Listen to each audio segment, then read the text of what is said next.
action.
Hey, what's going on, everyone? Welcome to SWM 2021 Day 2.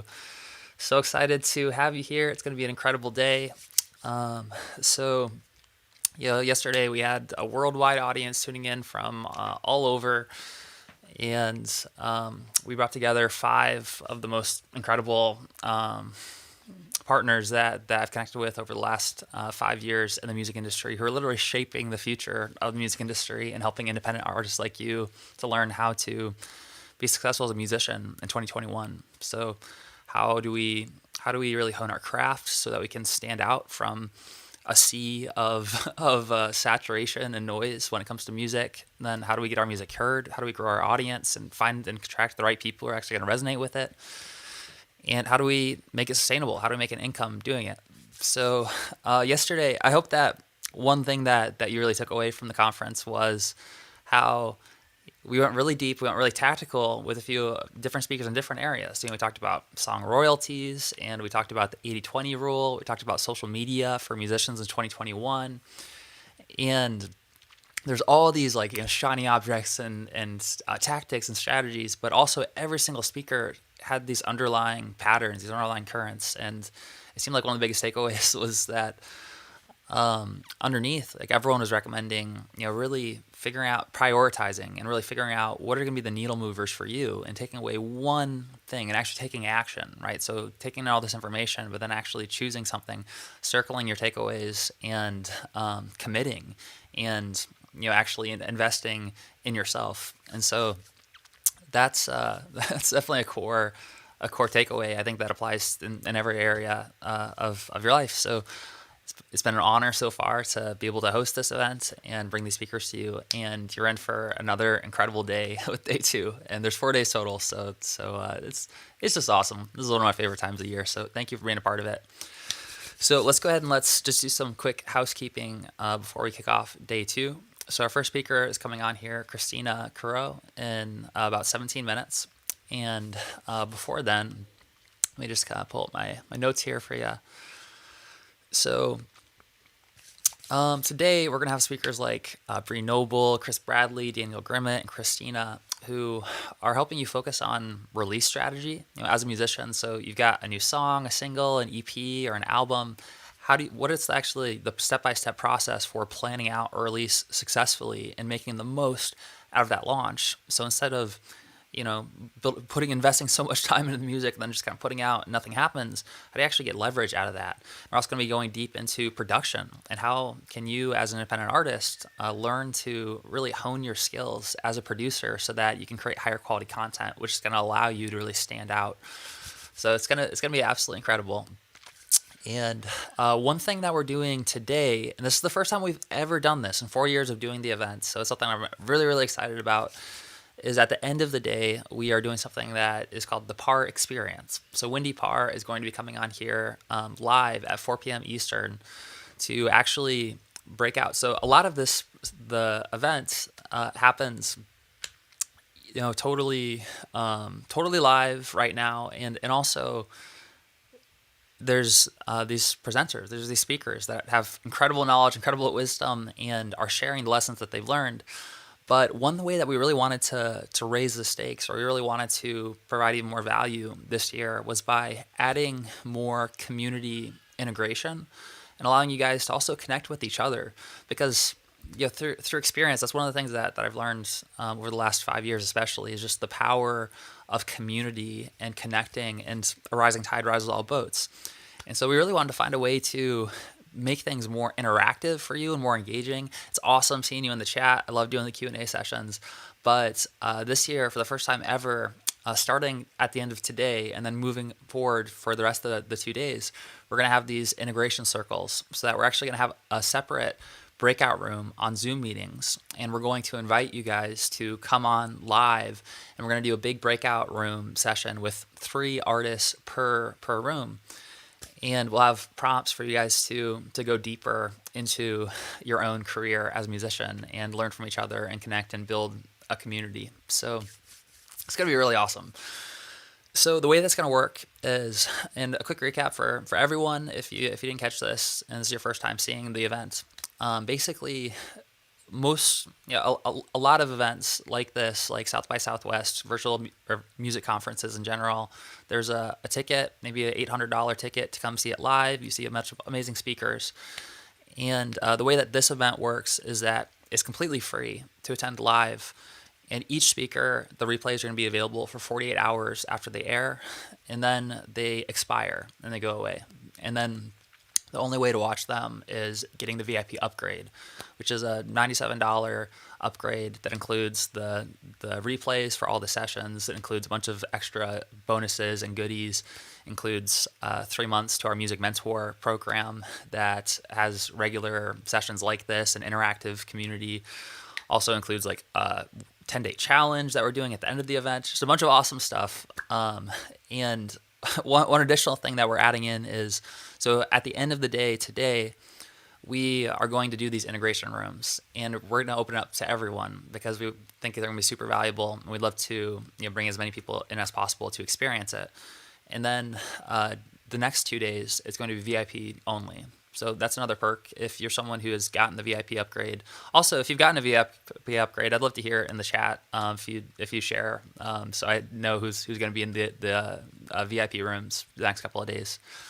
But I am super excited, honored to be here and to present this for you. I learn a ton as well as I'm interviewing these different speakers, and it's always a process of going deeper and refining. So you're in the right place if you're a musician and you're serious about making this into a full-time career. And let's see if I have anything else for you before we break, before our first speaker. So, just one last time, I just want to encourage you. The whole point of this event is you're going to get a lot of. Here's one way to imagine it. When you like are walking through the mall and there's different like little samples and there's like different pieces of cheese. In a way, like you're getting the most gourmet cheese from 16 different amazing speakers, and each of them also has built they have a whole business where they're serving musicians like you, and that's where the experience comes from. That's where the wisdom comes from. So the point is, you're going to be eating a lot of different pieces of cheese, and if you try to do a million different blocks of cheese all at once, it's not going to settle very well, right? But what you can do is really see, as you're going through the conference, what's really resonating with you. What do you personally really need help with right now? And I think by actually tasting all the different cheeses, you're going to have quite a few of them. You're going to have an arsenal of awesome opportunities for you for next steps moving forward. So let's go ahead and let's go to a quick break. We're going to have about 10 minutes, and then we're officially going to get started with day 2 of the conference. We're going to bring on Christina Caro.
All right, we are officially live here with Christina Cano, and which rhymes with Bono. I just confirmed with her to make sure that I was pronouncing her name correctly. And we just realized another thing that was a crazy coincidence. We both, so I have got this like this eye necklace, and then she, if you say something, it'll pop up. You can show them right And now. see, these earrings are also eye earrings, so I see you. Yeah, there we go. It's perfect. So Christina, today we're going to be focusing on quote unquote engaging the press and talking about, if as a musician you've got an EP or a single or an album you're getting to release, what does the process look like for the timeline of when you should be like reaching out to press and how to best Mhm. leverage that release. And Christina is a great voice to share on the topic because she literally just got done with her own release, and so she was able Yeah. to experience it both from the standpoint of helping other artists with it, and now she's also doing it herself. So I think it's gonna be super valuable. So Christina also has experience organizing the DIY musician conferences in Nashville, Austin, Spain. She's been a featured speaker on the subject for many years, and so I think it's gonna be super valuable. So Christina, thank you so much for taking the time to be here today. Thank you so much for having me this morning. I'm so excited to be here. Yeah, Yeah, PR. it's gonna be awesome. It's gonna be fun. Christina is like pretty much every speaker that's on the conference this year is someone that I've connected with personally before. We've met. Christina and I are actually just meeting for the first time about 10 minutes ago. so Yeah. so we're new friends, and so both for me and for everyone that is listening or watching this right now, I'd love to hear just a little bit about your story and how you got started in the role that you're helping now with serving artists. Yeah, so first and foremost have been a musician for as long as I can remember. Um, I spent some time touring with a band internationally for a few years. Really got to see the background of the music industry in that way because it was more than just like playing shows in town. Like I started to recognize like, oh, labels need you to send this, this, and this. There's like all this like extra stuff that's going on behind the background, booking, all that stuff. And so I really wanted to give my community. At the time, I was based in Portland, Oregon, which is where I spent the last decade basically making music. And I really wanted to give back to my community that information, the stuff I was learning on the road. So I started working for CD Baby as, at the time, artist rep. Then eventually I'm working in the marketing department, and now I am an artist marketing specialist. So I'm giving that community a boost through marketing. Did the DIY musician conference, teaching independent artists how to sort of take their career and put it in their hands and move forward and do it yourself. Through that, I met Katie Long of DIY Music Public Relations. And Katie, when I moved to LA, invited me to come work for her doing PR. So I have like the artist marketing background and now the PR background. And like you said, I'm also using it for my own music. I just put out an album on May 7th. So we're still in that month of crunch time. As everybody knows, this is like, this doesn't end on the day of a release. So still pitching. Um, so yeah, I've been like, it's been a pretty crazy couple of years, just bouncing between all of these different things and getting to apply all of the info that I'm learning behind the scenes to not only my music but to those of my community. So Mm. That's awesome. Yeah, thanks for sharing. thanks. Congratulations on the new release. And Thank you. yeah, I can imagine that you're Very right, still in the midst of it right now, and everything's 100%. good. So that's awesome. Yeah. And I think Thank you. it definitely gives you sort of a unique perspective. I think that there's pros and cons. I think like sometimes perspective from someone like I know I've connected with people who are able to give me so much perspective because they are focused on their thing and they can like come Right. in. But then also I think that there is this aspect for you like both helping artists and also doing it yourself where there's probably a Mm-hmm. lot of things you're like, oh yeah, this is what it feels like, and oh like Yes. and this is. So I'm curious to hear Mm-hmm. based on your perspective now having just released this new project, what were some of the biggest lessons learned or biggest challenges or mistakes that you made, and also maybe that are just common patterns that you see that maybe people who are watching this right now should also be looking out for to avoid? Okay, so a lot, of course. I feel like I sort of came into this really wanting to put my best foot forward. So, at least for me, for this release, which was 2 years in the making of an album, and then I did like a waterfall rollout strategy. Like, I really planned this thing out, and I think that that was in my favor 99% of the time. Um, One thing that I'll talk about is time is important. Not only speaking from my own experience, but that is working as a publicist, is that it is important to put enough lead time from the time that you, if you're an independent artist, you're signing up your music for distribution, you have that confirmed release date set far enough in advance so you can start pitching that to people and letting people know this is absolutely coming out on June 1st.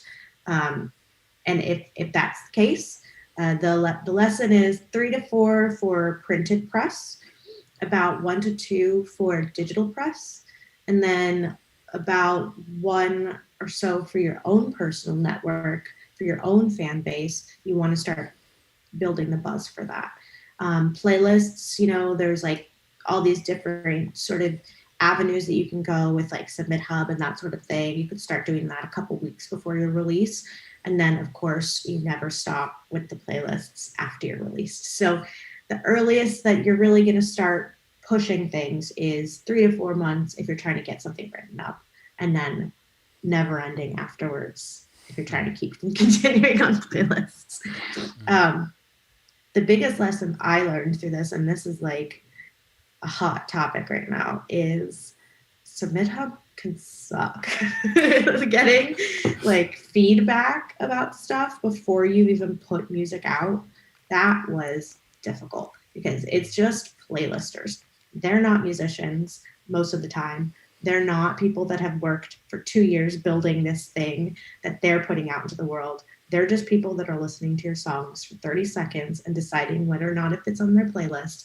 And sometimes getting that feedback before you've put anything out there or whatever can feel really debilitating. So that's my personal experience with this release. That doesn't mean don't do it, just means keep these things in mind when you are pitching yourself, when you're putting yourself out there. There's going to be people that like it and there's going to be people that don't. And try and focus your energy less on these like cash grab sort of things and put more of your focus in how do I get this out to the ears that are willing to hear this right now, like the press, more editorial playlists, my fans. Like, let's focus our energy there, building the buzz there, so that way it's well received everywhere. Is Mm. that helpful? Super helpful. Yeah, I think you touched on something there that's so important for all of us here as Mm-hmm. musicians, which is, it's like, especially when you're releasing new music or you have a new project, it's kind of like you're planting a seed and you Mm-hmm. want it to grow into this beautiful tree and to build an Yeah. audience and to build really a thriving career. But when you plant the seed, you have to be pretty careful about who you let stomp around the seed because there's going to be some Exactly. people who will stomp on it, and if they do, it's in kind of Mm-hmm. this delicate state for yourself where you're probably Oh my already having God. some. It's like it's a vulnerable thing to put out your music. So I think that 100% it's a really valuable lesson for all of us to Yeah. make sure that we're careful about um, who are asking for feedback and also not Yes. taking things personally Right. and making sure that we focus on the people and the groups that are getting the most value from the music and that are like the Yeah. fertilizer that are actually going to help it grow. And remember that creating personal relationships with whoever you're pitching to is always really valuable too. Like, I've had some of the best success, not only for myself, but other artists, for creating these personal relationships with people where I'm like, I've listened to your playlist. I love your playlist. It would be an honor if you could add this track to your playlist. Like, that sort of relationship, I feel like goes a lot further than this platform that I'm not going to speak poorly on these platforms because they're great. I've also gotten a lot of artists great playlist from these things, but I just think that that taking that step of getting to know somebody and saying, I recognize that you've put time and energy into this thing. I really appreciate it. And I think that you might like Michael Walker's song, that's how I think the best responses tend to come. And not just for playlists. That's the same with press. It's the same with asking fans to listen to you. Like, give back what you're putting in. Mm. That's so good. Yeah, and I feel like that's a fundamental thing. Like one thing that I always recommend that everyone looks out for, and it's something like I look out for when I'm having these conversations, is seeing where do where does the advice overlap? You know, because there's Mm-hmm. all these different speakers, all these different information points and really smart tactics, but then there's also kind of this underlying principles and foundations and things that come up over and over again. And it seems like one of the ones that you just pointed to was the power of relationship and personal Mm-hmm. communication and connection, and how a lot of times, I mean, there's a reason that there's all those cliche statements about your network is your net worth, and how important relationships are in the music industry and any industry. Mm-hmm. So with that in mind, I'm curious on what your recommendations would be for how do you build those relationships and how do you connect Yeah. with the right people, and yeah, what would that look like for you? Well, I definitely have to give all the credit for learning how to speak to press to Katie Long, who started DIY public relations. When I met her, she was so intentional and so personal. Even just meeting her, I hired her to speak at a conference. I met her and we had this conversation that just felt like so connected and personal. You meet people all the time and you don't necessarily create a connection like that, but I recognize that in her, and that is 100% what she's bringing to her business when she's reaching out to people. Also, in the way that she's handling artists, like that intentionality is really meaningful to me, and why I was like, yeah, sure, I'll come work for you, like 100%.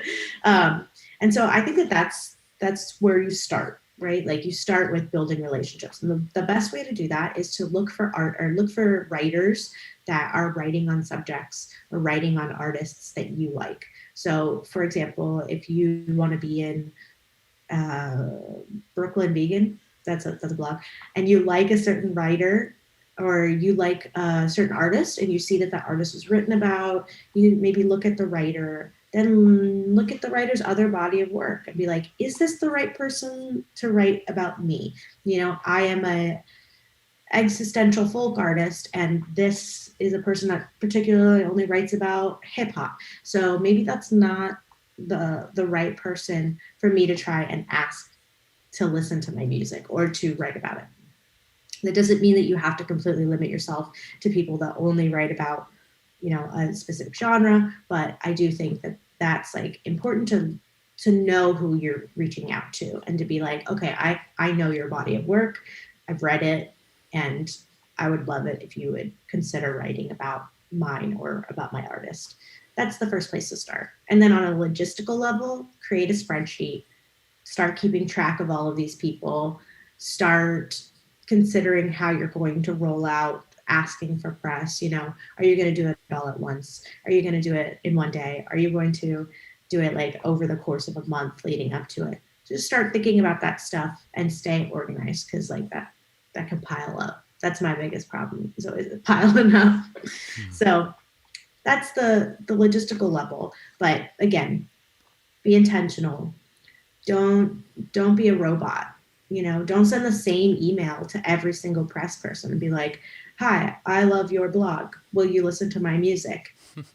Don't do that. Or even just like, please listen to Michael Walker's song, blah, blah, blah. Like, don't, just try and create a normal person email, a normal person email to a normal person, and remember that their writers are people too. Mm. That's so good. Yeah, what it kind of reminds me of too is as you're describing the process of like making a list, figuring out your favorite artists or artists that are kind of slightly bigger than you, and figuring out Yes. where are they getting placed, and Mm-hmm. making a list based on that. Kind of reminded me of the same kind of advice around production and finding the right producer for Mm-hmm. you. I think like one of the Yes. smartest things is like you have that list. So if anyone here right now hasn't made that list yet of like of artists that are like you, who are in the same area, like the same zone, same size, maybe bigger, Mm-hmm. and that you could have like the dream size, like the ultimate big ones, but even better, kind of the ones that are a little bit closer where you are right now. That's such a valuable asset to create for multiple reasons. For what you Mm-hmm. described with like the Totally. press. Um, On a manifestation level, I know that it's Not that kind of chat right now, but let's talk manifestation. Talk, put it out there where you want to be. I think it's really important whenever you're creating any piece of art or anytime you're putting anything out into the world to, in advance of doing that, set your goals for, you know, your immediate goals, and then also recognize like what are my realistic goals, but also what are my like champagne dreams, right? So that way you can sort of see what your journey would look like, and then when you actually do hit that champagne dream, it's like you're over the moon. You set that expectation up in advance. And I'm a little woo. I truly believe that if you put it out there, things can happen, you know? So it's not only because you put it out there, but it's because I think subconsciously, as soon as you've written it down, now you're thinking about, your wheels are turning and you're thinking, well, actually, how do I get a hold of the person that works at Rolling Stone? Oh, it's actually not that hard. Preface, but that's what I'm saying. Yeah, that's awesome. And also, we're woo woo compliant here, so Cool, cool, cool. um, so I think absolutely there's so much power, and I think that there's a lot of I mean, I think there's a balance with everything, and like, there's some kind of like law of attraction stuff that I think is like a bit Yeah. like over the top, where it's like, oh yeah, you just like sit down, you don't have to do anything. It's like, no, clearly No, like yeah, that is like it's not just like that's magical, right? the biggest misconception of manifestation or whatever, or law of attraction. It's that like you just say it and it comes. It's like no, you say it and then you start creating a plan for how to execute it. That is how that One works. hundred You percent, yeah, gotta do the work. and I think that there's a lot of like there's a lot of science and things that are still like they're kind of coming together to describe why things work the way that they work in terms of this principle of like visualizing, Mhm. creating it in your mind first, and then that influencing behavior. I mean, it's no Yeah, secret that like everything, if we look around the room right now, everything around us that's man-made started as a thought and it turned yeah, into like an actual thing, but it started with it in that, quote unquote immaterial form of a thought, which is really not yeah. immaterial. It's just like kind of a higher form of liquid, energy. But it's But really good to think about, especially when we're talking about press or we're talking about like getting people to listen or what our goals are with our music, to a set realistic expectations and to say, okay, well, this is my first release in ever, and I've only ever played one show, and it was to my local town, to like 30 people, you know. Is this going to hit Billboard 100 in 1 week? Maybe. If you're like, if you've got tons of resources and tons of energy applied to it, potentially. But let's be real here. What is a realistic goal for that artist, right? How do we want to get them promoted so that they're building a sustainable foundation for their career? So I would tell that person, I mean, it's up to them to create their realistic goal, but I would say for that person, let's get you in a local paper, let's get you in maybe even like an indie blog or something, so that we're expanding your network or we're expanding your audience. um, and then also seeing that long-term goal, you can start creating the vision. You're like, okay, well, I'm starting here, started at the bottom, now we're here, we're going to like work our way from 30 all the way to 30 million or whatever it is. So yeah. yeah, it's powerful.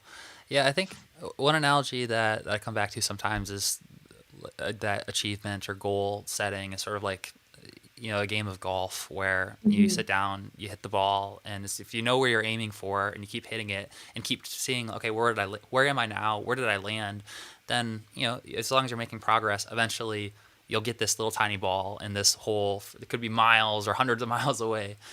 I um, watched that Tiger Woods documentary. I was like, how did he do that? How is he doing that? I haven't seen it, but that sounds like it's So probably good. probably pretty good. It was um, very good. And yeah, and I think that like what we were talking about with having the list of artists that are kind of like even like your Mm-hmm. dream artists, but then also kind of reversing it down like to people who are slightly bigger than you. Mm-hmm. There's is such like a network effect. Connecting with the producer who produces that artist, like that Mm-hmm. producer, has all these different connections that are probably interconnected with that artist as well, and just kind Yes, of getting in their world, also figuring out the publications that they're getting on, and just like there's this exactly. whole web and this whole network. And So I think that that is a super powerful way to really grow quickly. Yeah, you don't have to reinvent the wheel when it comes to your career necessarily. If you look at another artist and you see how they got there, you can emulate it. You can say, well, my favorite artist is St. Vincent. I'm going to look at how St. Vincent has grown over the years, and I'm going to look at what publications she started at, if they're still around today, and I'm going to start aiming there, et cetera, et cetera, et cetera. So I don't think that you have to be like, for, when I say realistic expectations, it's not to take people down a notch. It's just to say, this takes time. It's like walking into a corporation and at an entry level position and expecting you're going to get promoted overnight. Yes, that happens sometimes. And when that does, that's like a real Goodwill Hunting moment. But realistically, there's going to be work that takes you there, right? So I think emulating our favorite artists or emulating, their trajectory through the press, et cetera, is a really great way to also target attainable press. And one thing that I think that Katie once said has been like really important for me to hear is that press is meant to get your story out there. It's not an overnight success, like number success game. It's not something that's necessarily going to like push the needle with Spotify monthly listeners or whatever. It's specifically so that once people have heard your music, they can come back and learn more about you, or also potentially to reach another network of people that can come. So it's like sort of a two-way street there. More importantly, it's so that you have a story now, like forever on in print or on the internet, that people can learn about you. Mm. I love that. Yeah, that's a question I'd love to dig a little bit deeper into. Mm-hmm. Is really how to best leverage or the impact. Like let's. And this is a question I asked Ariel, and it was super valuable hearing her perspective on it as well. But like once someone does get some press and they get some really great quotes and things. What are some ideas for them to like really leverage that to get the best impact and best value from the press that they get? You mean like sharing it to their community? Yeah, like from your point of view, like what's the because what you just described there was really like the value of the press that they get. It's not necessarily like it's like a vanity metrics thing or like their Sure, numbers are sure. gonna shoot up or anything. But like, what Right. is it that you think the biggest impact that it makes, and how do you recommend that people leverage that? Again, the impact is really hard to measure because it's not necessarily something where you're going to be like, well, because I got placed in Rolling Stone, now I have 50,000 album sales. There isn't a way to find out that information. There isn't really, there are metrics, but they're not necessarily like going to help you recognize like that the source of all of your streams are coming from this article that you got, or this placement that you got, or yes, with placements, not with articles. One thing that I recommend also, remember your network, your immediate network, your fan base. Let them know. They're your biggest cheerleaders and they're going to share that information like wildfire. When you get placed on something, make sure that you are putting it on all of your social media, you're tagging those publications, and you're letting your fan base know. And chances are your fans are going to share that information as well. So there's that. There's also leaning back in on that later, letting press know like, here's a great quote from a previous thing I got, or whatever. Using it as part of your story going forward is always a good thing. Keep a running list of all the best like little quips people have written about you. That's so valuable. The words that other people write about you, it's just like foundational gold. It's something that you can now use later to not only say, hey, I've had people write about me, so look at me, but also to say like, these are the things that people have recognized in my art that I find valuable, and that the sort of things that I would like other people to write about. Mm. So sharing it with your fan base, using it in the future as part of your story and as sort of like a guiding light for how you want press to write about you. I think that's your best bet. And remember that if it's out there on the internet, that doesn't necessarily mean that your people are going to know about it.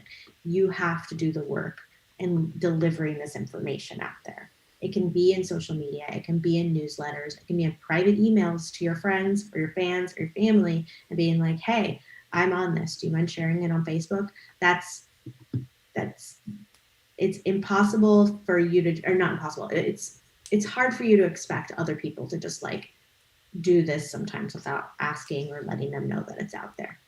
Mm, awesome. Yeah, that makes a ton of sense, and it's something Mm-hmm. I hadn't really fully thought about too. Is just the value of, I mean, really, with press, it's about your story and it's about who you are. It's about Mm-hmm. how you communicate that, and so just the process of really refining that Yeah. story and figuring out, what is that narrative, what's that through Yeah. line in It my takes in my time. career. It takes time. Um, that's awesome. And certainly too, I think this can kind of be tied back to what we talked about with making sure that the seed that you planted is being fertilized rather than like stomped on. Like if you Mm-hmm. have some, even just for your own mindset, like if you Yeah. have those quotes somewhere listed and you can see Yeah. all the things that you stand for, all Oh, your values. I think that's it's hugely so beneficial. valuable too. And looking back, like I have a spreadsheet for myself where I'm like, wow, I've been doing this a long time. Holy crap. And also, I've had people writing really positive and wonderful things for 15 years now because that's how long I've been playing shows. That's how long like I've been doing that sort of thing. I recently was going back and found one of these reviews that was just like in the local Alt Weekly in Portland. It was a Portland Mercury article from like 2010. And I saw the writer's name and I realized, oh my God, I'm friends with that person now. I never put this two and two together, but this person came and saw me play in 2010. It's now 2021. And I can't believe that I know them now. So I went and I sent them a message and I'm like, hey, look at this quote I found. You wrote this about me like 12 years ago. Thank you. This was so nice of you. Like, I didn't know you then. I know you now. I do think it's important to recognize people that are writers are creatives just like us most of the time, and they really appreciate feedback as well. They appreciate when you tag them or when you let them know, like, I appreciate what you wrote about me. That's where I'm coming back to that like personal relationship. Don't be like smarmy about it. Don't just like try to make friends with people just so that they'll do nice things for you. That's like transparent. But if you can like actually create relationship with people, appreciate what they're doing for you, I think that'll take you far. Mm, I love that. Yeah, what that reminds me of is one of my mentors, Evan Pagan, was told the story about how he met Steve Jobs after one of Oh Steve wow. Jobs' events, and he asked some sort of question like what's the number one key to your success or something like that to Steve Jobs. It's a bold question. And Steve Jobs reflected for a second. He's like, and he sighed. He's like, I think it's just you just have to care. You just have to like really Yeah. care. And yeah, that really kind of rings true with what we just talked about. And what you just shared is something that is another one of those key things that's been reflected across every speaker is like the ability to actually share like true appreciation and to actually Yeah. be present is like a superpower.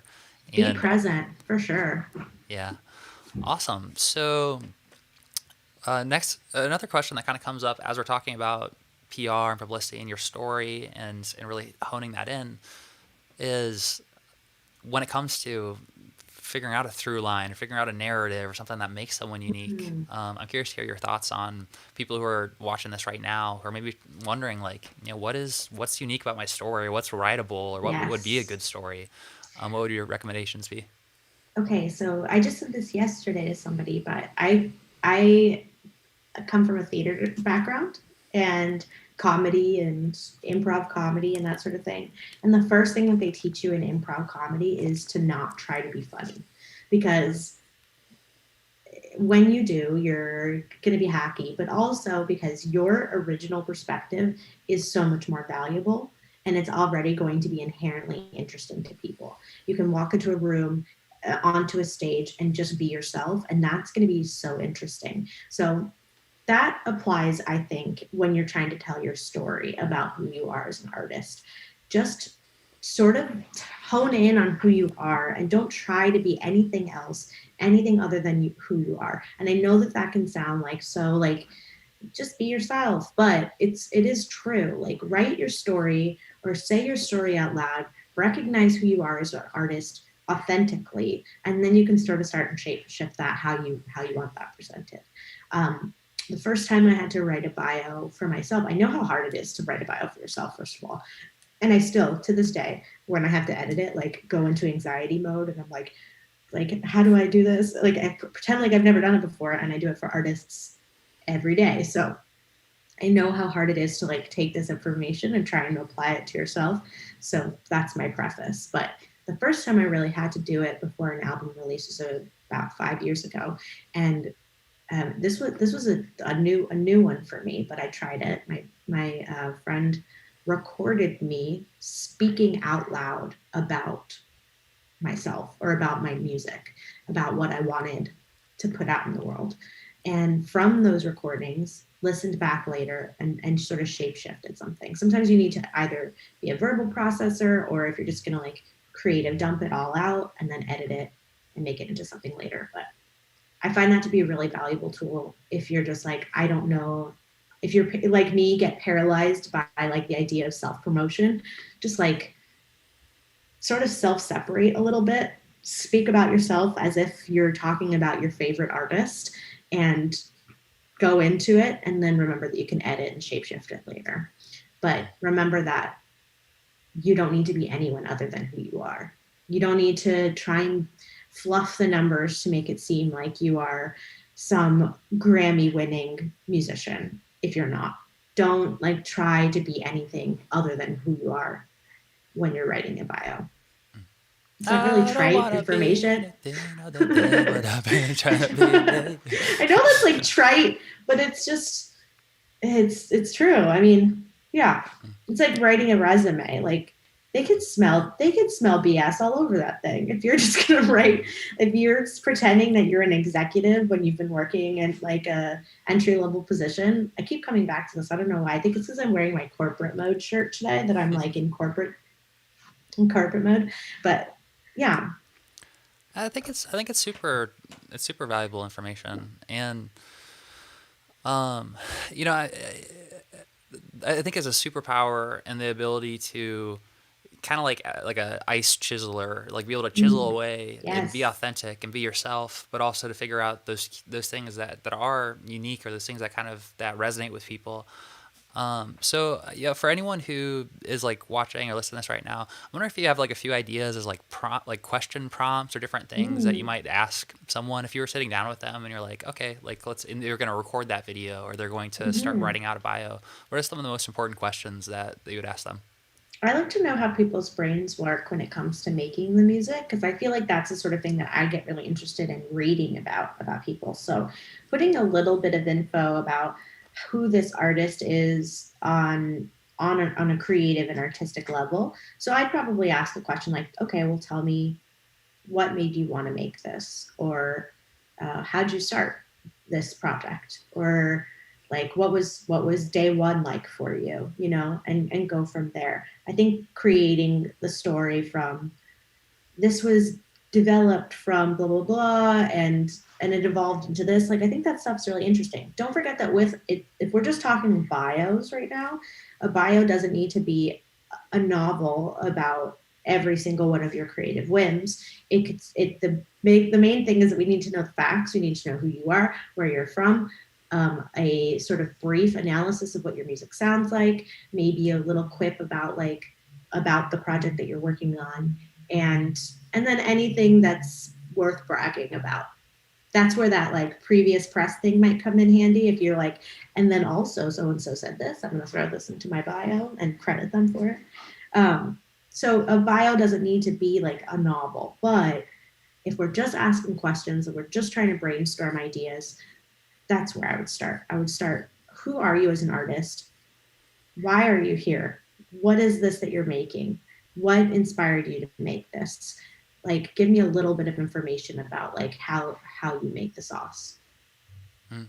I love that. Yeah, that's super helpful. And I can imagine just like anyone here right now, like after the presentation, like pulling out their phone. In fact, I think that there's going to be a little bit of a conversation like this happening Mm, on the at the end of the event. We're doing like integration rooms where you cool. all meet on Zoom, and I think that part of the question prompts that Wendy has prepared literally Oh, include cool. questions like this that Oh, hopefully will be really cool. valuable for artists to be Love able it. to share their story, connect with each other. Yeah, I mean Um, it's tough to talk about yourself too. I understand that. And like I said, sometimes it's helpful to sort of compartmentalize and pretend like you're talking about someone else. I definitely do that all the time where I'm like, I speak about my artist name is Siren in the Sea. I created that probably because of the reason that I needed to compartmentalize. Like I wanted a different identity from my personal identity to be my artist name. So I did that also so that when I'm writing about it, I'm not like Christina Cano is a brilliant creative artist. Instead, I could be like Siren on the Sea is a really brilliant creative. I feel like it's helpful to compartmentalize a little bit. Yeah, that is a really powerful tool, I think, Mm-hmm. for myself, and it's something I've seen a lot is the ability to sort of to get perspective on yourself and to kind of Yeah. look at yourself from the point of view like if you weren't you, basically, if you were Mm-hmm. someone else looking at you. I've heard Yeah. I've heard that too in terms of like doing a reflection or a review where you basically share like what are some of the biggest challenges, their struggles you're working on, and Right. then if a friend told you they were going through these challenges, what would your advice be for Yeah. them? It's like, oh Totally. wow, like that Not kind of like changes. wallow and feel guilty. Like, no, you would tell your friend to like, you would be uplifting. So, Mm, also again, back to not, you don't need to reinvent the wheel. Read a bio from your favorite artist or from another artist that maybe is like horizontally aligns with you and your community and see how they're doing it. Or um, sometimes it's even better to just look at, okay, well, if I'm here and favorite artist is up here, who's another artist that's like here that I can like sort of see the way that they're shaping themselves. mm. I love that. Yeah, I think that's really smart. Yeah, I've with our artist community, we talk a lot about hyper networking and about the idea of Mm-hmm. like reaching out to Yes. artists that complement their style to build those relationships. But Mm-hmm. I think that Yes. that's a really smart way to kind of. I think it would be smart to break it down to into like like the dream dream level artists are like just so like huge, so beyond everything, and tend to Yeah. be like the easiest ones to target as well on Mm-hmm. like things like Facebook ads and Instagram ads, but then also making a list of the ones that are kind of in between and the ones that are, I mean, maybe having four different categories. One that's just like Yeah. ultimate, and then one that's kind of like really big, probably out Yeah. of reach, but like not like superstar status. And Totally. then one that's just like just kind of above your level, and then one that's like exactly where you are right now. Yeah. Um, that could be a really I, interesting I took a strategy. class in college and the professor said, and I don't remember anything other than this one lesson from this class, so that's a good sign.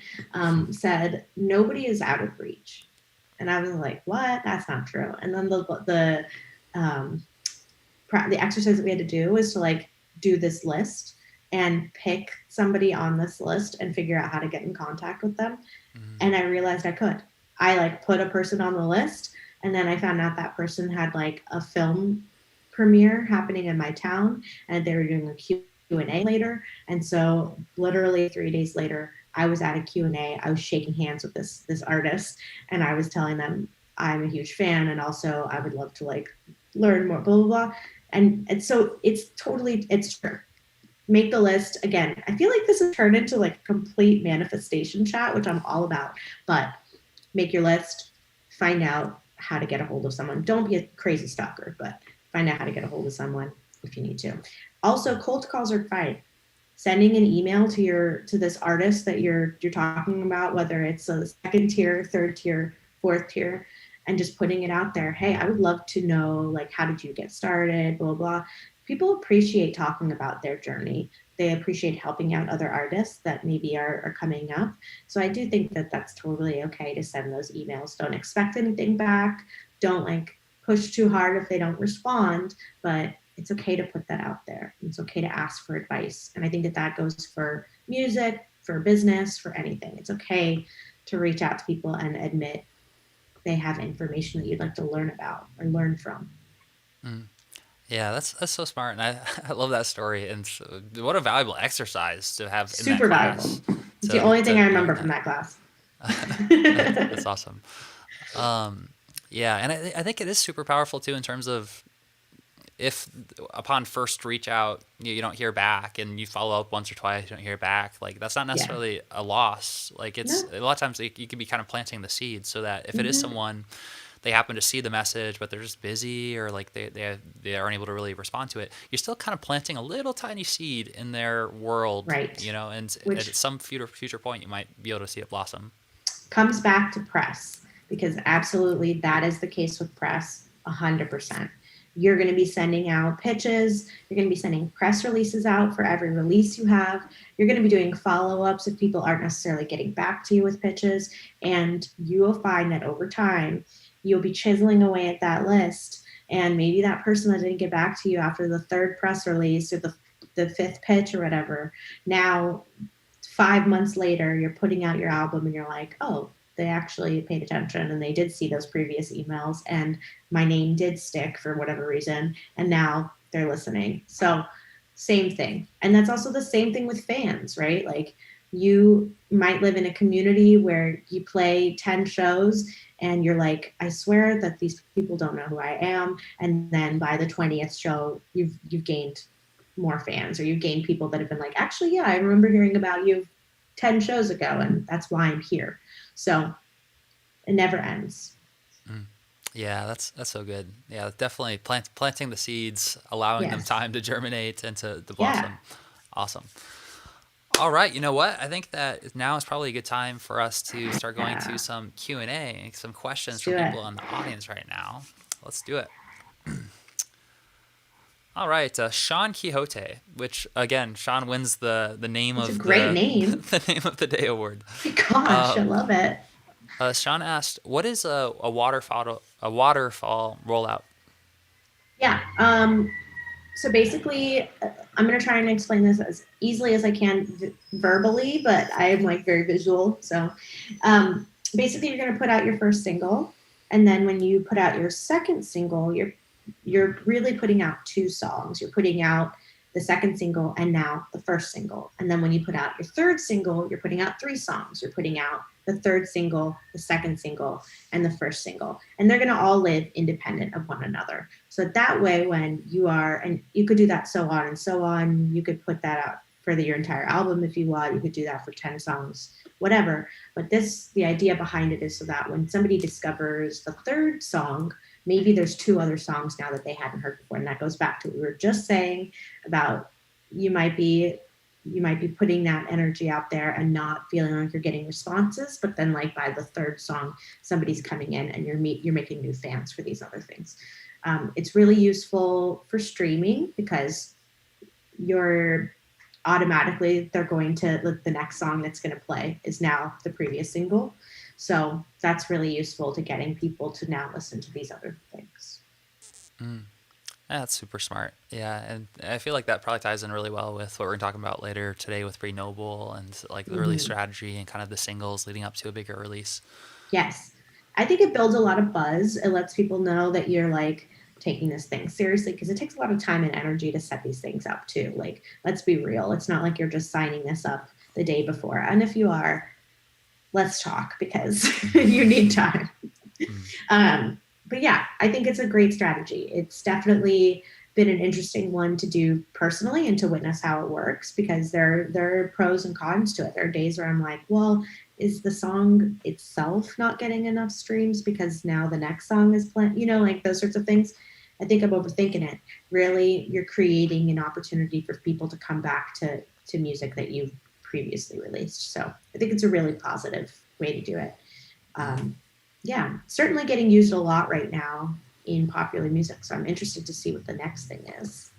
Yeah, yeah, it's a really cool idea, and I really like like the idea of leveraging the momentum of the Yeah, previous song, and yeah, um, so I'm also getting ready to release a new music project on July yeah. 1st, and I'm super excited. So Congrats. there's four songs with it, and I'll be releasing one song a month, and doing kind of like Nice. the waterfall method. But one thing that I'm super excited about, and I think is something that goes really hand in hand with what we're talking about here, and for anyone that's listening that has an EP or something to release, might be worth considering, is Mhm. to premiere the songs, we'll do a live YouTube video premiere of like a lyric video for each song, immediately Yeah. followed by a live stream where it's like a release party where we're just hanging out and we're describing the Yes. details about the song, what inspired it, Totally. and having like a merch drop for the specific song. And the idea is that after we do those live, we can still, yeah, as we're running traffic and we're running ads and campaigns to grow the audience, when they come in, if they didn't see the first two singles, then they can still go through like a welcome sequence Yeah. where every day they get a new message that basically lets them Yeah. watch the replay of those leading up to the live premiere. I think it's a really Yeah. smart way to I've heard this people who are smarter than me that I heard this idea from, with Elon Musk. He has this company called the Boring Company that that's all about. It's like digging tunnels in California, and their plan is like they want to create these like underground car like super Hyperloop. yeah, right, exactly. And so they what is it called? It's called Hyperloop. I think it's called the Hyperloop, right? Hyperloop. It I don't know. sounds right. It sounds like that's I probably what, read. if I was Elon Musk, I would probably name it Hyperloop. It sounds cool. Um, but the idea of how they build these, they have the Boring Company, and they have these machines that basically dig tunnels. And as they're digging, if all they did was dig, then the ground would kind of fall, it would Yeah. crumble above it, and it wouldn't work. But as they're digging, they create the structure with this glue apparatus on the side. So it's like they're creating the structure as they're digging at the same time. And taking that same idea Love and it. applying it to the live releases, I think it's really smart. Yeah. So you're doing a live release, but you're also creating the structure that you can actually set up to go quote Yeah. unquote evergreen. And Hmm. anyone new who wasn't there for the original release, who hasn't Exactly. gone through it, it feels like a new release to them. Exactly. And don't forget, like you said, you could be putting something out in 2021, but you can always point back to something you put out in 2017. That doesn't mean that, just because you're on to the next thing, like there aren't opportunities for people to learn about the past or what made you an artist. I love that idea of building a solid foundation as you're charging forward. And I love your idea too of having all of these avenues for people to now rediscover or drive traffic back to the music.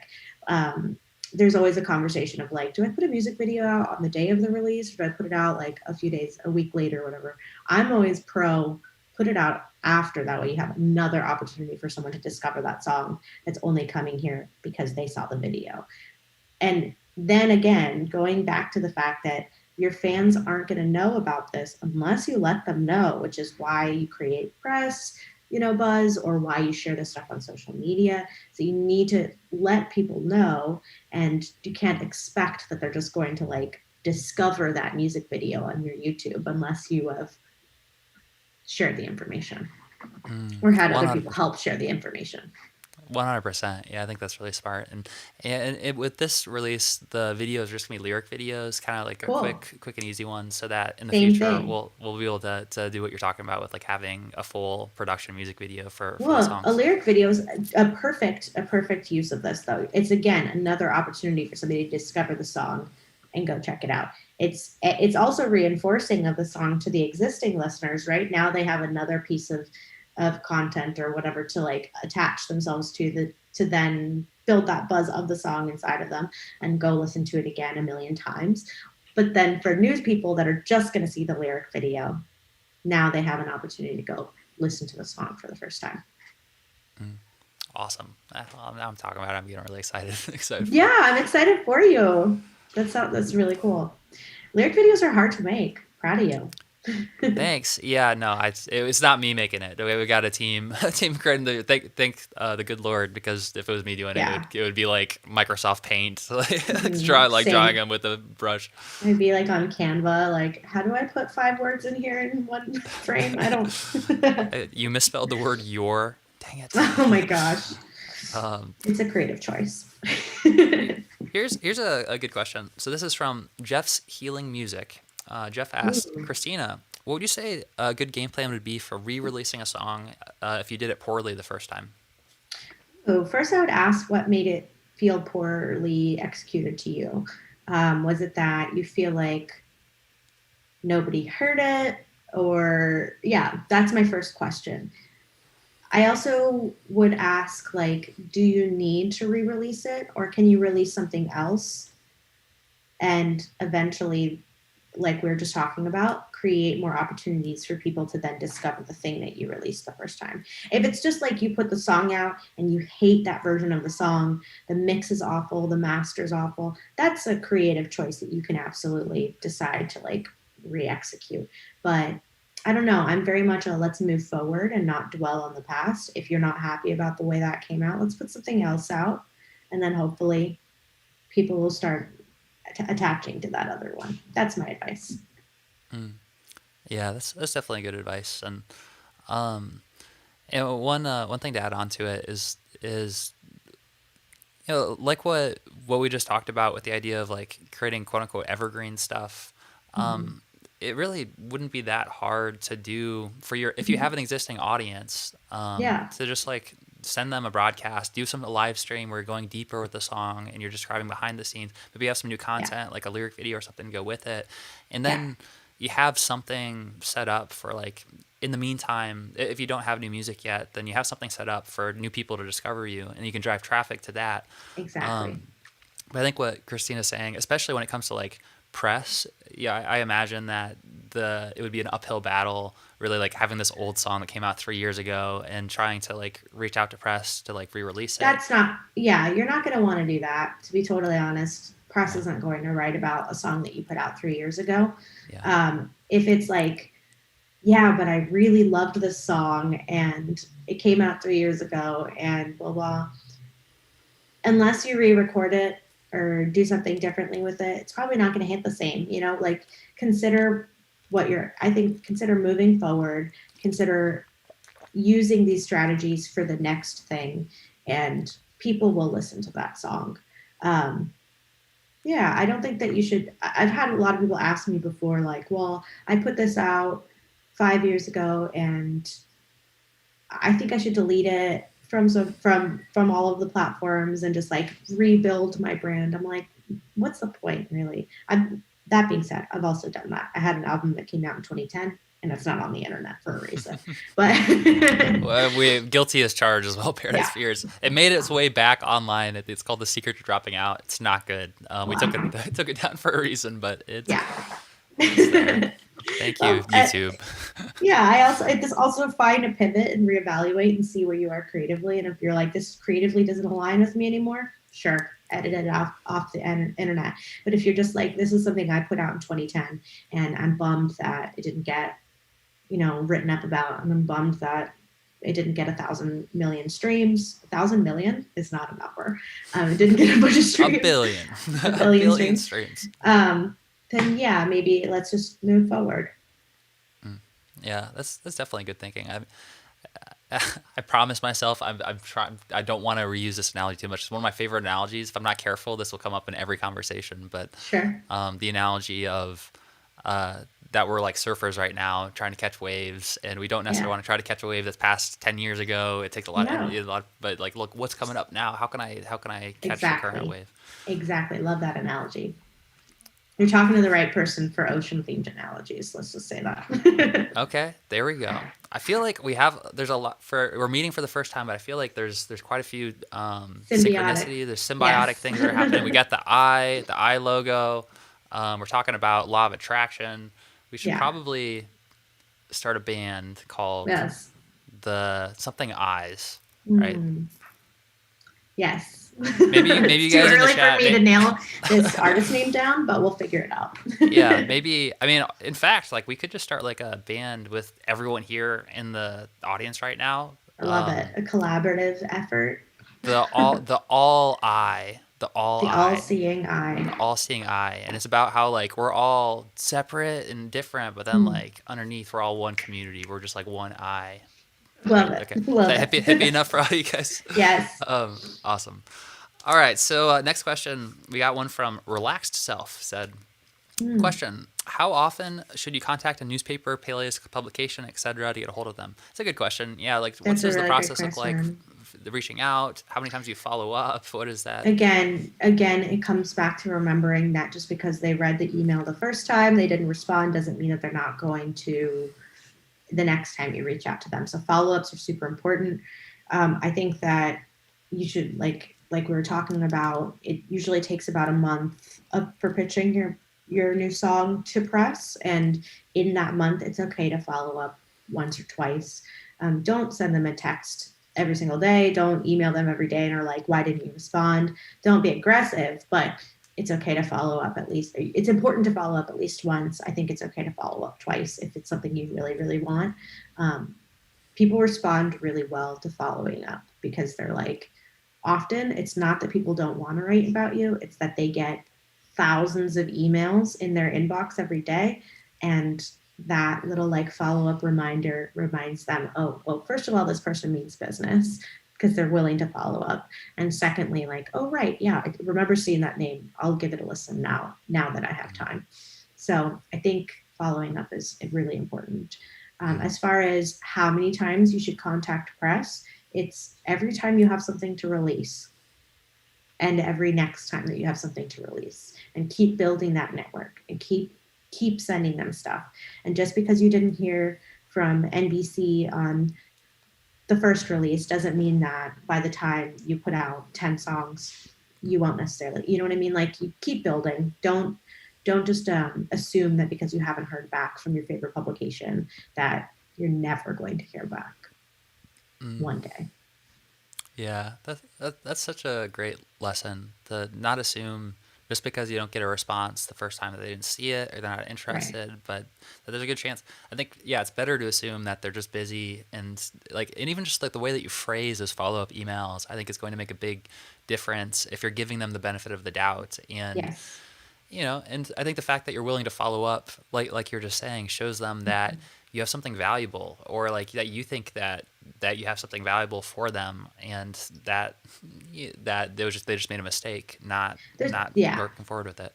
And there's ways to make yourself seem fully professional and really give them the best time for their like best bang for their buck, I guess, is make sure that your emails have all the information that they need, all the clickable links that they need.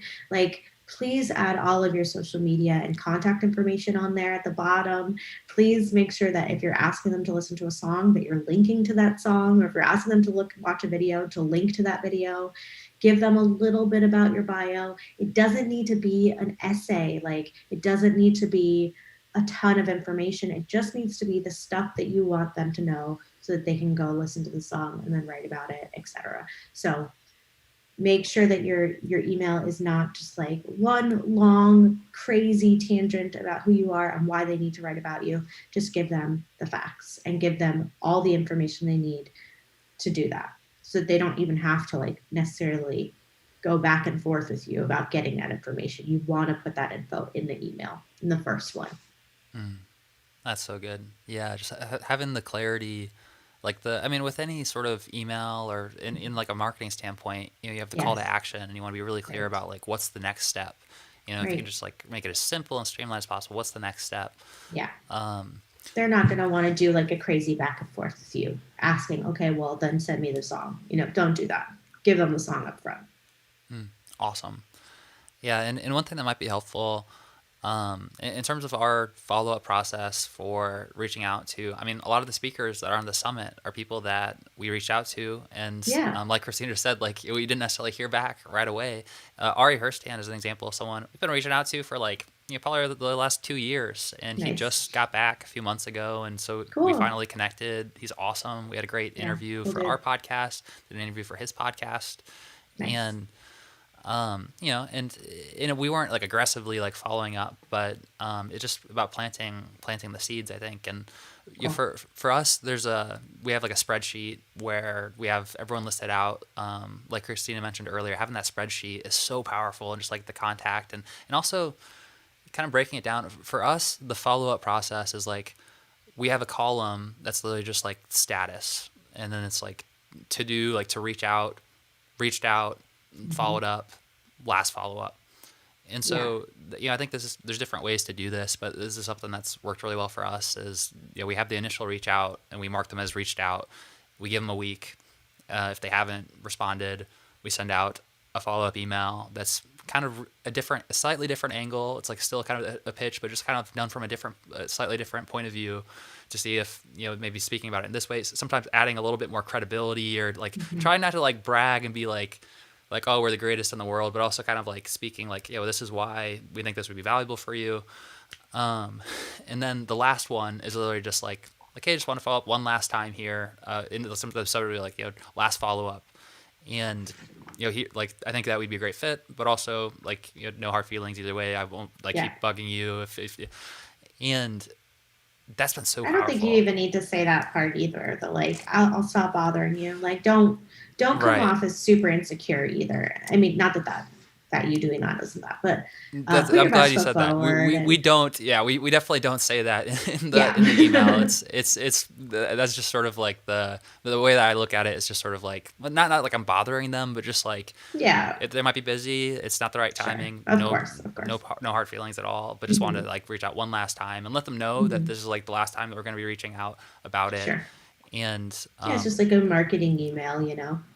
yeah, and Okay. I think that that last one for like if we reach out to someone, we haven't gotten a response from them. That last, like, I think there's something about the way that we frame it, just like the Hmm. last follow up. I think for a lot of people, it's like they've kind of been putting it back. They're like, oh yeah, I should respond to Yeah. this at They're some like, point. oh, I don't want them to feel like I'm not going to get back to them. I just haven't yet.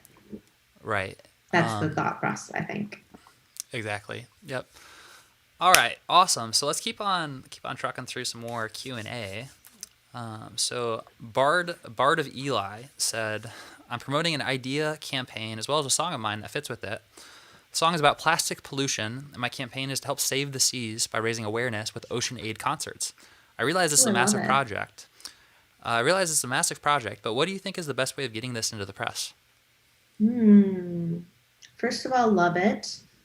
Um, was just actually conceptualizing something about beach cleanup recently, so maybe we should talk. I think the first thing to do is have a well developed, pitch about it. What is it? Why are you doing it? Why it doesn't align with you as an artist? And then start reaching out to local press about this thing probably 1 to 2 months in advance. I mean, I don't know if it's an event or if there's like a how this one works, but just like any other release, just put that at the forefront of the information about this project. And yeah, it really depends on this one. Like it seems like maybe there's an event or some sort of like engagement thing with it, which I think then getting press to like potentially get somebody out to take pictures or like getting someone out to like review it in person. And so in that case, you're going to be reaching out to the same people, but you're going to be reaching out to like maybe the news or the editor of that press outlet if you're looking for like local press coverage. Like if you're looking for like someone from the TV to come out, start researching those people. Don't send it to the music editor. Do you know what I mean? Um, but then also, if there is a music portion of this, you can send that to the music editor. Just consider like whose desk does this belong on? Does this belong on like the arts and music desk? If it's just music, yes, absolutely. But if you're also trying to get like some sort of community engagement together, that's going to belong on a different desk. So yeah, Awesome. Yeah, that's great advice. And that also kind of pulled up another question in my mind yeah. around when you're reaching out to reach out effectively.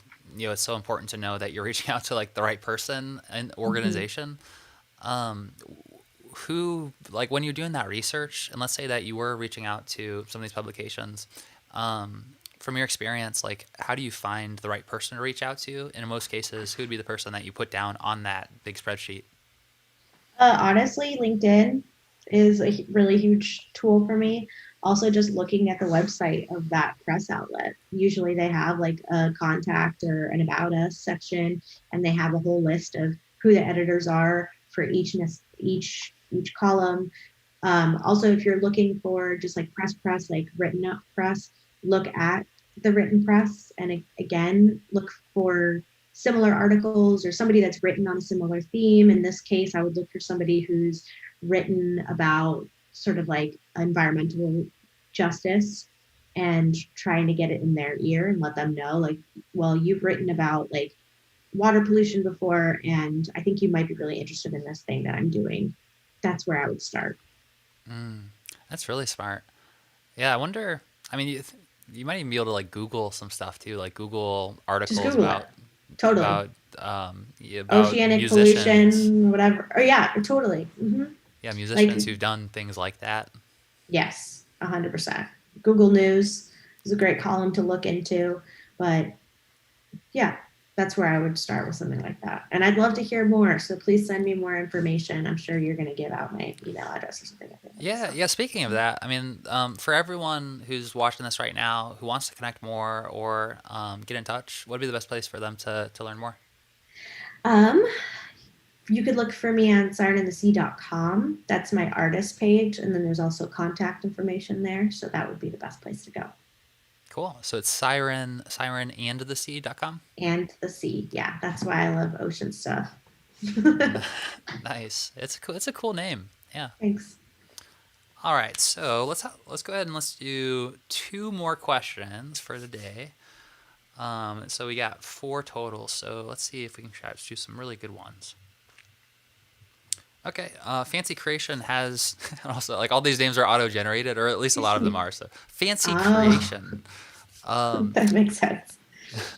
in your opinion, Christina, what's better in a bio? Adjectives to describe your sound musically, or is the bio more of an overall pitch to describe your music and why someone should come out? I guess what I'm asking is, should the bio be Twitter sized, i.e., Oh. 155 characters? No, look at like Spotify. I would look at that first. Like, well, there's the short bio and there's the long bio, right? Like, there's the bio that you can put on your website that has like all the information that you want people to know about, but still done in such a concise way that it's bite sized, that like people can pull from it. But then there's like the Spotify bio, which I would say is like usually a paragraph, and it's not a pitch. It's not like this is why you need to listen to me. It's more, here's information about the artist. Also, first person. Oh my gosh, I feel so dumb right now. First person. Yeah, first I person I think is like, feel so you mean like first stupid person right now. point of view? No, it's not Yeah, stupid. So just like it's I, 8 in the morning. yeah, Yeah, it's worth mentioning. Yeah, that Christina came on. She was here at like like 6:45. 6 a.m. Yeah, She's in California, and also all of you who live on the West Coast or overseas. Where, thanks out of for joining curiosity, us. yeah, out of curiosity, I'm wondering like who here has the craziest time zone or is Oh like tuning in for the yeah, craziest time. I know we have some people from overseas. Um, cool. But yeah. yeah, just make sure that your bio has the basic information of who you are as an artist. And it's okay to use adjectives and it's okay to get a little floral, but just don't make that the entire thing. I definitely had to edit a artist bio the other day because it was all floral. There was no information about who they were as an artist. And this person had been like touring for years for other bands that had like some notability. So I was like, you should mention that in your bio. Like, let people know what you've done as an artist and where you're going as an artist, and don't necessarily just lean in on, yeah, but my vision is this. Like, that's cool and very worth adding a sentence about that vision in there, but don't make it the whole thing. Mm. I love that. There's something really powerful, really interesting about those two questions in general. Like where do they come from? Where am I going? You know, it's Yeah. sort of like Again, we're the back at it. We're at that um manifestation chat, but yeah, yeah, absolutely. yeah. Know where you want to go, and then tell people about it. Mm, love it. All right, so one more question. Let's see. This is so fun. Thanks so much for having me. Yeah, thank you for being a part of it, and thank you. You kicked off Absolutely. day two of the event, so it was Heck a lot of yeah. fun to start off. So I guess there's just one last question that was just a quick one. Was could you talk more about the DIY music conference you spoke first about? Yeah, it's a great conference. I think a lot of the speakers that you have on this actually also spoke at the DIY conference. I don't think they're doing it in person this year, but I think they might be doing a virtual event. And it was just it's a great networking tool, or it's a networking event. It's also a great way to learn a lot of the info that you're your conference is doing. So if I you would like love this, you might to. like that. If you have any say in like organizing that event or anything, I would Mm, also love to connect and maybe be like a we'll part of chat. like a speaker on the event or something like that. So We'll talk. cool. Absolutely. All right, well, let's go ahead and let's wrap up. Christina, it was awesome meeting you. It's nice meeting you. Congratulations on the music release. I hope that it continues to be awesome Thank and you. You super too. super valuable. I'm glad that we got to go into manifestation woo land. It's a place that Perfect it's speed a for this morning. it's a realm that I like to visit, and I think is Well, just is really valuable. So appreciate you. nice. Thank And you. yep, you got it. And also, again, for anyone who's watching this right now, we set it up so if you type in Christina's name, then it should link automatically to connect more. But also, she mentioned you can go to sirenandthesea.com and you can connect more there. So let's go ahead and let's take a about 15-20 minute break. We'll be back here at 11:30 Eastern, and it's going to be an incredible session. We're going to be talking with Bree Noble about how Oh, to rock your next release. Bree is another great example of an artist herself, but is also building a community and a tribe of musicians who are able to really leverage today's cutting edge tools and the power of the internet and social media and building a following to really get the most leverage from your new release. And I think it's going to tie in really nicely with a lot of stuff we talked about just now. So let's take a 20-minute break, and then we'll be back here with Bree Noble.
All right, and now we are officially live with the one and only Bree Noble. Hey Bree, how are you doing today? Thanks for being here.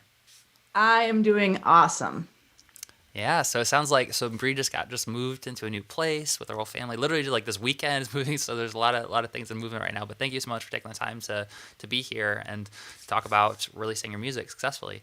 So Bree Noble, for anyone who hasn't connected with her before, is an award-winning musician, music business mentor, and the host of the Female Entrepreneur Musician podcast.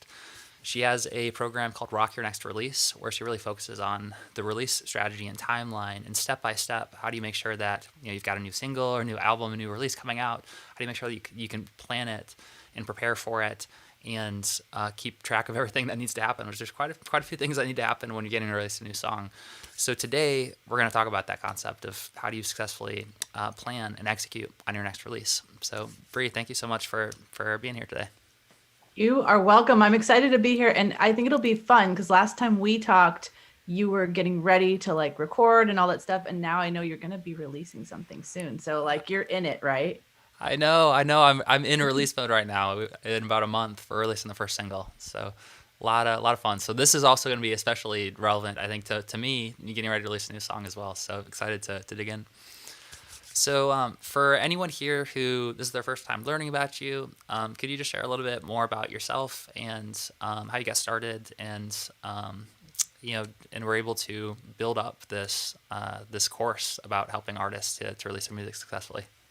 Yeah, absolutely. So I'm a little bit of a different musician breed in that I have a finance background. So I was an accountant at an opera company, was the director of finance for several years. And then I actually quit because I had a child, and plus I really wanted to go and tour as a musician. And I knew the only way I was really going to do that is if I wasn't working a corporate job all the time. So quit my job.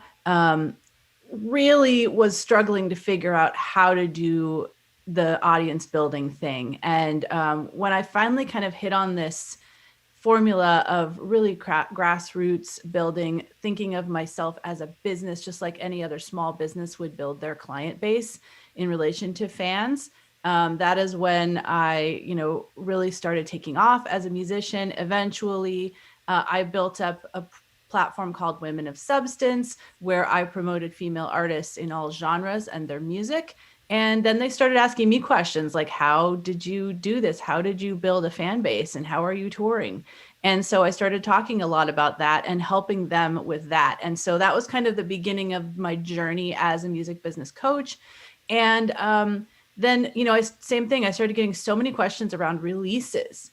And I had released several CDs and, done plenty of things wrong along the way. But one big thing that I focus on a lot in all of what I do is planning and goal setting and organization and time management and that kind of stuff. So I knew that that was a big piece of releasing music. And so I decided to create a course around that really helps musicians to have a solid plan and not go into the release process, hoping that it's going to work, but not really having a strategy. Or, a lot of people had done it before and just been super disappointed with what the results were from the release because they didn't have a plan around it. And they just were like, I threw it out there because I didn't know what to do. And I don't know why I didn't get any response. So I wanted to help musicians, really be able to capitalize on this work, this creative thing that they've made and they're like so attached to. They're like, our music is like our babies, right? And when you put it out in the world and it's not being appreciated like we know that it should be, it's frustrating. So that was my goal in creating my whole framework around Rock Your Next Release and eventually my course.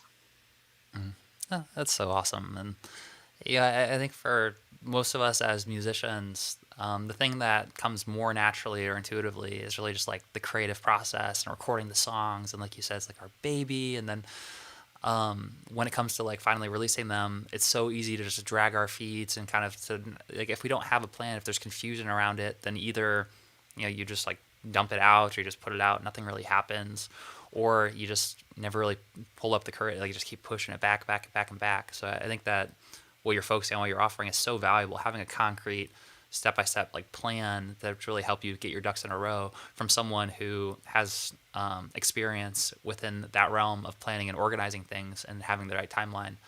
So for having done this and worked with so many artists now, I know that you probably see a lot of the same mistakes and challenges and patterns that keep coming up over and over again when it comes to artists releasing their songs successfully. So I'm wondering, what are some of the biggest, most common mistakes that you see artists making when it comes to releasing their new songs? Yeah. So one of the biggest ones that really has changed the way you release now in more of the digital era with, the advent of Spotify and streaming is that you want to release singles before you release your album or EP and use it as really like a teasers or breadcrumbing to get them excited about the full release. But in the old days, that's not how you did it, right? It was like, oh, you put out an album and then like you release singles to radio. If you were lucky enough to be on a label, or if you had enough, could find someone to get you enough clout as an indie to get on the radio.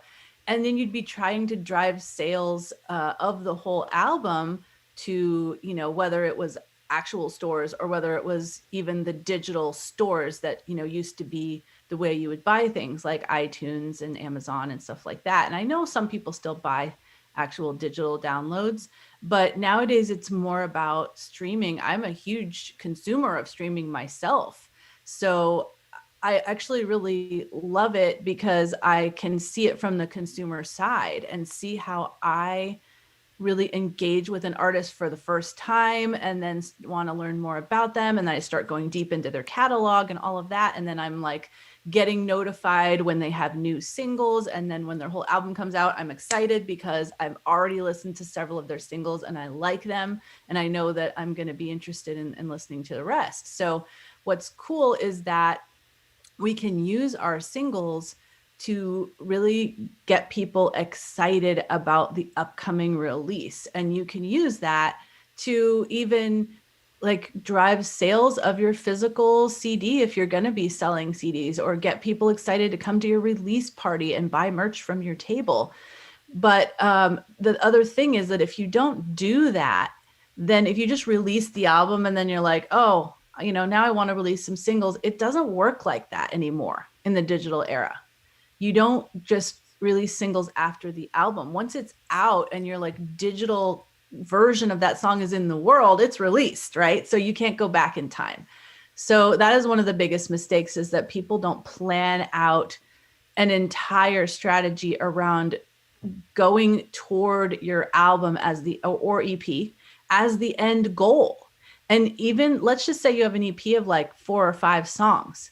You could even release all of them as singles if you wanted, or like 4 of them, and then the final one comes out when the full thing comes out. But now you've taken advantage of all of that promo time that you could be using. Maybe, some of the singles are very, theme based or really relevant to like current events or something. So you could get some great PR around that, but it's harder to do that all at one time, right? You can give yourself time to be like, okay, now I'm going to focus on this single. I'm going to get as much out of it as possible. And now I'm going to focus on this one.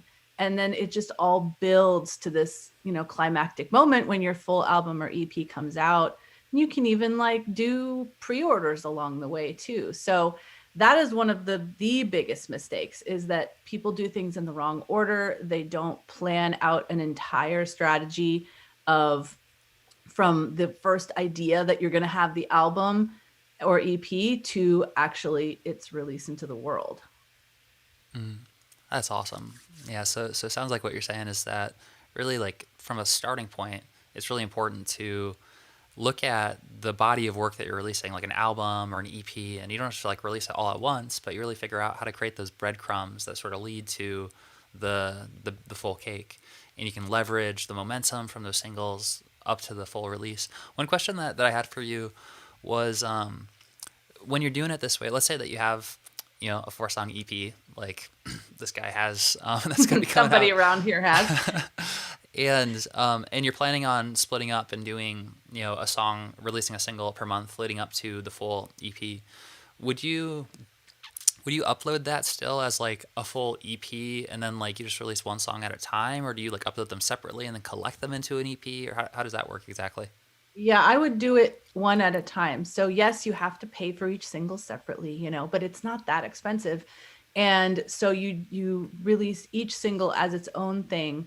And then when you get to the final one, you release the full EP as a thing. And then what you can do inside of your distributor is you can go and say, okay, choose this single, this single, this single that you already released as part of this EP that you're now releasing.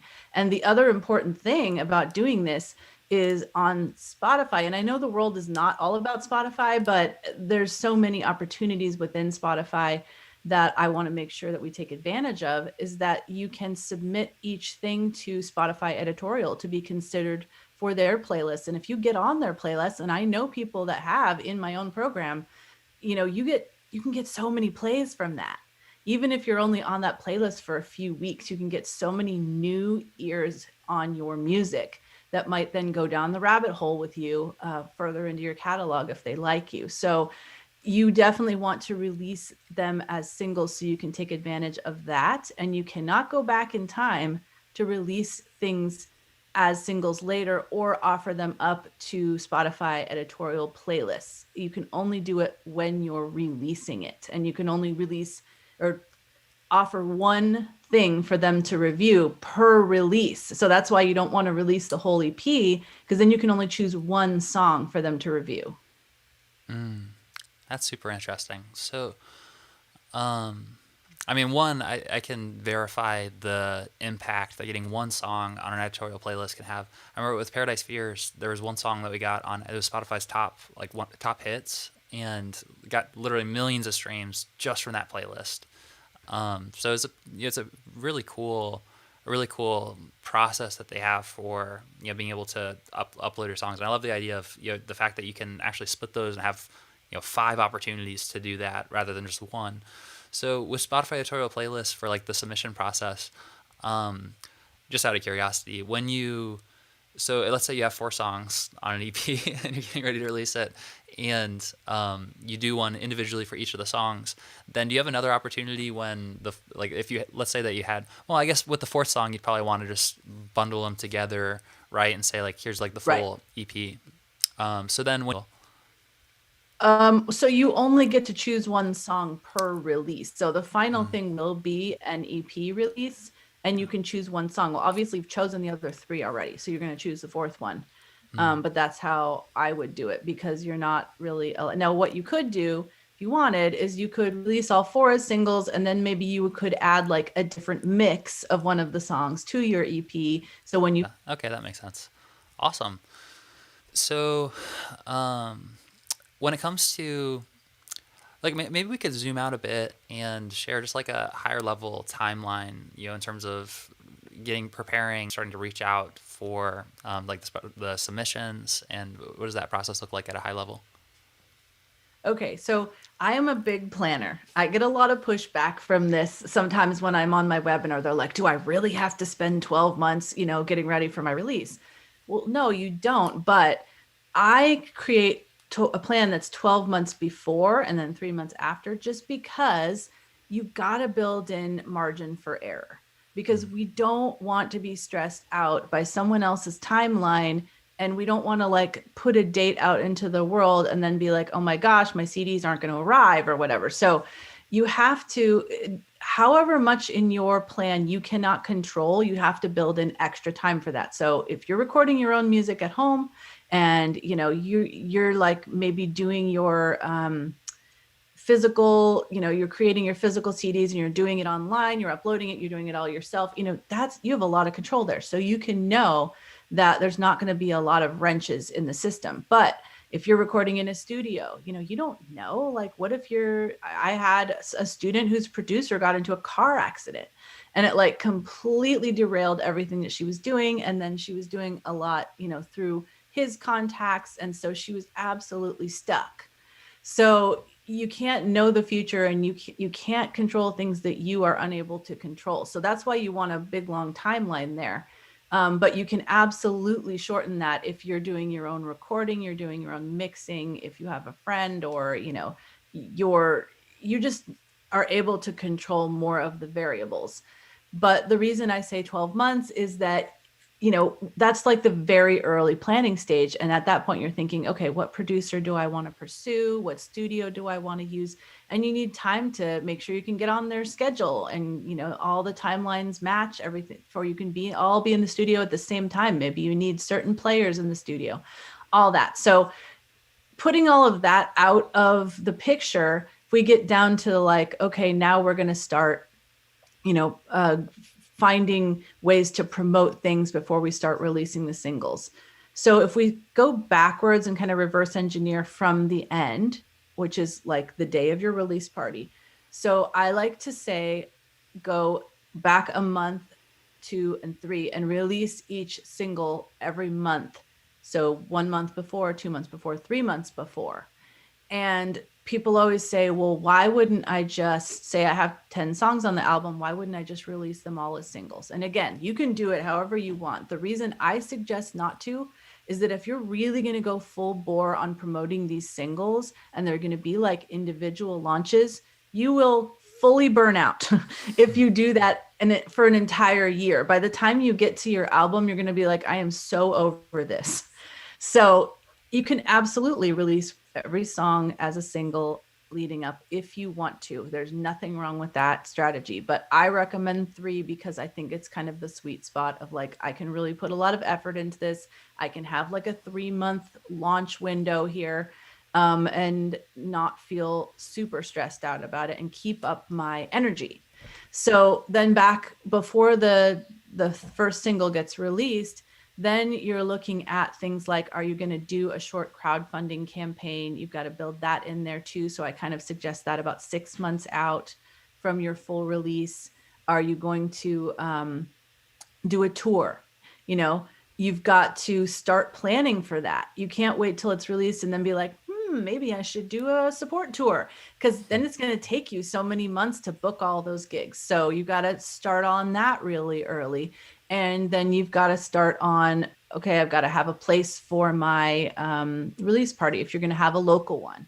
And I have to figure out, what would be the best places I could pitch for PR, and what makes sense in like the order of how I'm going to release these singles, if any of them relate to any things going on in the world or holidays or, months to support certain things. So you've got to plan all that out in advance so you know when to execute. So I always recommend you do all your research that around the time that you're in the studio, or maybe like right after you go into the studio while things are getting mixed and mastered. That's the time you're like researching where you're going to tour, researching where you're going to approach people about blogs or podcasts or, newspaper articles, and researching, Spotify playlists that are going to be a good fit for you. So I think that kind of gives you a good idea of the timeline. And then there's like a 3-month window after you release where you want to keep pushing it. And you can do things like release a video to create, more buzz around your album. And of course, you're going to be doing some kind of support performances. Even if you don't want to tour, you could do an online tour. You could do like a local, few cities tour, or just a few weekend tours. I really think it's helpful to support, especially if you want to, do well in selling merch. The way to sell merch is to get out there and perform. So that hopefully gives you an idea of the timeline. Yeah, that's super helpful. Yeah, and it's definitely, I mean, when you zoom out and you look at it, I think that there's a lot of components. There's a lot of components to it. It can feel a little bit scary, a little bit overwhelming, but it's so much better to, kind of go in and like have an idea, an overview of it, and to plant the seeds, like you're saying, like 12 months ahead of time. I think that for this EP that we're releasing, it's been about 12 months in the making, from like idea of like like we kind of want to do this, to like start kind of germinating and starting to get the things ready with the producer and whatnot. So I think that all that rings really true for me. So I'm curious. There's so many things that these days that change so quickly, and like technology is changing so quickly, and There's all these new tools and resources and whatnot. I'm curious right now what you see as some of the biggest opportunities or kind of new wave, like new things that are happening right now that are interesting things to consider. Maybe things like I've heard a little bit of ripples about like non-fungible tokens and different Oh things like Lord, that. that is not my expertise. That's for sure. Okay, we don't have to talk about non-fungible tokens if we don't want to, but I'm curious, like from your point of view, like what are some of those things that you see working especially well, like right now in 2021, and some things that we could kind of keep on the eye out for. Well, I mean, I don't think that there's anything other than the NFTs, which I understand, but yet I don't understand. So, and I don't think that it's something that artists should get distracted by right now. You just need to focus on creating great music, and maybe eventually, you can do NFTs. But I do think that video is still the way to go. Whether you're using video within just your regular social media, whether you're doing Facebook ads where you're using video to get in front of people, I think video is what is going to engage people, and finding new ways to talk about your songs, to perform your songs on video, that's going to get people excited about actually going to Spotify or wherever they like to listen to music and following you, and then getting on your email list. So, the name of the game still is, we want a way for fans to stay sticky, which means we can continue to connect with them over time. And social media is a little bit sticky, but it might lose its stick if Facebook and Instagram just keep dialing down that algorithm and we have to keep paying more for ads. But if they get on our email list, we know that our email is going to go into their inbox, and they might not always see it, and then there's always, I do love texting, as far as that being a way that we can stay really close with fans.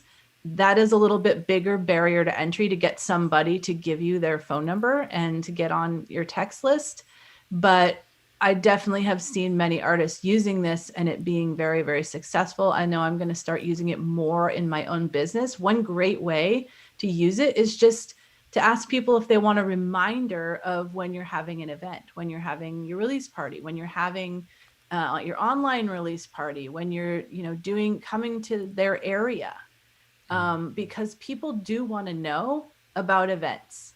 And so I know I've signed up for text reminders for things that I actually wanted to make sure that I didn't forget. Because if I don't look at my calendar, I am like I totally don't know what's happening day to day. And if I forget to put it on my calendar, then I want to have that reminder of and I know even for this summit, I was getting them from you and I'm like, yep, that's helpful. I mean, I knew I was going to be here, but still it's a good reminder to make sure that that's top of mind.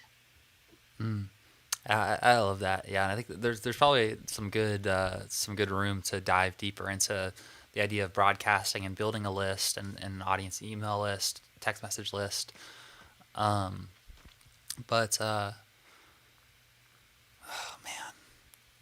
let's go there because I I had a thought about where we're at, like about something else that was complimentary, but this is how you know that we're here live right now, and this is one of the things that happens when you're live. Sometimes you embarrass yourself slightly.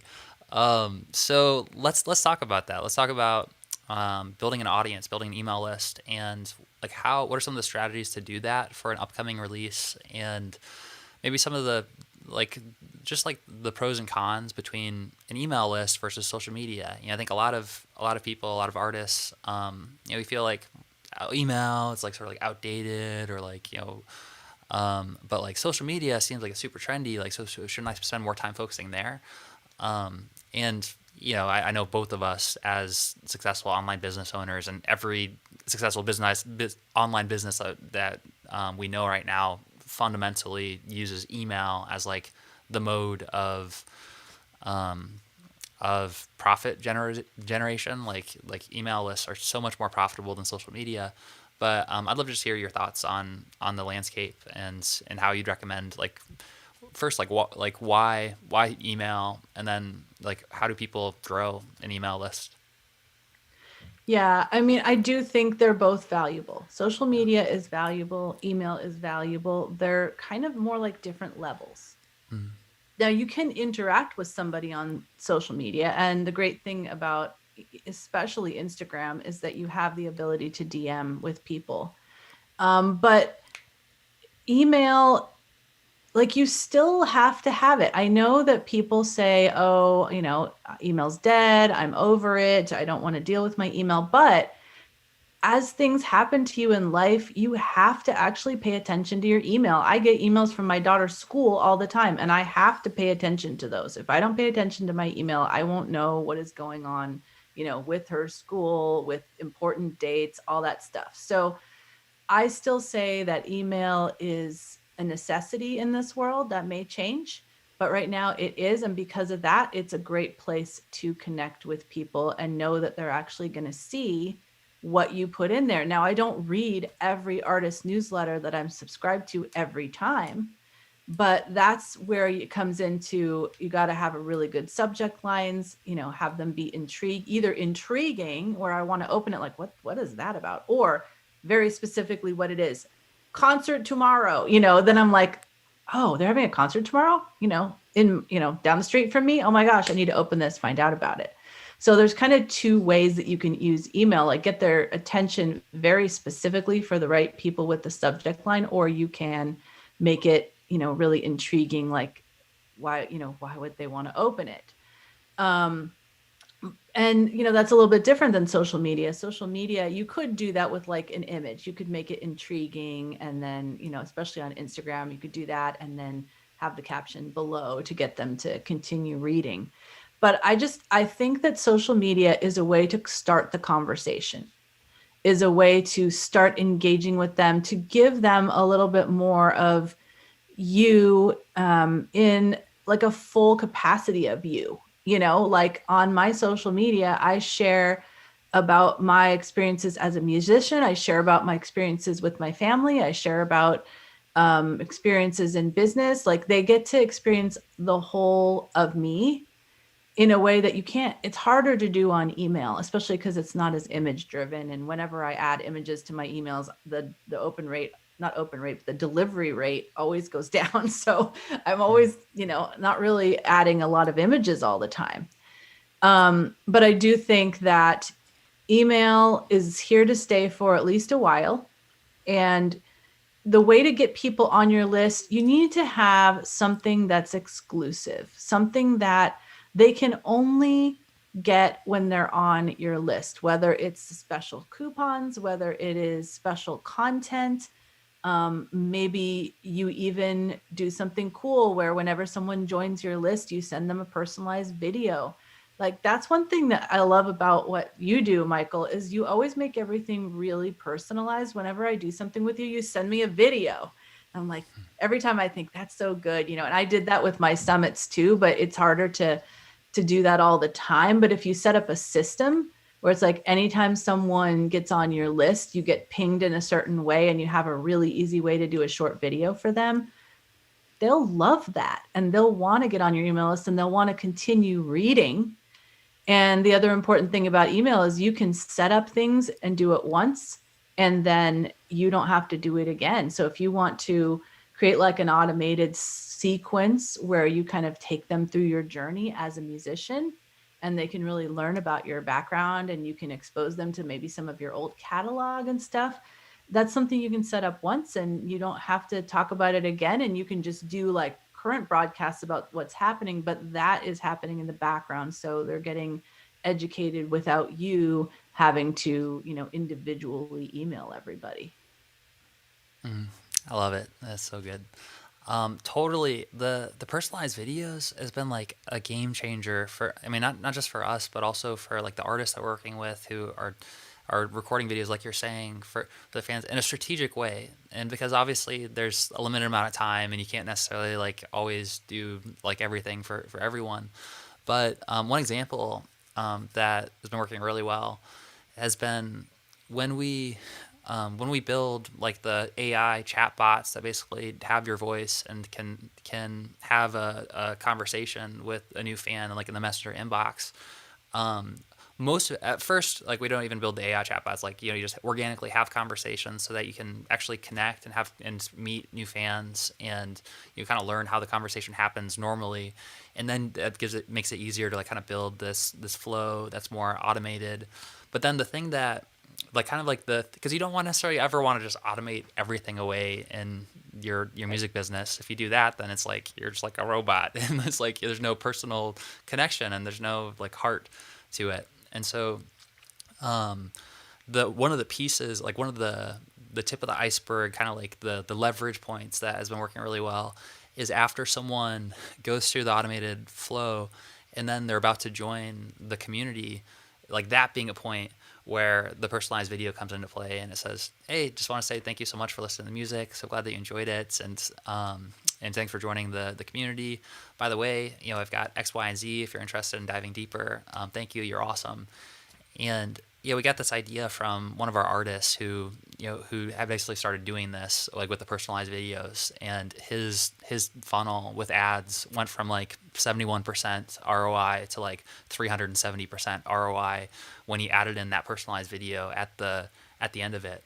So I think that that's a super cool idea, is like figuring out ways to kind of create that personalization at the end with a service like Loom. Loom.com is awesome.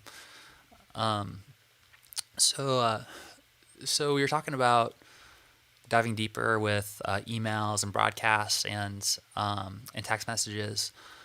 So what would you recommend for this is a question I hear a lot, and I'm interested to hear your take on it, is that automated welcome sequence. And so someone joins your email list. What do you recommend setting up in terms of like that welcome sequence or the automated sequence? Would it be like how many emails and what kind of stuff do you want to put in the email? And Yeah, I mean, I think you need to decide what the actions are that you really want them to take. I personally always want someone to respond to my first email. So I tell them my story and I encourage them to tell me their story. And, not 100% of people are going to respond for sure. It's more like 20%, but I get people like pouring out their story to me, which is awesome to be able to read. And it gives me more insight into, my fans. Now or not my fans, but like my customers, but like for someone, an artist that is more talking to their fans, they could talk about their music journey and like their influences and all that. And then maybe they could ask their fans, what are your favorite bands? Like what do you like to listen to? How do you like to consume music? That kind of thing. So you can get an idea of what they're doing and their behavior while also connecting with them and actually responding back to them. And then I think you want to decide, what are your most important actions that you want them to take at first? Where should they connect with you where they could stay more connected with you in the way that's going to be most helpful? So I always think Spotify is one of those. If you just ask them to follow you on Spotify, then Spotify will like jump on the back of that and help you out. If they follow you, then next time you have a single, they're going to put that in someone's release radar, or they're going to start bringing up your old catalog in their Discover Weekly because they're like, oh, this, they would definitely want to know about this person and their music. And that's what's great about Spotify. I mean, the algorithm serves Spotify, but in doing that, it also serves you because it identifies, oh, this person likes your band, therefore it's going to serve more of your band to them. Or it likes similar bands to you. And then it's going to start serving you because you're on similar playlists, you are similar genres, other people that listen to that person also listen to you. So that's all going to work in your favor. So I would say getting people over to Spotify is super important in one of those welcome sequence emails. And don't just say go follow on Spotify. Most people don't know how. And they change it all the time, right? It might be in a different spot. They might be using a mobile app. So like do a quick video where you show people, here, click this heart or whatever, and that will do it, because educating our audience, a lot of times they really want to help us out, but they don't know how, and they feel silly. Like, I should know this, but I don't, so I don't really want to ask. So I just won't do it. That's like a gem of wisdom right there. It's just the walkthrough of like how to do the call to action, how to do the thing that you want people to do. Yeah, it's one thing to just be like, hey, go do the thing, but I think you're 100% right. Like every time, I mean, and this applies to you as a musician. If you want your fans to take some sort of action, it also certainly applies to like with modern musician. Like if we have something like this summit, for example, and we want people to get the VIP pass, then sharing the screen and walking through how to like exactly how it works and what does it look like before and what does it look like after you go through it is just a hugely powerful way to kind of paint the picture of what it looks like. And when it comes to following your music or doing the things that you're asking, I think 100% just like that quick, like even just telling people like here's what I want you to do, like first click here, then click here. Here's what that looks like. Then click here. I Yeah. think Yeah. I do that on the end of my webinars because it's like they might go to this page and like, I don't know, should I click, so I'm like, okay, you're going to click this. Here's what's going to happen next. It's going to do this. And then you're going to, and then you click this button. So it just makes people feel more comfortable about doing it, especially with things online. Sometimes people are a little uncomfortable with going to websites they've never been to and stuff like that. And especially if they're not like a normal Spotify user or, whatever it is you're telling them to do. Maybe you're telling them to follow you on Instagram and then like you might want to give them some extra instructions like, hey, go to my bio or go to my DM and send me a DM and, let me know that you followed me and I'd love to, respond or whatever. And just tell them how to do that because I mean, every audience is different, but my audiences are older and some of them maybe have not used Instagram very much. So don't feel like you're talking down to them. It's going to help the person in your audience that doesn't know how to do the thing and is just too afraid to ask. awesome. All right, so now's probably a good time to go to some Q&A questions that have come in and answer some questions from people in the audience right now. So if you have any questions for Bree and you want to post, then we're going to be answering those right now. And let's go to the ones at the top. We got one from Z Sonic who asked, I'm finishing a 5-track EP that's coming up soon. How do I decide which songs would be good singles? Any tips on which to order the single releases?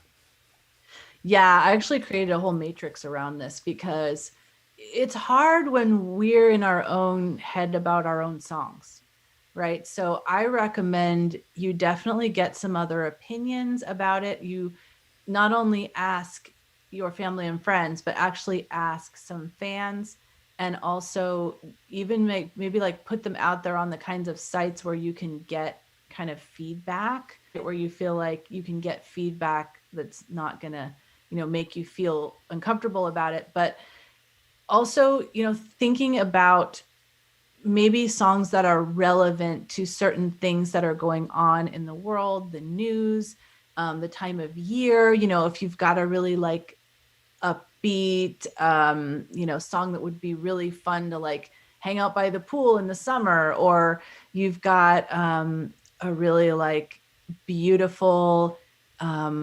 acoustic song about, a home and comfort and stuff, that might be a really great song for the winter. Try to think about what the songs that you have, not just, how good they are, but also how that the songs you're choosing are representing you. I know sometimes artists are all over the place when it comes to genre, and there's nothing wrong with that. So if you are like, if you're the kind of artist that like does acoustic singer songwriter and then you do punk and then you do, straight up pop and it's all on the same EP or album, I would probably release one of each of those kinds of styles just to pull in the different kinds of people that might like your music. Awesome. So it sounds like what you're saying is that if possible, it's good to get some feedback so you can kind of figure out which ones are most popular, which ones are getting the best response. And also it's really important to have variety based on the EP or the album so you can kind of give people a taste of each of the different styles of songs that they might dig into. Yeah. And also I just remembered, it's also really great to test them out live. So, do a show and see kind of the response to the different songs that you're doing and maybe even ask the audience, like, what was your favorite afterward? And just the more you can get your audience's response, the better, because they are, a sample of all the people that eventually will be interested in your music. That's so good. You know what that reminds me of was this gem of an idea that when I was talking with RL yesterday, we were talking about how one of her favorite artists, who she was personally connected experience, where she just like pulled out a guitar, played the songs, talked about them, and got feedback from every person in the Mm. circle. And so it sounds like what you're saying is that something like that could be a really valuable way to get some of that feedback early on, create an amazing experience for your biggest supporters who are probably going to remember that for the rest of their lives, and give you some insight on what songs you might want to release. Yes, I think that's a great idea. I definitely did something like that for my first CD release. We had a bunch of people over. We actually they got a preview, and then we got to ask them like, "Hey, what was your favorite? Why did you like it? What did you think of, the different styles and all of that?" Cool. So let's keep on moving on to our next question here. We got one from Papa Muse. I love these Papa, names. I know some. It's funny. Some of them are pre-created. You can tell because they're like helpful settler, and then we have some that are like Papa Muse and Sean Quixote that are just like slam dunks of names. That's Uh, cool. Papa Muse said, "My coach wants me to get more of my music out in the world because I've been sitting on the recordings. I have an environmentally themed song ready. Sea Baby's planning to release it on June 8th for World's Oceans Day, but I've been too busy preparing for the live show and other aspects of this business. It will be part of an upcoming EP. Is it better to take advantage of the holiday or to give myself more time to plan out the release?" Well, I would say that you've already not taken advantage of the holiday, unfortunately, because if you really want to take advantage of it, you want to get PR around it, where you're getting coverage outside of just you going on social media and saying, "Hey, this is for World Oceans Day."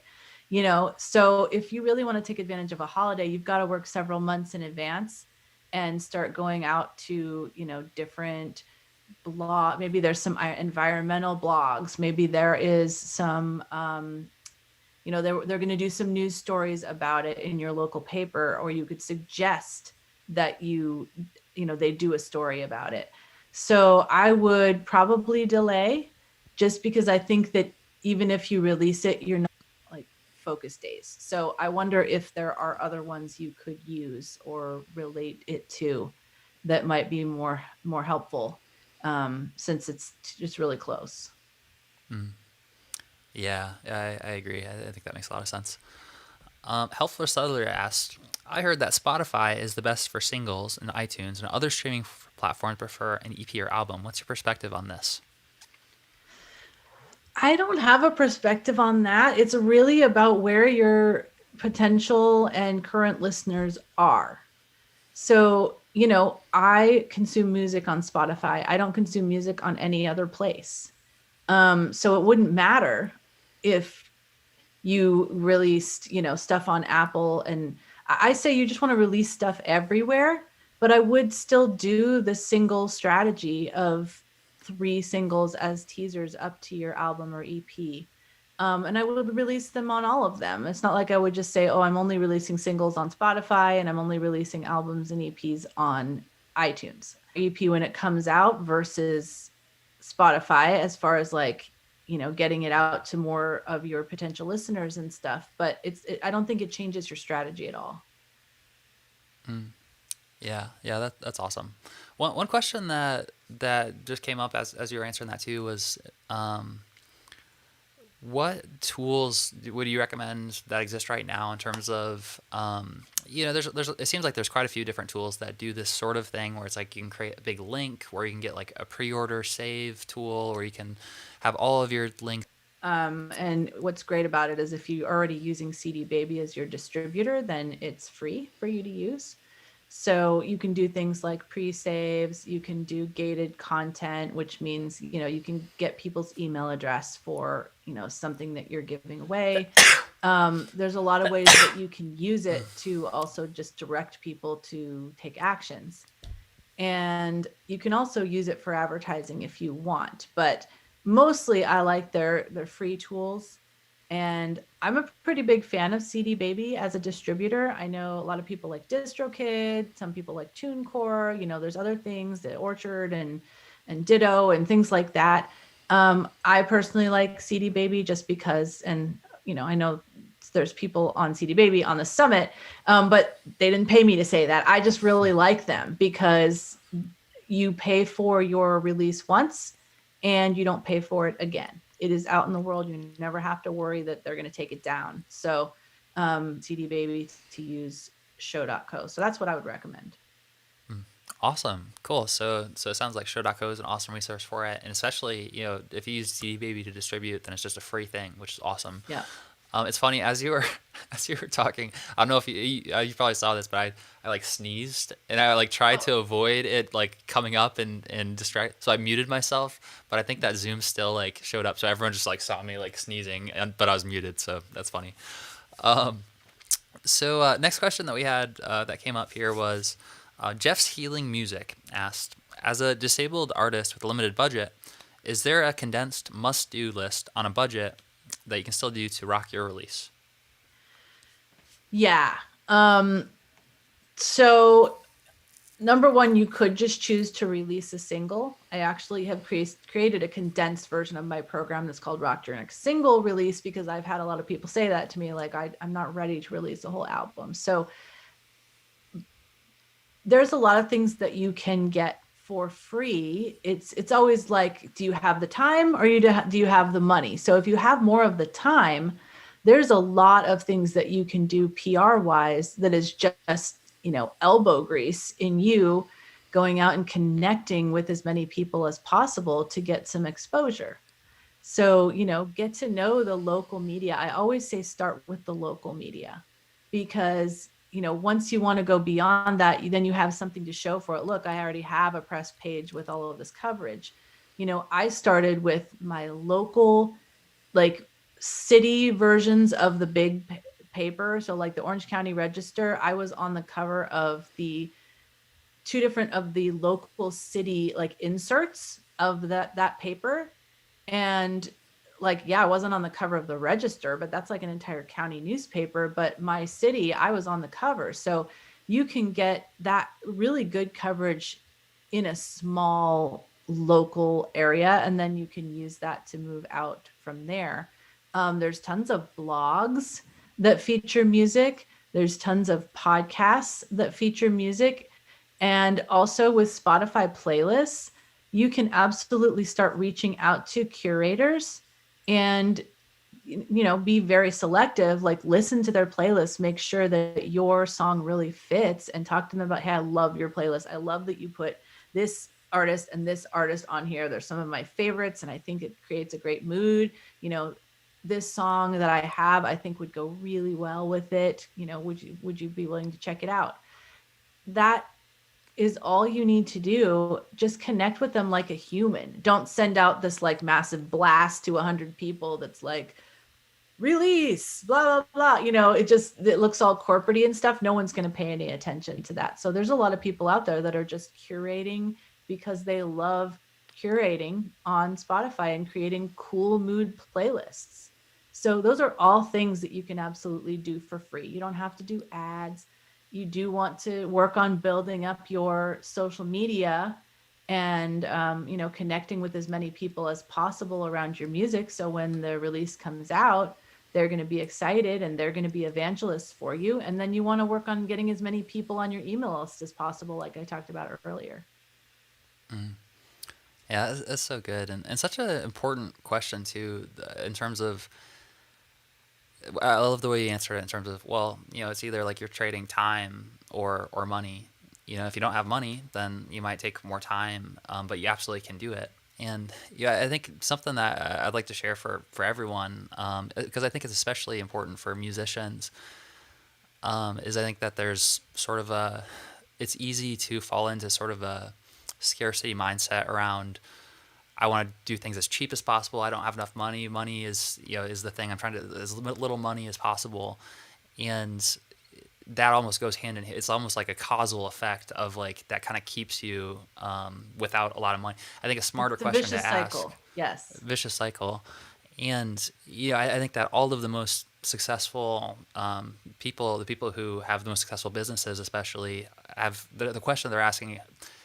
Yeah, they're trying to be frugal and to like get the most value from their money, but a much more important question is around their time, and like they're trying to figure out how do I decrease my amount of time, because if something takes 10 years to figure out on your own, but investing in a course or investing in a coach or a mentor that can save you 9 years of your time, for $10,000, that's a really smart investment to make. And so I think that it's sort of a limiting mindset for a lot of people, like that.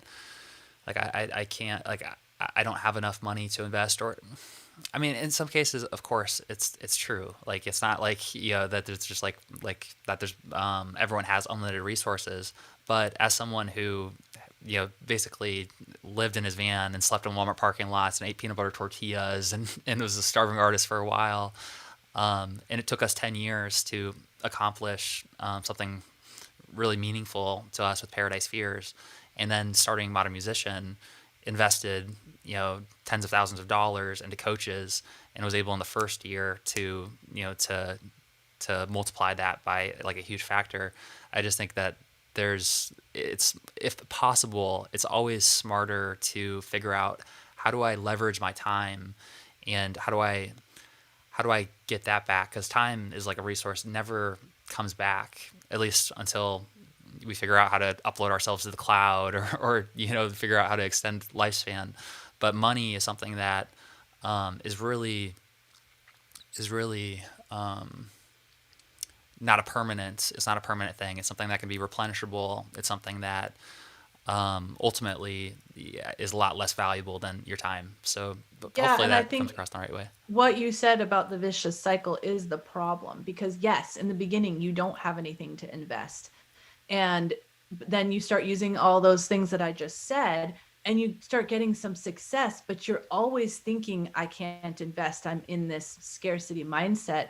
And so even though you're starting to make some money, you're not reinvesting in yourself so you can make more. So like he said, once you start making the money through the things that you're doing that are not costing you anything, you're giving your time, well, eventually then you've got money to like perpetuate this machine, and then you can literally buy your time back and Mm. not have to do the things yourself anymore, because then you can hire an assistant and you can bring on coaches that are going to help you exponentially improve. So it's all about that mindset, though, that we don't have to be starving artists.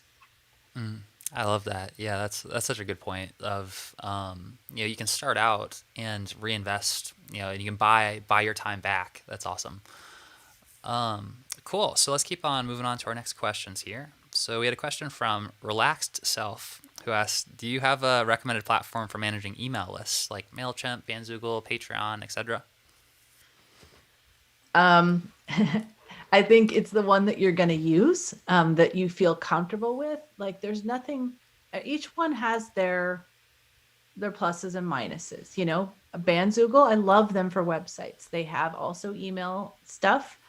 It's not as advanced. You can't even, right now they don't even have any automation. We're working on that. I'm pushing them, but it's good for the beginner, right? Mailchimp is fine for the beginner, but once you start getting into more things like automation and stuff, then they start kind of jacking up the price a little bit.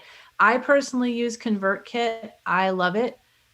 It's more like it's like a lot of functionality for not a complicated system. So it's really easy to understand, and you know, you can tag people, so you can know a lot about your audience with it, which is what I love. I can know who's interested in different things just by setting up tags.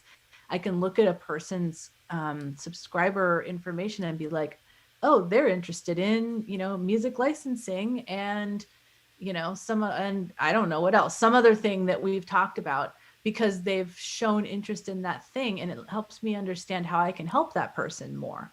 And it's the same thing with your fans. You'll be able to be like, oh, they gave me money from my crowdfunding campaign and they came to my release party. Wow, they're a big supporter. I want to do something special for all of those people. And you can then segment them out. as like your super fans. So that's why I like ConvertKit. But you can do those things with MailChimp. You can do those things with like, Flowdesk or ActiveCampaign. There's so many things you can use, but that's my preferred one. I love the way you answered that too. Like it's the one that you're gonna use. Like and it's not that hard to, well, depends. Like if you're just starting out and you're just collecting email addresses, you don't have a ton of automations and things, it's really not that hard to transition from one to another. So the most important thing is just to get started. That's And right. You can just import your list. So yeah, just if you're on Bandzoogle already, just get started. That's what I tell my students. Don't make it too complicated. Just start getting email addresses and start connecting with them. And yeah, you don't have the automation yet, but when you're ready, you can move to something that has the automation, and it won't be that hard to move a few hundred email addresses. 100%. Yeah, and to piggyback off of what she said too, in terms of like segmenting your list, when you do get to that point where you essentially keep track of who has purchased things from you and how much have they purchased. There's a field they called like lifetime value that if you update that and you know which of your fans have spent $500 or $200 or $1,000, and you have that information, then you can upload that to tools like Facebook and Instagram ads and create a lookalike audience based on the lifetime value of your fans. And what that's going to do is it's going to create a targeting audience that it keeps in mind the people who are your most supportive fans, and it creates an audience of 1 to 2 million people that most closely match the same characteristics as those people. And you can directly reach out to those people through advertising. And so super powerful to build that list so that you can create those lookalike audiences as well. That's right. It's amazing that they give us that ability to upload our email list and then take a picture of it and then be like, who looks just like this. It's crazy. Yeah, it's certainly like one of those. I mean, there's also a little bit of controversy around like privacy right now. Like iOS 14 just came out, which is basically has this big note. Maybe you guys have seen it on if you have an iPhone. It's like, do you want to allow this app to track your every move on the internet? When you who's word it going to that say way, yes to that? Can we not say it quite like that? Yeah, I personally lean towards the side of, for me, I was actually kind of disappointed because I saw those and I actually want to allow, like, I want personalization in the I advertising. do too, but it And looks so scary with the way they say it. It does. It's frustrating. But then also, so I made a point to like click allow on all of them, and then I realized I went to my settings and somehow it automatically turned off all of them by default. So not only was it like they weren't asking me, but there was like they just turned them off by default. And anyways, Wow. but it's still, that's really, it just kind of affects apps right now. So that doesn't really affect like the pixel that much. So we're geeking out here and we're talking about some stuff that's some like pretty advanced like advertising, target tracking stuff. So it's not necessarily super important. The main takeaway is that building an audience like we're talking about here with your email list and a text message list and keeping track of their lifetime value and the different things they're interested in is a really valuable resource in a lot of different ways, including the ability to create these lookalike audiences. Yeah, for sure. So let's go ahead and let's answer, let's say 2 more, and then we'll break for lunchtime. And let's see. So we got a question from Excited Being. I love this. Intelligent Self, Excited Being. Names. Says, when using social media, sometimes I get caught up releasing content to friends on my personal page because it may be more relevant to my artist page. I don't want to isolate my friends from fans, but it seems like some content is better suited for my artist page, but I still want to share it on my personal newsfeed. Do you have any insight or strategies to make the most of both channels? Okay, so if I understand it right, they're basically asking, what's the difference between my personal page and my artist page? What's the best way to use both of them together? Yeah, I mean, I personally think that you should post some stuff on your personal profile because the people that follow you there do want to know what's going on with you. Like your family and friends, they care more than anyone what's going on with your music industry, what you're doing in the music industry and stuff. So, and it's also really super intriguing to them because a lot of them, they're not in music. And so I don't think you need to have totally separate content, but I would post everything about what you're doing in music on your music page. And then I would be selective and post the most important things on your profile. Caveat being, don't sell. Don't sell on your profile. So like, don't be like, buy my album on your profile, like some cool, free offering that you have in exchange for an email address. That's okay. You just don't want to. I probably wouldn't even super promote like a crowdfunding campaign or a Patreon on my main page. I think you can do it a little bit, but not a ton, because you don't want them to shut you down. I also think it's really important when you're doing live streams to also do it on your personal profile sometimes. And if you're using something like StreamYard, I think you can actually send it to multiple places, potentially I think even in Creator Studio now you can do that, like your profile and your page, because I found that live streaming on my profile, I get a lot more engagement because those are the people that want to connect with me so much that they're friends, quote, friends on Facebook. Sometimes, we want to try to get people to move from our profile to our page, but sometimes they just won't, for whatever reason. They don't want to, like, I don't know, they won't want to like identify themselves of liking certain things because they're afraid they're going to get more ads or something. So don't worry if not everybody's moving over to your page. Just try to meet them where they are, which is on your profile. That's great. And one thing that popped up as you were talking there was when you were talking about the try not to like sell like on your personal page, and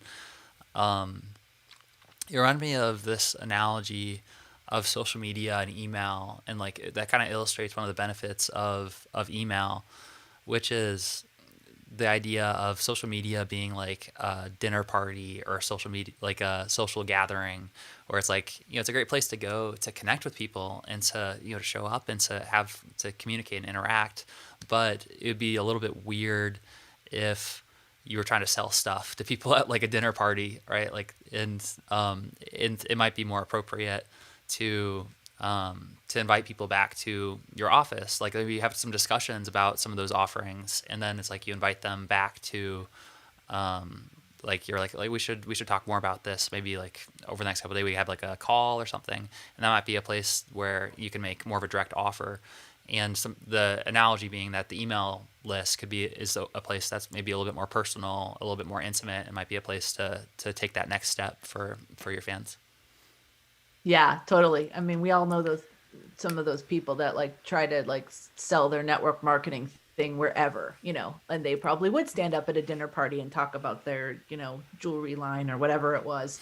But it's weird and uncomfortable. So yeah, you want to ask permission to take that next step with people, and that permission is email. Love it. Awesome. So one last question. Let's find a good one.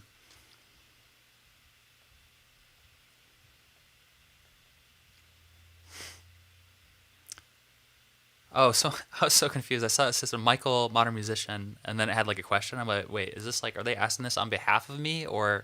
But I think they were just tagging me. Okay, so this question from Carrie Miller asks, I've got nearly 11 completed songs I recorded for an album, but now after hearing the conversation, I'm wondering maybe I should split things up into 2 or 3 EPs worth of material so I can release cycles for the EPs. I guess I'm wondering if the album is still relevant or if I should go with the EP model. My original plan was to release one song a month and to collect it all at the end, but I'm mainly concerned about what will be the most effective. So I'm wondering about which one would you recommend, 2 or 3 EPs or a full album? Yeah, I think it totally depends on your goals with what you want to do with it. So for example, if you're going to be touring a lot and you actually sell stuff at your merch table, you sell CDs, and a lot of times now what works really well is to sell a CD bundled with other things, pieces of merch. If you are going to do that, I think having a complete album is a really, really valid option. But EPs can also work like that. You probably just would then want to have 2 different ones there. if you're mostly doing the streaming model, I would say EPs is probably the way to go, especially if it makes sense to divide songs either like by genre or by theme. What works really great for EPs is having songs around a particular theme, because that also makes it much easier to, get excitement for PR and stuff like that. So I would say it really does depend on your goal, because one thing I do recommend is getting, if you're selling a physical CD, is getting pre-orders. And you can do that like throughout the process as you're breadcrumbing this stuff and releasing your singles to get people excited. You can be leading up to that, pre-order of the actual physical thing, or a merch bundle of some kind. But if you're mostly focused on digital, then I would go with the EP model. Awesome. All right. Well, Bree, thank you so much for coming on here live to be a part of the events. It's been super valuable. Again, super timely for me getting ready to release this stuff. So I was taking notes here as you were talking as well. So thank you for what you do. For anyone who is listening or watching this right now who wants to connect more or learn more about Rock Your Next Release, where's the best place for people to go to dig deeper? Absolutely. You can go to rockyournextrelease.com. There's a whole workshop there that talks all about this framework that I talked about today, and the timeline, and walks you all through it and everything.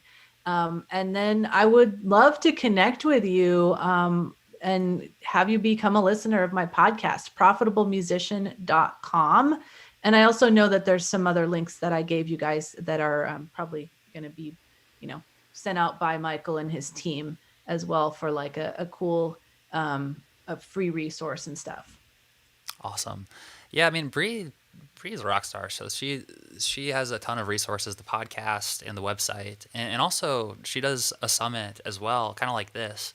So definitely worth connecting with her and being a part of that community. Also, on a side note, Bree, I would love to be next time you have a summit to be involved if it would be valuable, like as a speaker or something.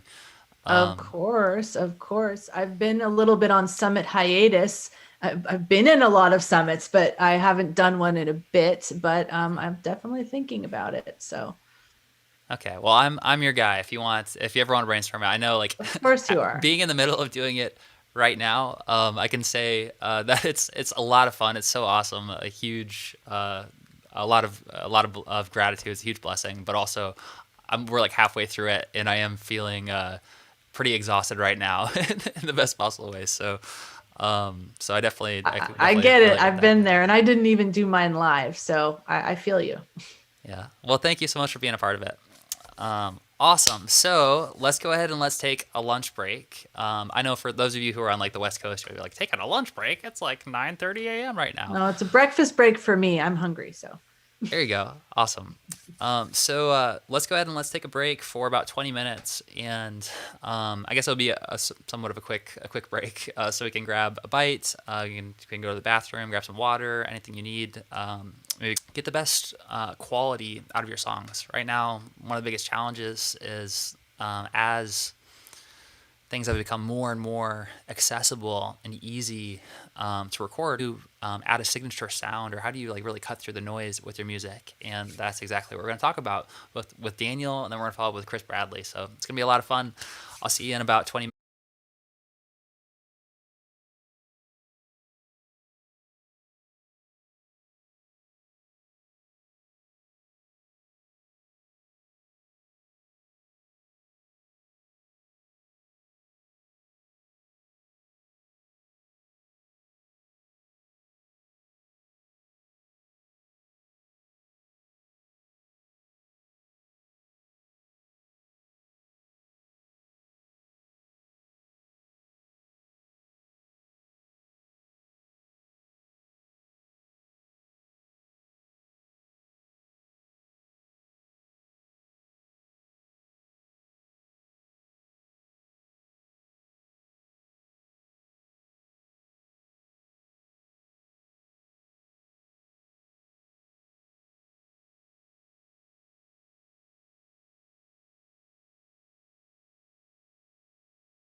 All right, so I'm really excited to be here today with my buddy Daniel Grimmett. He runs a business consultancy called Dark Label that serves both indie and major record label producers. They've worked on over 800 projects in 25 countries around the world, produced a Billboard charting record, got songs placed on TV, and worked with everyone from Sorry. YouTubers. Hey, sorry, I'm gonna stop you. It's Uh oh, not live or anything, right? it's not live right now. Okay. Yeah, did I say something wrong? Sorry. Well, that stuff's from Songwriting Team. That's from my production company. Ah, I grabbed it from your website. Gotcha. Yeah. Well, I could have typed it right. Yeah. So Dark Label is the consultancy for producers. The stuff like the 800 projects, Billboard, that's from Songwriting Team, my production company. Okay. Do you think is it important? So I guess I said I can go into that, if you ask like, oh, what's your background or whatever, I can kind of talk more about how it started with Songwriting Team, moved into consulting. So. okay. How about you want me to so I could say that you run Dark Label, but then I can also say like I can mention, and also he works with what was it called, songwriting? Yeah, but I used to run a production company called the Songwriting Team.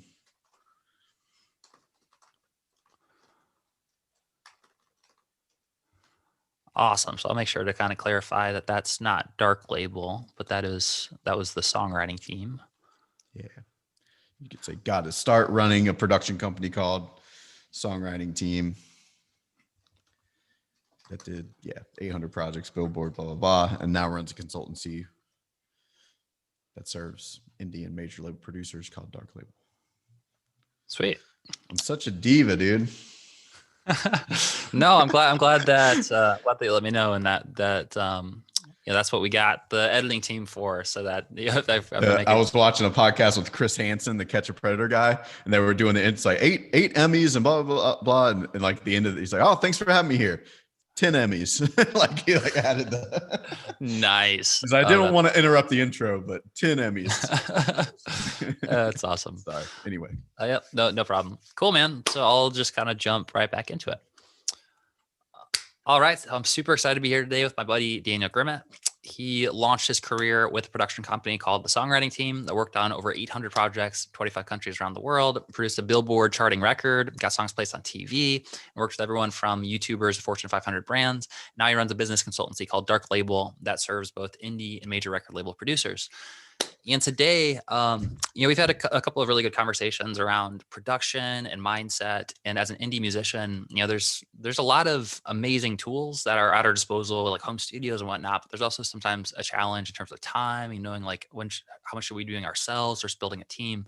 So I think that today we're really going to focus on that conversation and figuring out, as an indie musician, how do you record the highest quality music, and what are the best things for you to focus on? So Daniel, thanks so much for taking the time to talk today.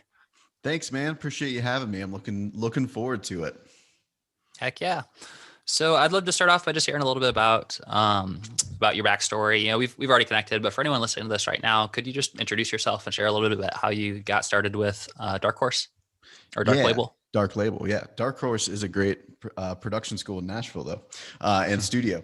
So I got started playing music when I was a kid. My parents always had instruments around the house, and they played a little bit. My dad was a band instructor when I was a little kid, and started playing instruments, playing in bands, and got into the recording side of things ultimately. And when I was 24, moved to Los Angeles to start a production company. It was about a decade ago, and we were one of the first kind of fully remote production agencies. So it's very popular now, obviously with the pandemic, and which I think is awesome because it's something we've been doing for a long time, and I'm a big believer in the model and being able to connect with artists all over the world. So like you mentioned, I got to work on a ton of cool projects. My primary role was hiring the talent, the producers, the writers, the mixers, as well as getting the work, whether that be artists, companies, brands, things like that. We did all sorts of stuff. We relocated the company to Nashville in 2014, stayed there for the bulk of the time that we were a business. And what I realized was that, hey, all the people that worked for us ended up going on to do, big things and cool things. So that kind of inspired me to get into the consulting side and help producers grow their business. So I have a partner, Mike Monty, who's an industry vet that helps me out, and he does a lot of different stuff. But I guess his biggest claim to fame is discovering and developing pop acts, Tori Kelly, Becky G, people like that. So I have an interesting, perspective on both sides, right? Like, even though I work directly with producers, those are my clientele. At the end of the day, I'm in this so that the artist, their clients, have a great experience and get something out of it. Because if the artist isn't getting anything out of it from the producer, then what's the point of the producer, right? So focusing on a great experience for what I call the end user, which is the artist. I kind of help artists in a weird way, through producers, basically making sure producers are showing up and doing their job and providing value to the artist. So I've kind of this weird, middle ground, I guess, where I understand both sides, and hopefully we can talk a bit about that today. So. Cool. Yeah, that's awesome, man. It's super interesting too, how I love the way that you put it in terms of like you're serving artists through the producers. And what it reminds me of like my mentor, a few of my like business mentors, and some like the impact that they've made on me and with Modern Musician, and how ultimately like they've made a huge ripple effect on all the artists that we're working with as well. And a lot of like what I'm sharing and what the lessons that I've learned, a lot of the insights have come from my mentorship. And so I think that, yeah, you can make a huge impact on, even if, if you're focusing on producers, that does like really ripple out and helps artists.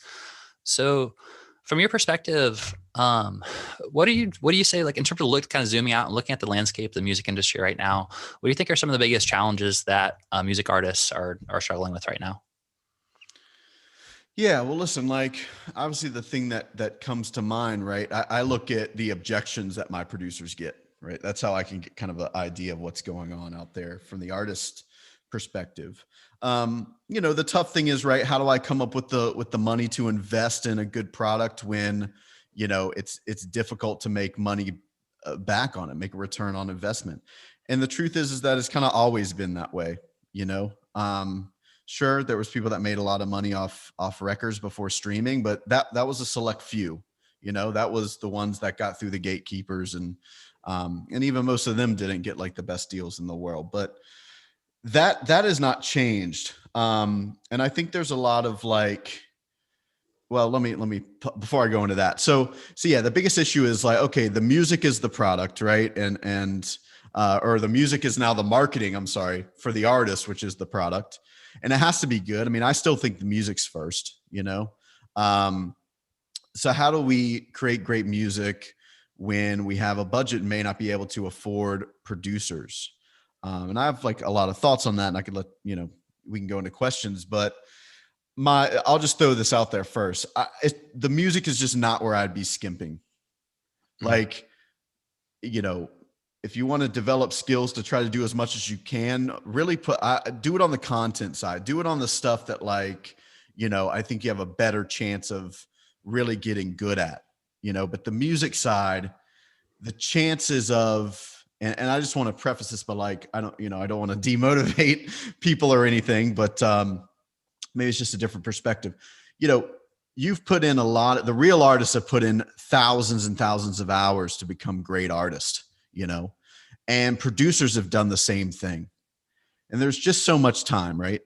So the chances that an artist is going to be a really, really, really incredible artist and a really, really incredible producer, like, honestly, you'd probably already know by now if that were you. You know what I mean? And there are a couple examples of that, of course. I think Kanye is a great producer and a great artist. Like Pharrell, like J. Cole. There's a ton of examples, but like it still is a small subset compared to artists in general, right? And it gets really dangerous when people kind of try to model themselves after the anomalies. Like, to put it in the business world, I think like Alex Becker, one of the business guys, said this, like, people will come and say, oh, I want to run a bunch of different businesses because Elon Musk does it. And it's like, well, you're picking the one guy who's like an anomaly to try to model yourself after, where 99% of the business people that are successful really focused on one thing and made it great, So I get why we want to kind of do that and, produce your own stuff. But listen, like, don't let that get in the way of you actually having a shot as an artist. You can get with a producer that can, maybe do stuff on spec in the beginning, or figure out a way to pay them, or, do what you have to do to make sure the music's good. And then if you want to put in, some time to build up some other skills, like I would do it on content side and other things like that. So that's just we could break that down, but that's just what I'll throw out there. No, I think that's a really good insight, because I mean, it's no secret that like we all have an amazing opportunity in terms of like the tools that used to cost tens of thousands of dollars. Yeah, like we can have similar tools now in a home studio, and so those tools are really incredible. But the time investment, like the time is like the biggest thing I think, and that still requires like a lot of time investment in order to really figure out how to use those tools. And if you're just trying to kind of figure them out on your own too, you're probably going to be spending a ton of extra time, as opposed to like finding a mentor who can you can, literally like work with day and night to like see how, with their tens of thousands of hours of work, like how they operate. If you can actually like be in a studio where you're interning with like a producer, that's one thing. That's a great way to learn how to become good yourself. But a lot of times it seems like people are trying to kind of do this themselves and spending a ton of time and energy, and time is super valuable, right? Like it's way more valuable than money in the long term. So I think, and I really like the point that you made in terms of the things that you can invest in your music career. Like the music, it's called your music career. So like the music is one of those things where it's gotta be really good, right? Like it's gotta be something, it's gotta be something competitive, and something that the quality is really good, along with like just the songs themselves need to be really good. And I mean, it's not everything, right? Like there's plenty of super talented songwriters and super talented, producers that have a great product, but if they don't know how to promote themselves or market it, then it's like having a shiny car that has no engine, like can't like go anywhere.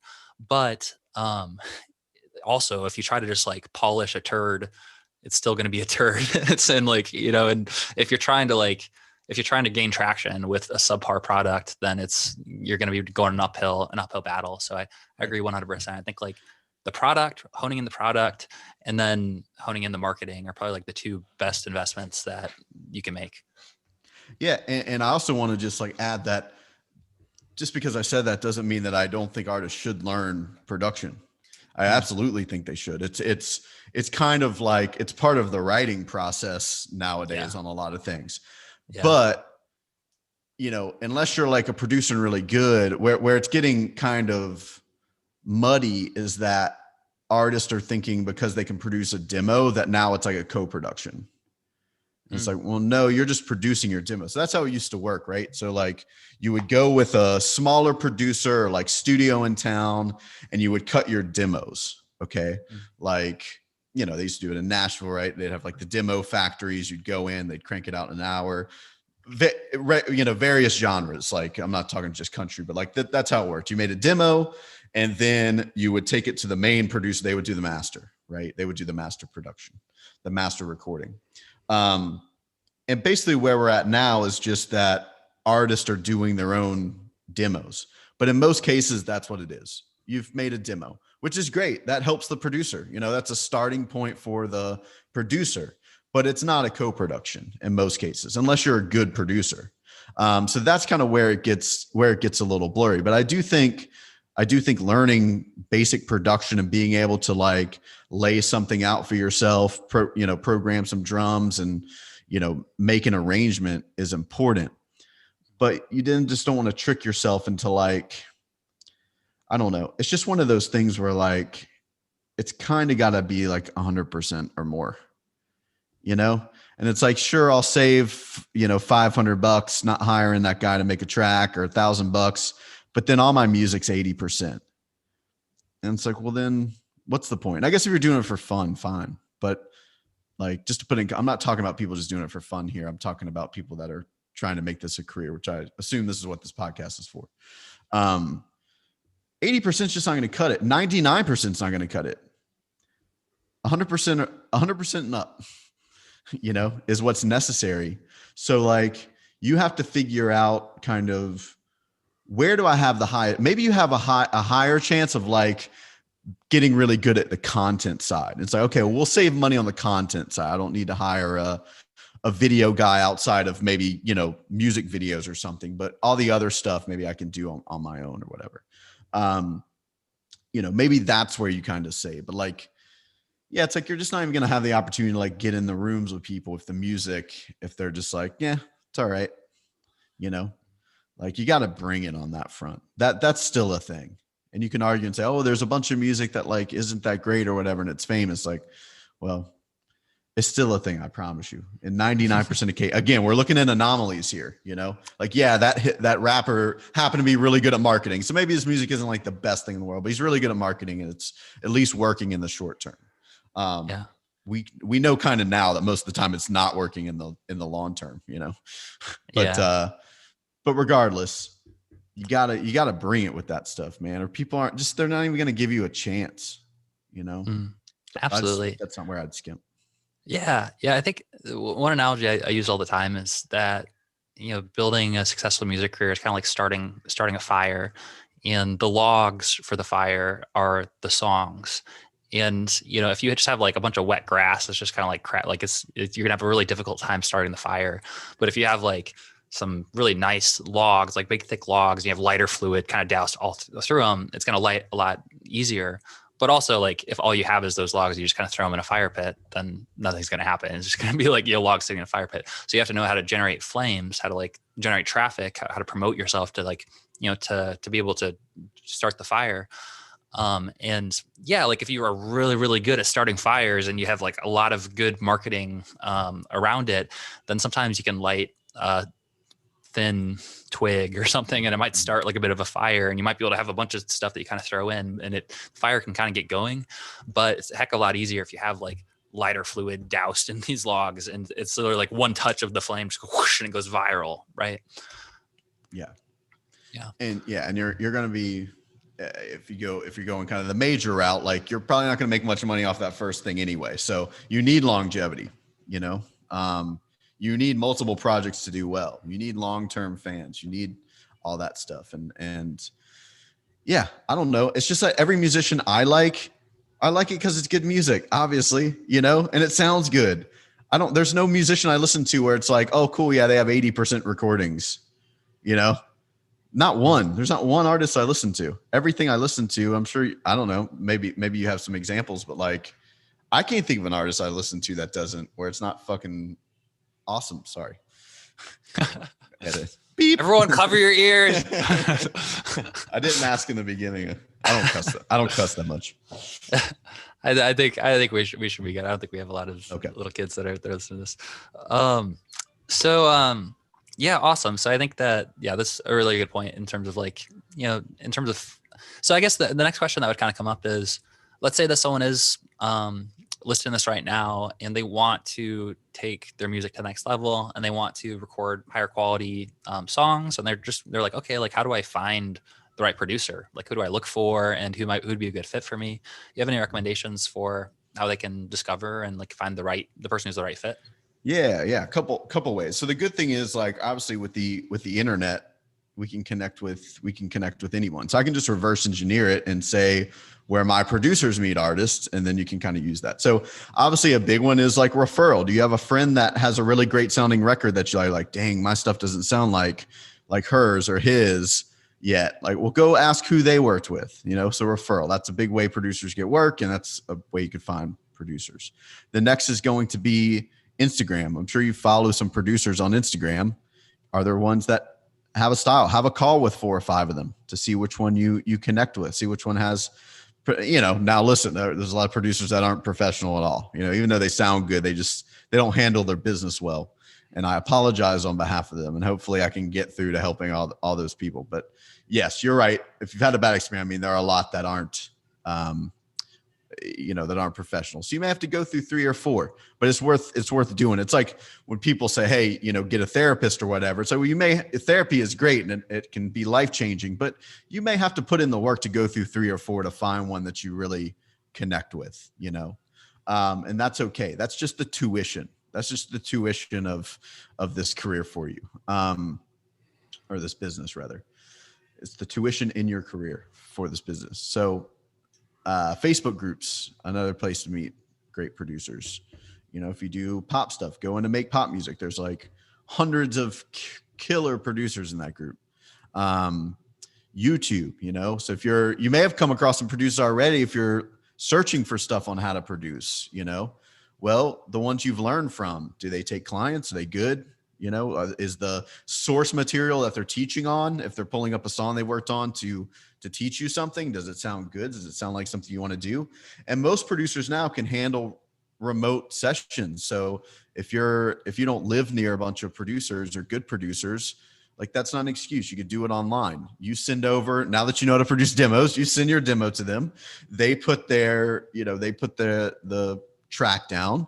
You cut vocal. They can literally fly into your session online, produce your vocals, or you can go to a local studio to cut the vocals. And then send it back to them. They loop in their mixing and mastering engineer, and you can have an incredible, like a ton of music's being made that way. We did it for a decade. We've been doing it for a decade, right? But now, especially, there's like so many of those producers out there that can do that. And if you're struggling with finding someone, send me an email. Like, I guess you put in the show notes. I'll link you with someone. I have a roster of incredible producers of all different styles. So, you ask people, man. You ask people that know what they're doing and have a network. Awesome. Yeah, I think all those ideas are super smart. And one thing I would just add to it is that, you just do some research and listening to the music and see, like, is it the style, is it what you're going for, right? Like you have to kind of identify, like, what sound do I want to emulate, or like what are some of my favorite artists, and maybe find like some like I'm sure that there's a lot of times, like, with people, like, let's say that you make a list of your favorite artists and then you Google who are their producers, who do they produce with, then a lot of times you're going to probably see like producers, and you're going to see like big named producers who are working with a lot of the most popular artists. And I'm sure that, and a lot of times you're paying like a premium for the name as opposed to like, so I would be curious to hear your thoughts around like that idea. Cause I'm sure that that's one mistake that sometimes people might run into, is like, just is paying for like a name versus like, paying for like a product. But also like, if you have the resources and like you're willing to invest and like you want to work with them, like, would that ever make sense to find someone based on that? It could. In a lot of cases, probably not, if you're just like super rich and want to, but that doesn't mean that producer's going to take the project. Get good and then let the labels pay for that. What as an indie producer, I would find a producer, and this is what we try to train our guys on. This is where kind of Mike comes in to play, because he's got a extensive background developing artists. So to me, there's good independent producers that they don't have a huge name yet. So they really have to double down and put in the value for you as an artist, and you want one that has some experience. Like we have a lot that have experience kind of as an artist themselves. They've been in the game for a while. They may even have a little bit of a network, and they can provide more than just like producing a song for you. They can really act as a guide to like help you get stuff done, or maybe it's making introductions, or maybe there's some like artist development services that they kind of wrap into the deal. We're training producers, and I try to put this message out there that producers have to understand the business of artists better than the artists do, or they're not worth hiring. So if you're talking to a producer and you're like, cool, how do I run like Facebook ads to promote this? Or how do I like, get this meeting with an indie label? If they don't know any of the questions to the end, like if they don't know more about your business than you do, then maybe don't hire them. You want to hire someone that's like, they're not a huge name, but they're maybe a couple steps ahead of you. You like their sounds. They're a good hang. You like their personality. You like them as a person, and they're really going to go to bat for you, And you may be able to find people, connect with people and collaborate and do it for free. It's just that when you pay for it, like they have to do it. They're on the hook to do it. So it's like the reason why I don't ever do interns. Like I don't really ever do people that work for me for free. I want them to have something on the line to lose if they don't do a good job. So I would rather just pay them so that I know if they don't do it well, then they have something to lose, because then they have a higher chance of doing it well. So you can maybe find someone to link up with for sure. And obviously there's been a ton of incredible projects that just came from, oh, my buddy was a producer. We linked up, made this project. All of my producers take on projects that are pro bono, that like they just really believe in the artist. They want to get behind them. They want to try to develop them. But the good producers are only going to have time for like maybe a couple of artists at any given time. And then they also have to pay their bills. And just because they're the projects that pay their bills doesn't mean they don't care about the artist or don't want to get behind the artist. It just means that they're already capped out for what they can handle on the pro bono work. Same as like a lawyer, you know, if you pay a lawyer, it doesn't mean that he doesn't care about you because he didn't do it pro bono. It's just, he's not doing it pro bono because perhaps he already has like his caseload with pro bono work is maxed already. It's like the same kind of, maybe that's a weird example, but it's like the same kind of thing. But find a producer who can develop you and help you get to that. You just need to you're not going to find one that can take you from 0 to 1,000. You're just looking for one that can get you from, you know, instead of trying to get you from A to Z, there's not going to be one person that can do that. You're going to find a producer that gets you from A to D. And then you're going to maybe upgrade and find the next producer with who's a bit more established, that gets you from, you know, D to M. And then you're going to have a producer that's even more established that gets you from M to Z. You know, you may go through 3 or 4 producers as you grow, but like you got to bring it and you got to have good shit and you got to build that up. Or like the bigger producers, they're not even going to be interested in working with you. You know, even if you paid them, they're not going to be interested because they're just like, they don't see it. They don't see the vision. So it's a mirror effect, man. You put in, and I get it. It's tough to put it all together and pay for things. It's tough for the producers too. It ain't any easier for them, you know, like they have all their own issues as well. People like you and I, we have businesses, like we had to start from zero. And that just is what it is, but it's a mirror effect. The ones that go out and figure out how to make it happen, you attract other people that do that. Just this weird thing. It's why we know each other, man. You know what I mean? Like that's for sure. There's so much good stuff out of what you just shared there. And I love, I mean, one of the things that you mentioned about, you know, not necessarily like feeling like you have to jump from just starting out. You've never, you know, recorded a song in your life to working like with the best producers of all time. There's just kind of like there's a gap there, and there's just like it just doesn't make sense on either side, and it just it sounds like what you're saying is that, you know, really it's like a domino effect. Like, you know, if you have a little tiny domino and eventually you're trying to knock over a huge domino, right? And you starting out, you have this little tiny domino. If you push the little tiny domino, it's not going to knock over the big giant one. Right. But if you have a domino that's just like slightly bigger than the initial one, and then you push it over, then that smaller one can knock over the one that's slightly bigger. But then if you like keep stacking, so there's like slightly bigger dominoes every step, then eventually with that one little domino, if you push it over, it knocks over all the slightly bigger dominoes, and it can eventually knock over the huge domino. There's like some really interesting YouTube videos that demonstrate that too. But I love that idea, especially in regards to like reproducing your music. And it definitely rings true with Paradise Fears. Like our first album, I remember recording ourselves on GarageBand, and that was, you know, embarrassing now. It just like makes us laugh, like listening to it. And then working with like a local producer that lived like 20 minutes away from us. And that's another one that eventually we took offline because, you know, it was just like a huge difference from once we found like the right producers to work with. But us at the time too, like we weren't ready to work with those bigger producers, right? Like we needed to work our way up there. So I love that piece of advice. And also I really like how you describe the producer's role and like the value, how a lot of times it's more than just like a song, right? It's more than just having like the final product, but a lot of times it's the producer's role is almost like a guiding figure, like a mentor and like a leader who can connect you with other people in the industry, like other artists and other people that you should meet, and someone who can help with business advice for your music career. I know for us, one of the biggest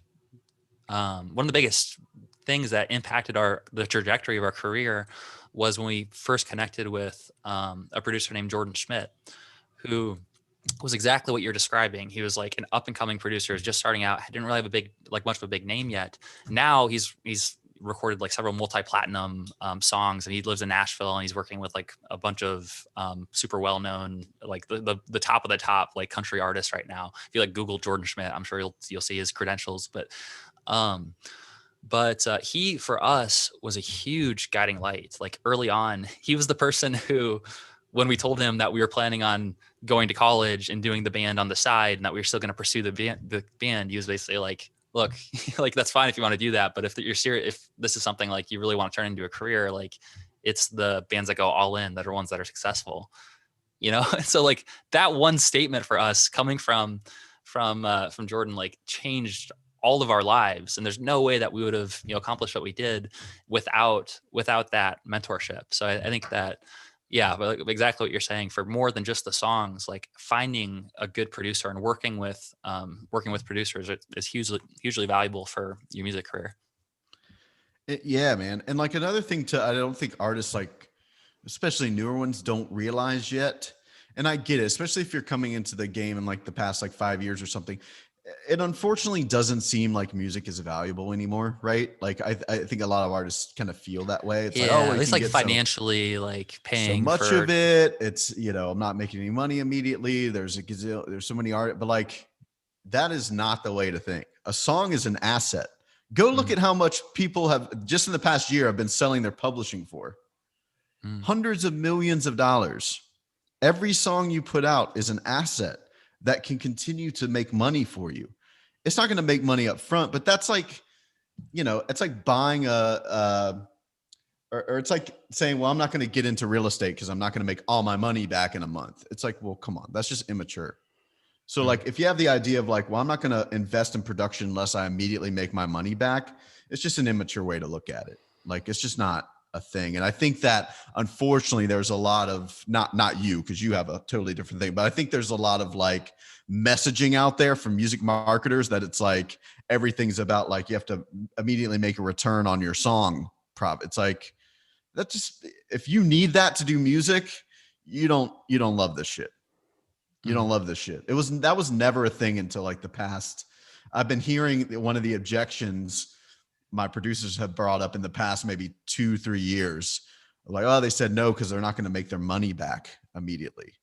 And I'm like, where is this coming from? That's never been a thing. When I ran a production company, I don't ever remember an artist saying that. So I think there's just like a lot of like whack information setting these unrealistic expectations. And it's unfortunately going to knock a lot of people out of the game because they're not going to make moves at all based on that. And then they're just never going to do anything.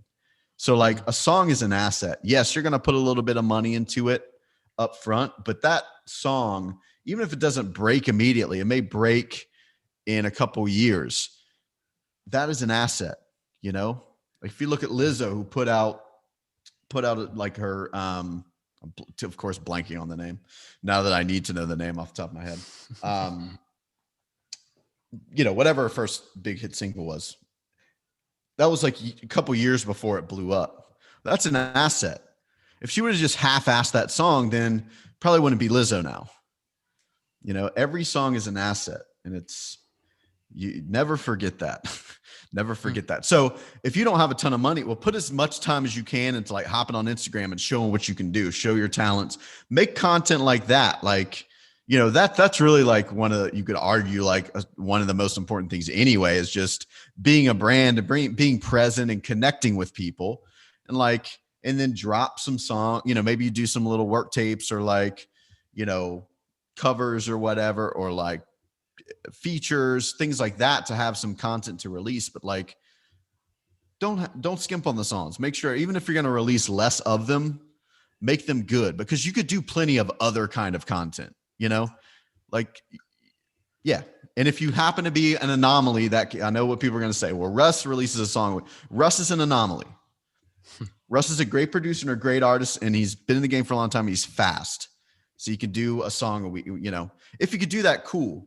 But I'd rather, like, if you want to put out a ton of content, don't just half-ass your songs, because those are your assets. Put out a bunch of content to build a fan base and connect with people and have fun. And then when you have the money, really make the song great. Yeah, 100%.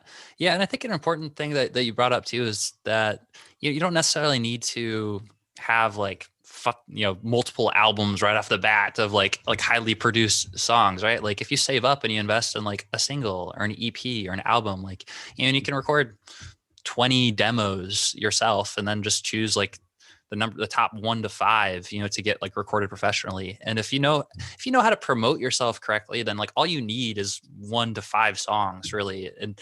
And so that's a 100% like a really worthwhile investment, at least getting like something, like I call it like the tip of the iceberg content that like, there's so much saturation now with there's so much like music and content, just information online that most of it like just kind of goes underneath the surface. It goes underneath our radar. We don't even notice most of the information online because we only kind of see the tip of the iceberg, like the most relevant, the things that stand out, that stick out.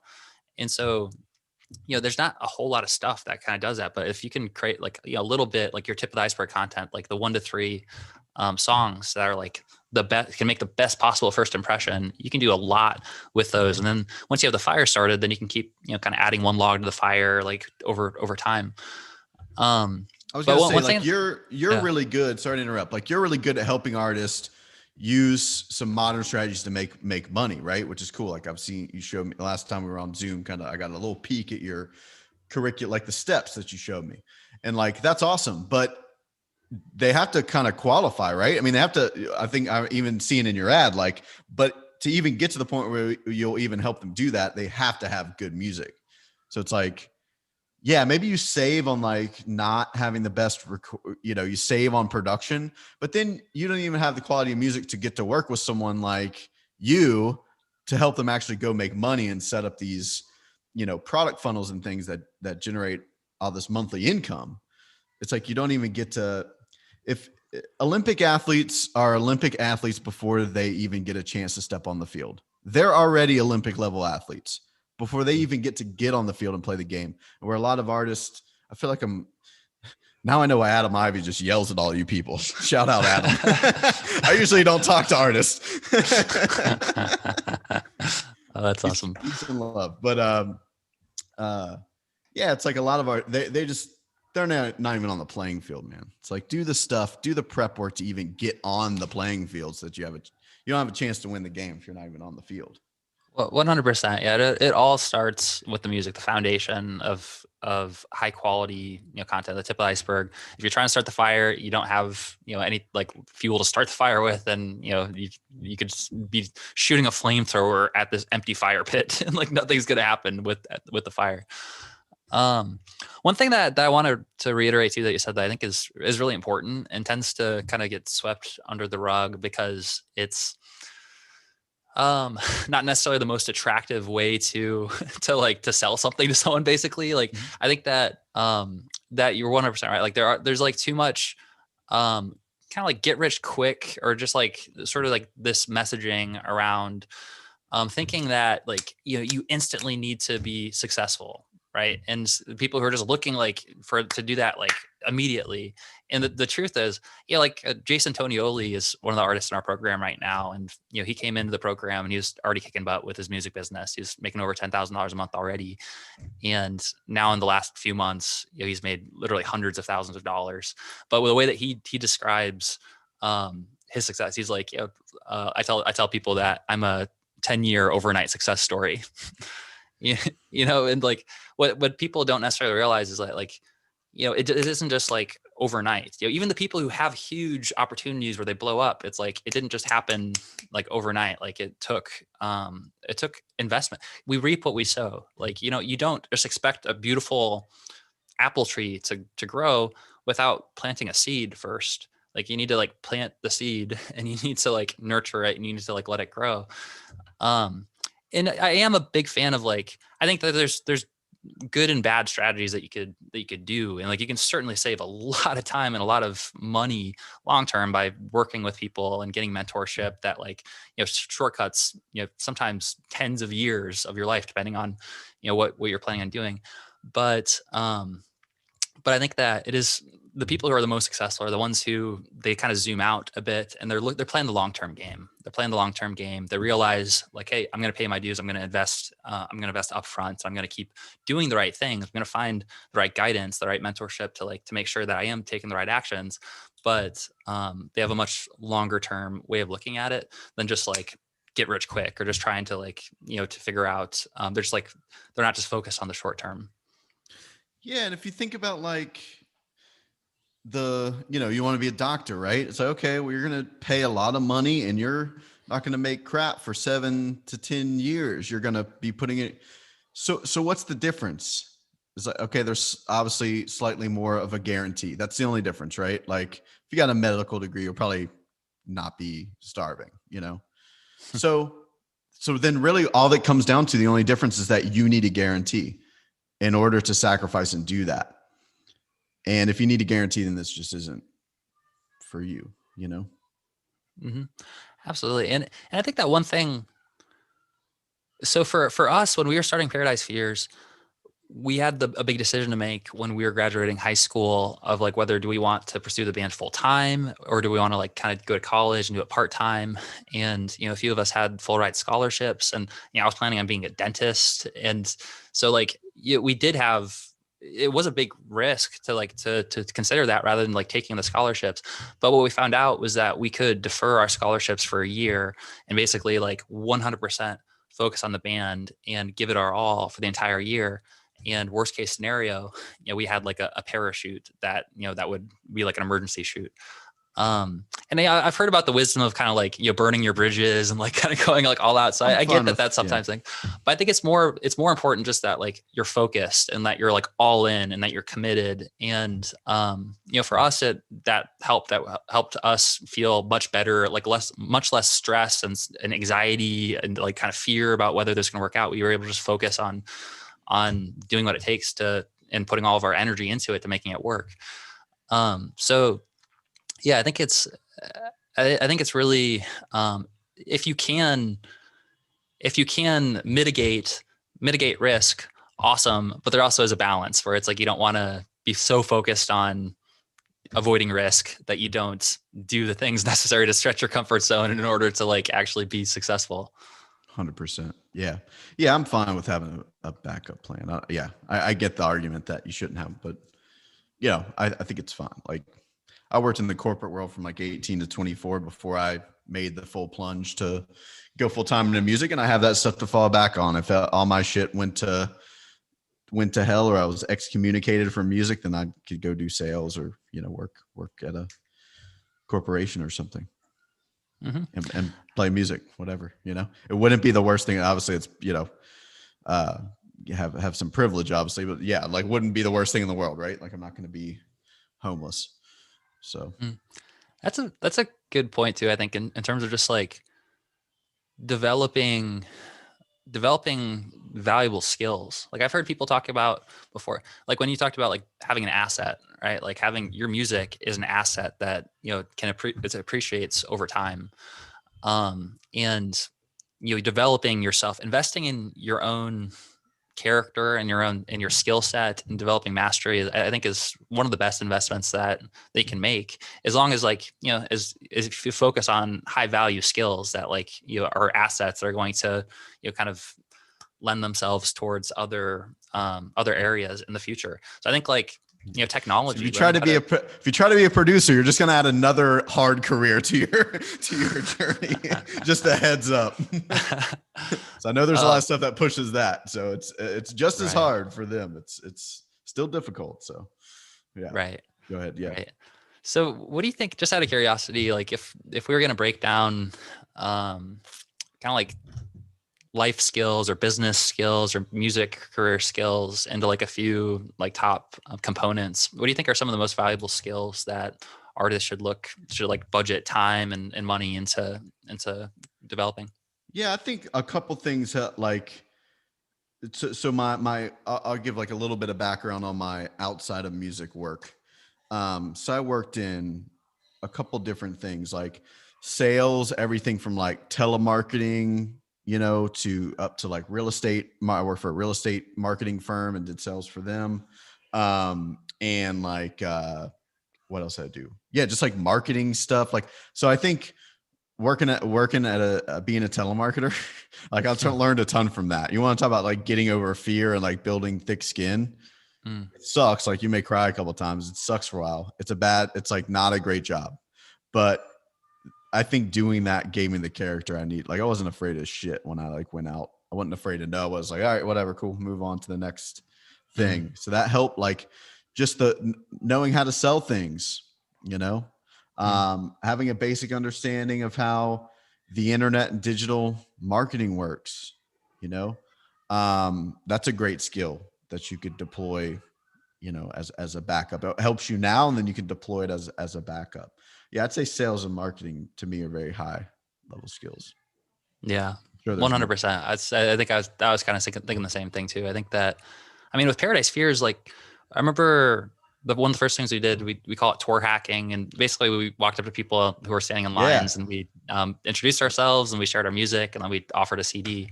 And that was certainly like a big life changer for me. I was just like a shy, awkward kid, and exactly what you're saying, like that face to face conversations and relationship building, and essentially it was a form of sales, of door-to-door sales, essentially, was hugely valuable in terms of a life lesson and kind of overcoming the fear of rejection. So I think like that, and agreed, like marketing in general is like one of the most valuable skills for yourself and your life and for your business.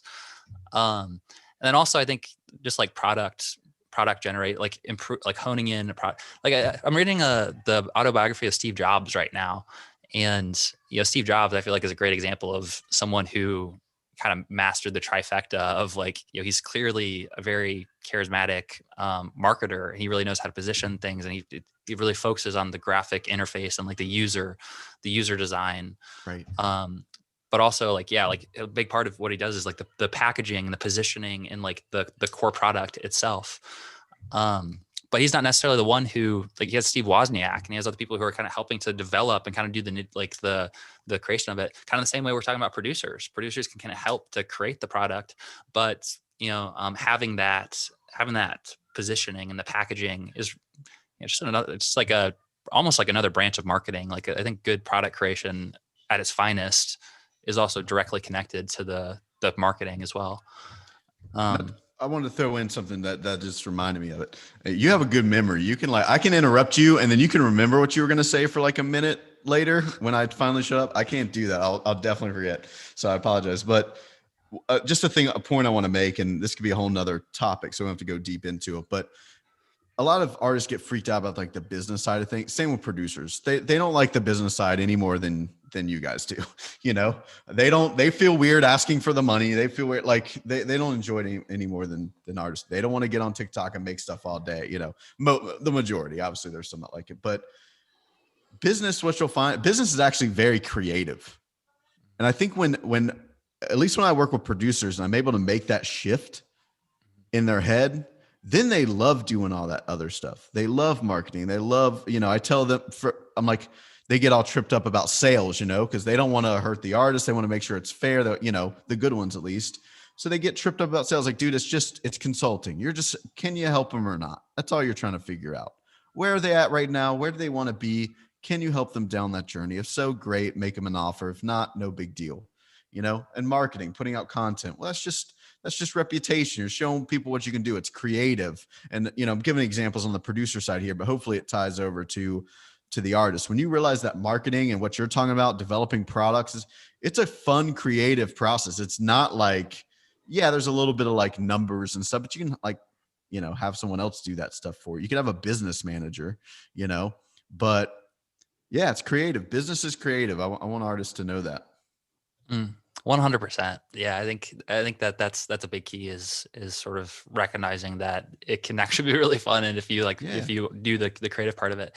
And also I think another thing that can trip people up sometimes is like why people have like a resistance to sales. And I mean, for good reason in some cases, right? Like sometimes when you think of sales, you think of like the slimy like used car salesperson who's like manipulative. And yeah, there's this phrase, people hate to be sold things, but they love to buy things. Right? People hate to be sold things, but they love to buy things. And I think that's a really great quote that just kind of demonstrates that what we don't want is we don't want to be manipulated into getting something that isn't, what we want or isn't good for us. Right. And so like, I think the people who are the best or at the top of the game who long term, right? Like these people who short term, you can kind of like do some trickery and you can lie about stuff and whatever, but that doesn't work long term, right? But like the people who are most successful long term are the ones who they align their sales with actually providing like a real service. And it's not about manipulating. It's about what you're saying. It's about consulting. It's about helping people to make the best decision for them if it's the right decision for them, right? And it's not always that case, right? Like some of the best salespeople, they'll actively turn people away if they don't think that it's the right fit and it's not going to be something that's actually valuable for them. But I think that's one thing that can kind of trip up, artists too. Like when it comes to things like selling their merchandise or selling anything related to their music, they're only going to be tripped up on it if they feel like they're trying to convince someone to get something that's not really valuable. And so like so much of that is just like a mindset shift and recognizing that something really is valuable and just working hard to make it valuable, so that you feel really excited about offering it. Yeah. What I'll say, a couple things. One, I love buying cool merch. So definitely sell merch. Just make it cool. I love that stuff. The second thing is that's why you want to work with a producer who isn't super cheap. The super cheap ones are struggling. And when you're struggling, you do desperate shit and you take on projects that, are not really a fit for you, or you have to oversell it or stretch the truth on things just to get it, because they've set up the economics in their business to where even though it may look good on Instagram or whatever, behind the scenes, they're struggling. And that's going to affect you as the artist. So I know it's tough to be like, oh, well, this guy's 500, that person's 1,000. Like that's twice as much, the guy or gal that charges 1,000 probably works on way less music than the guy that charges $100. So they can take much more time with it, and really give you an experience like that. That's going to help. Because at that point, if you're not going to get the full experience, it's not going to go well, then why pay anything? Do you want to pay 1,000 and get what you want? Or do you want to pay 300 and get nothing? It's just a waste of time. So just to throw that out there. Yeah, absolutely. Yeah, I think that. Sorry to all the $300 producers listening to this. All the $300 producers are listening to this right now. Go reach out to Daniel. And just go watch YouTube. Yeah, just go. Yeah, start small. Go watch YouTube videos. Yeah. No, I think that's a really good point too. And we can wrap up after this, but I think that generally, again, like we're talking about like short-term, long-term, like I think sometimes people short-term, they might be able to get away with like, charging way much more than the value that they're actually contributing. But again, like that's the word's going to get out eventually, unless they like go pick up shop and like move somewhere where people don't know them. Like, right, their reputation is going to like come out. And so ultimately, I think that, you get what you invest into, like, and if, something costs more, then generally there's a reason for it, at least if it's a long-term thing and it's not just like a short-term sleight of hand type of situation. Awesome. All right, man. Well, hey, this has been really fun. I hope that this is going to be really valuable for anyone listening to this, just to have some like a high level understanding of how their music and the production fits in, how to think about their music business. So you're awesome. Appreciate you having the conversation. And for anyone that's listening to this right now, who's either an artist who's interested in kind of reaching out about production, or any producers who might be listening to this who are interested in connecting more, where do you recommend that they go to learn more from you? Yes, they can just, the website's darklabelmusic.com, and they can reach out Daniel at darklabelmusic.com. If you're an artist and you're like, hey, I'm really struggling to find a good producer. Yeah, reach out. I'll connect you with someone. I don't get commissions off of doing any of that kind of stuff. I'll point you in the right direction. At the end of the day, like, yes, we represent producers, but my background is serving artists, and I want to make sure you guys I like listening to good music, so I want to make sure there's as much out there, and yeah, so feel free to reach out. Heck yeah. Awesome. And like always, we'll put all the links that you need in the show notes to make them as simple as possible to reach out. All right. Thanks again, Daniel. This has been awesome. Thanks for having me, man.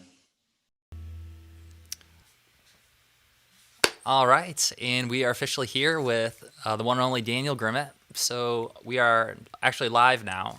So Daniel, one thing that was kind of funny when we first started your interview. So on our team, we basically trimmed because this is our first year ever that we're really doing almost every single one of these interviews live. In the previous years, we've had pre-recorded sessions, and then speakers came on for a live Q&A.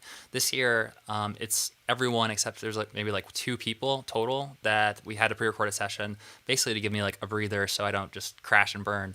But on your interview, at the beginning, so we basically trimmed the beginning and trimmed the end, and there was an introduction that we didn't trim enough. So basically there was a reintroduction. So there was a segment there at the beginning when we did the pre-recorded session that was basically hey, I'm going to be talking to Daniel. And then I said something stupid and I misspoke. I'm all right, we need to redo it. We did it. That's just one of things all the time. Yeah, and luckily it wasn't you saying anything stupid. It was just this guy. So, dude, thank you so much for being on the conference, for recording the interview. There's a ton of people in the chat who are saying that it's super valuable, and also just hopping on here live to be able to answer some questions. So, happy to, man. Thanks for having me. Absolutely. So let's go ahead and dive in. So if you guys have any questions for Daniel, if you want to put them in the chat, then we'll be able to answer this for you. And for now, we're just going to answer the ones that have come in already. So Mar DeLoe asked, Daniel, how do most indie producers charge from a cost perspective, hourly, by the project? How much should it cost to produce one song with a good producer?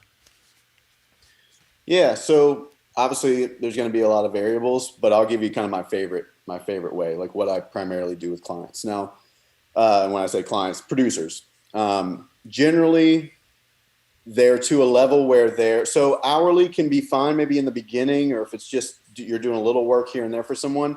The issue with hourly is as you get better and faster, you make less, right? So as you're getting better and faster, more efficient, you should be making more. So what we've found is generally some kind of project rate for a song. I'd say the average that my producers charge are, anywhere between 1,000 to 2,000 is probably an average. And that's kind of a start to finish production, but most of them are able to only to achieve pretty high quality results with maybe 10 to 20 hours of working time. So it kind of depends on how the goal is to get as fast and efficient as possible while still being able to have a great collaborative experience with the artist. Most of the people I work with are collaborating remotely. So that kind of helps with time, honestly, if the stuff can get done a little faster. And then, so decreasing the work time and increasing the price through, demand, basically. How many people know you? Are there other things that you offer to your artists that increase the value of what you do beyond producing a song? There's a lot of different variables that change that. There's producers that, like Mark Eckert, watch his thing. He's going to be coming on, I think, Sunday. Old buddy of mine, and helped him get his production business started. He was charging up to $3,000-4,000 a song, and not because he necessarily was a major label producer or anything, but because he was able to really get results for the artists he worked with, and really just focused on a small group of artists and all that. So hope that helps. That's kind of the goal, for sure. right? You build into that. That's not immediately that's how things are. But you build into that. I think when I started, I charged $20 an hour or something, and then you go to kind of more of a day rate, and then say, okay, well, I'll produce this song, I'll make the instrumental for you for $600. You just kind of work up, you know what I mean? You get faster, and the prices go up is the goal. Yeah, for sure. And I think that probably most of the audience that's going to be here is mostly from the artist point of view. But I'm sure that we will have some producers as well, just because a lot of times they kind of go hand in hand. But I agree. I think that it depends a lot on the producer you're working with and kind of what level you're at. But I think that if you're looking for a good producer, I've generally come to expect at least $1,000 per song, and doing it on like a project basis, doing it on like a per song basis. Maybe if you do an EP or an album, you might get a better rate for like more songs. But I don't think that I've ever worked hourly with a producer, except maybe at the very, very beginning, and that album isn't available publicly online anymore because it's not very good. So We'll most of the find it. cases. We'll find it. Oh, it's been found. It's been found. It's not on like Spotify and stuff, but it's you guys can look it up. It's called "The Secret to Dropping Out" by Paradise Fears. It's a good lesson in looking at the value of the right producer, because we didn't improve that much as musicians between Battle Scars and "The Secret to Dropping Out," but the quality of the music got so much better. I still remember the first day that we got our songs back when we worked with a legit producer and we actually invested. And I remember my parents listening to the songs, and I overheard them from downstairs, and my dad was like whispering, he's like, "This actually sounds good." So I'm like, oh, that feels Yeah, good. it's an exciting feeling. So Yeah. on the artist perspective, then let me pivot there. So there's a lot of producers now, because it's becoming competitive. You guys are figuring out how to produce some of your own stuff, and there's a lot of producers out there. Look for those that are really kind of going the extra mile. To me, a good producer isn't just like, here's a song. To me, a producer is someone who advises an artist through a piece of their career. Maybe it's not from A to Z. Maybe it's, a producer that helps someone get from B to M, and then maybe a major label helps them get from, this to this. So one person probably isn't going to get them from, 1 to 100, but you find a producer based on where you're at in your career, but look for the ones that are really kind of going above and beyond to say, hey, I actually know a little something about how we can promote this when we're done. Or, hey, there's some stuff about the way you're thinking about things that I feel like I could advise you on that would help a little better. I mean, to me, a producer is almost like a good producer is like a creative counselor to the artist, and is more than just kind of making them a song, So look for producers that do that. They have content that you connect with or that you like, or they have good combos with them. And 100%. Yeah, I mean, the value of a producer goes so much above and beyond just like the song itself. For sure, with Paradise Fears, like one of the first producers that really advised us both in terms of our music career and our business was Jordan Schmidt, who now the dude's like he was up and coming when we connected with him, but now he's like working with multi-platinum songwriters. Dude like blew up. But without him, we would probably be in college, right? Well, not right now, but we would have gone to college and tried to do the music on the side. He was the one who was like, look, like if you guys want to do this, like, you got to give yourself permission to really like to go for it all in. And so it was huge. And the connections that come from it. Yeah, absolutely. So next question came from Katie Lily Souza. And she asked, maybe it's Souza, do you give the producer credits or percentage if they work with you pro bono? yeah, generally there's always credits or I assume what she's saying is some kind of ownership, right? Yeah. So this is where it gets a little tricky, right? Because so let's say you're signed to a major label, and let's say that your deal is, I hope it's better than this, but let's just take a standard deal and say like you get 20 points. So that means the label gets 80% of stuff, you get 20. Normally it's 15 to 20. So the producer points, which is again a percentage, can be 1 to 4-ish, depending on, again, a lot of factors. But that comes out of your side. Doesn't come out of the label's 80%, which is silly to me.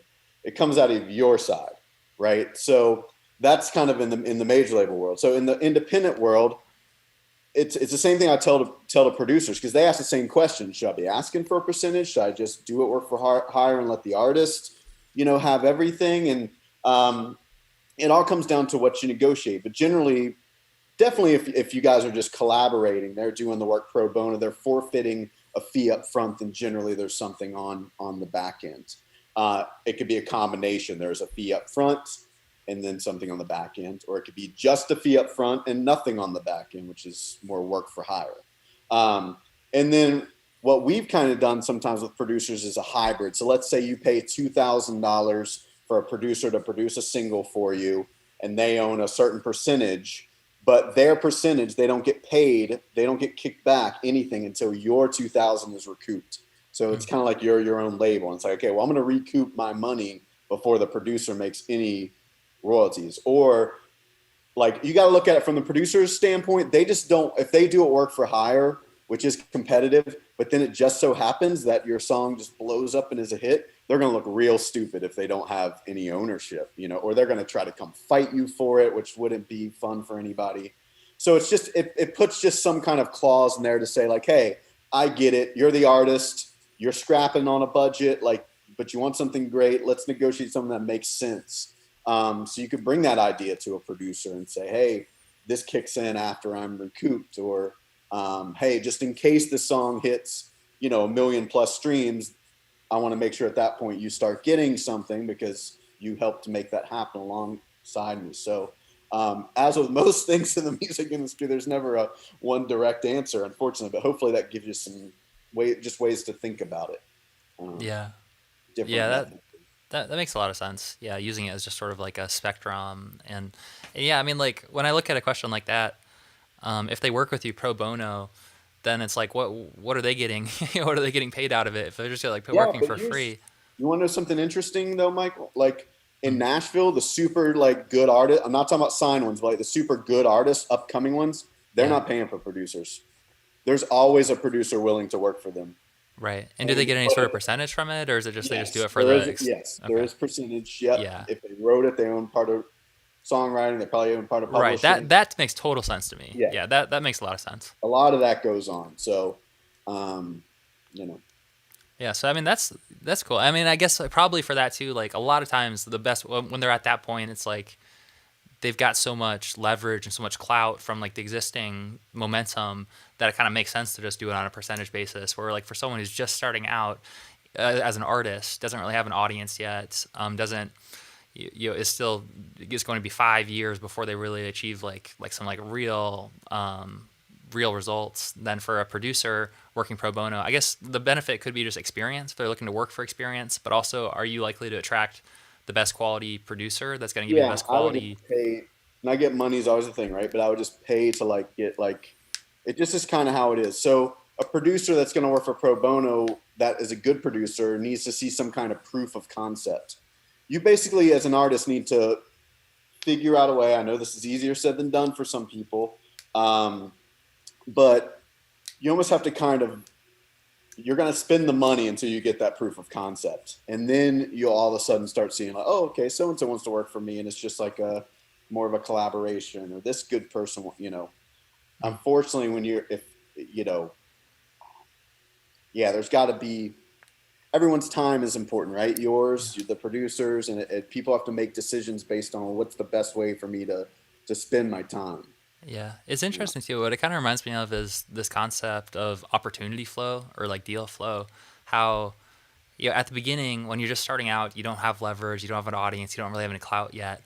Then it's almost like you want to say yes to you have limited opportunities that are coming your way, so you want to say yes to like as many as possible and just like kind of get the ball rolling. But then there comes a point where it's not about saying yes to every opportunity. It actually becomes like the opposite. Like you need to get really smart about saying no to a lot of different opportunities, and there's just sort of this gravity. It's like as you have momentum, all these like you start getting a lot of emails, a lot of stuff like coming at you, and it's like all these different opportunities, which is great. But also you have a limited amount of opportunity bandwidth, so you have to be more selective, and you have to learn how to really say no. And I think like Warren Buffett has some good quotes that I don't remember off the top of my head, but essentially the point being that the reason that he's been able to achieve the success he has is because of his ability to say no, and that's something I hear reflected a lot. This may not sound good. Like people can take this kind of, they can see this as a certain thing or not. Like I'll put it this way: like most of the things that have happened in my arc of working in the music industry came down to money. Like my first internship, like this studio didn't do internships. I went in there and paid for studio time. I booked studio time because I always say, well, if I pay, he has to hang out with me. He can't kick me out, you know? And it gave me an opportunity to show him that I kind of knew what I was doing. And then I brought a client there and became, friends with the guys 10 years ago, 11 years ago, 12 years ago, getting old. Same thing. We moved to Nashville and my production team was looking for a mix engineer and we wanted someone with experience. We just paid them. And then they're, we're a client of theirs. So we would come over to do mix revisions and stuff. And then you become friends. It's just, I know some people are going to see that as like, oh, you're buying your friends. And it's kind of like, no, I look at it as just, you're showing people that you're serious and you put your money where your mouth is. And that just game recognizes game. So, okay, this person wants it. This person wants it. And you connect that way. That gave me a lot of leverage in a lot of scenarios. And I didn't have the freaking money to spend either. I think that's a super good point. And I mean, we could go down like a rabbit hole here, but I think it's like a good rabbit hole to go down is just like value in and of itself. Because I think money is just a symbol, just an object that represents value. And like the real thing, the needle mover, the thing that allows you to connect with people who are at a higher level than you is value and being able to provide value to them. And it just so happens we as humans devised this brilliant plan to create stuff that represents value. And so it makes it really simple to have stuff that we have that we say this is value and this is a certain amount of value. But there's money is just a symbol, and there's other ways to provide value. And I think that you'll probably hear over and over again from people if they do get big opportunities or internships or big things like, usually it came from a focus on providing as much value as possible, and they were resourceful and creative with figuring out how can I, little old me, provide value for this person. So money is a great way to do that. Yeah, we would have this back and forth thing, right? Like an example would be, so we had a studio in Nashville. We had a friend of ours, Brittany, who was that we would co-write with. So now she had a place to come co-write and bring other writers and stuff. Well, in return, she would do vocal gigs for us. You know what I mean? And then in return, because she was bringing artists in all the time, we were getting clients from that. And it was this back and forth, it was just a healthy relationship for everybody involved. There was value all around. So yeah, that's how a lot of it works. That's great. Yeah, I love that idea too, because I think that's something that sometimes we forget about is the value that we have that we can provide as an artist, in terms of trade of service, for example, being able to sing, if you're a great singer, that's a valuable thing that you can offer. If you know how to produce stuff and you're a great person, or if you're a really great mixer, or whatever it is for you that you just are naturally gifted at, that's something that's hugely valuable. You can do a trade of service. Yeah. Awesome. So media, choreography, branding, anything else that maybe is outside of music, be oh, I happen to do this for a living. So I know it doesn't always have to be music related stuff too, 100%. Yeah. Awesome. So next question here was someone who asked, so they auto generate these names. So this one was Relaxed Self asked, and it's perfect name for the question too. It's ironic. Relaxed Self asked, how do you suggest pacing yourself mentally and personally when you're an artist who's just starting to produce and you're feeling pressure to perform at a higher level even when you're just getting started?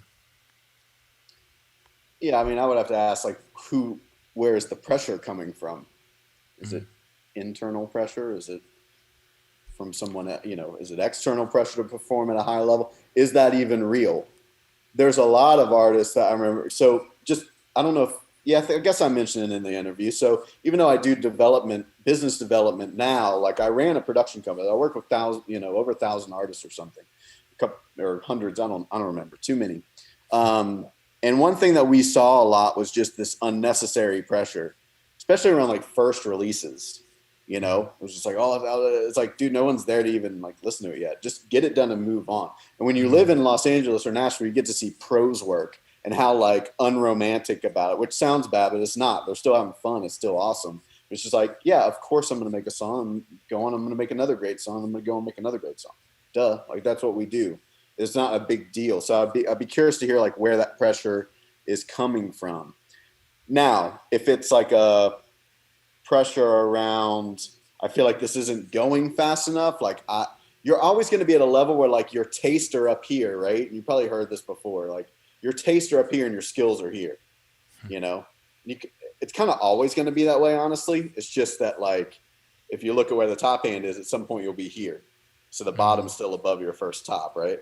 So it's always going to be like that. Get with someone that produces. Like, I still think the best way is you get with someone that's a master at what they do and you sit beside them.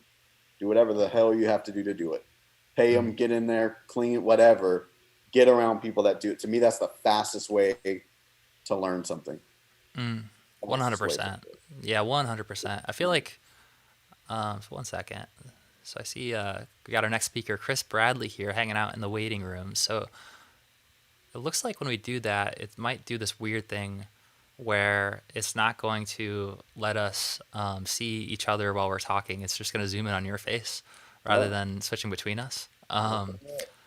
So let's do this. I'm going to switch it. Much easier to look at than I am. You are. See, you say that, but you're looking fresh, man. You just got a haircut. Yeah, it looks like either way we do this, it's going to cut us off slightly. So apologies for that if you're watching this right now. You're like, just imagine he's got an incredible. It's just cutting off your haircut right now. So literally, So I guess let's go ahead and let's wrap things up here with maybe one more question. Sure. And I think that, just to reiterate what you just said there, I think that's so important too, is understanding where's that pressure coming from, and the willingness to start out and get the ball rolling. It doesn't have to be perfect right off the bat. It's like, here's one quote that this has been like a life-changing concept for me, is the idea of get to version 3.0 as quickly as possible. And what that means is that the idea is that version 1.0, whenever you're doing something new, it's your first time releasing a song or your first time creating something and you've never used the tools before, it's kind of, no matter what way you cut it, like, you're going to be pretty bad. It's going to kind of suck because it's awkward. It's your first time doing it. You're learning so much. You don't really know what you're doing. You have to kind of learn the ropes. And even if you know what you should do, it's like the actual execution of it tends to be sloppy. And so the issue is that most people, because it's their first time doing it, there's so much fear and they know it's not going to be good. So they try to like over perfect it and get it so polished. And the issue is just because they've never done it before, they don't really know what are the most important parts of it. What do I actually need to focus on? So it's so easy to end up spending way too much time before your first time doing something, your first time releasing it. And so the idea of get to version 3.0 is that with version 1.0, if we know, okay, the first one, it's not going to be good. It's going to, I just kind of got to get this one out of the way so I can learn, I can iterate on it. Then you release your first song. Then just the process of going through that, you're going to learn so much more than you could prepare beforehand the first time doing it. And so usually version 2.0, when you're doing it for the second time, then you've learned some lessons from the first time that you released a song. For example, you're like, oh yeah, I did this thing and this thing really moved the needle. This thing like worked really well. I guess I should do this, and you kind of figure out what works, what doesn't work. So version 2.0, you're starting to feel a little bit more comfortable. It's a little bit better. But then version 3.0 is usually the point where it's like your third time doing something and you're starting to kind of get a hang of it. You've got a rhythm. You've seen what works. It's not your first time. So usually 3.0 is the point where it's like actually things are kind of clicking into place and it starts to really work. And so, I mean, I love that idea as a way to sort of overcome that initial fear and perfectionism and procrastination, especially when it's your first time learning to do something. Just kind of acknowledging, okay, like I just got to get this one over with, and then I'll learn and be able to iterate as we go. Right. And one thing I'll say here to close up, and it may not be a popular opinion because I know there's social media speakers on here and stuff, which is great. One of the massive advantages that I had and a lot of people my age and older had is that we got to start without social media. So there was no comparison. Like when you're learning a new thing, you're learning production or whatever new thing you're learning, you want to master it, whatever that is, performing live, production, whatever it is that you're trying to master, spend way less time on social media. Like one, it burns so much time. Two, it's a constant comparing. The best thing I had when I moved to LA 10 years ago is that I had no clue what anyone else was doing. So I just did my shit. And I work with producers now. We're building businesses. One of the biggest things, constant distraction and comparison. So I know you got to use social media, promote yourself as an artist, use time blocks, use as many techniques as you can to still be present there, but not actually be on it all the time, because I think it's just not the way to learn a new skill. So not if you want to master it. That's the biggest Yeah. advantage that I feel like I had and a bunch of other people that came up with me had. We Yeah. didn't know what anyone else was doing, so we just focused and got real 100%. good. Yeah, So, well, 100%. I think social sorry to the media. social media people.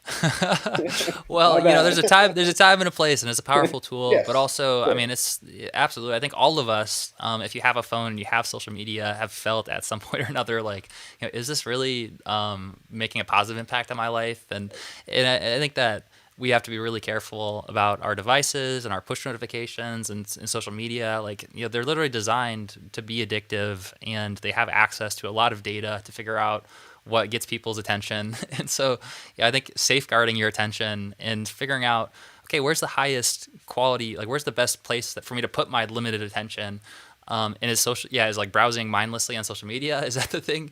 In a lot of cases, I think no, it's not the thing that's going to give you the best return for your Yeah. investment of time and You're going to attention. hear one beat that someone else made who's probably been doing it for 20 years, and then you're going to just feel bad about yourself and not do anything for the rest of the day. It's Hmm. just like that's a way. It's an addiction. It's like Yeah. I'm going to learn a new skill, and also I'm going to drink the entire time.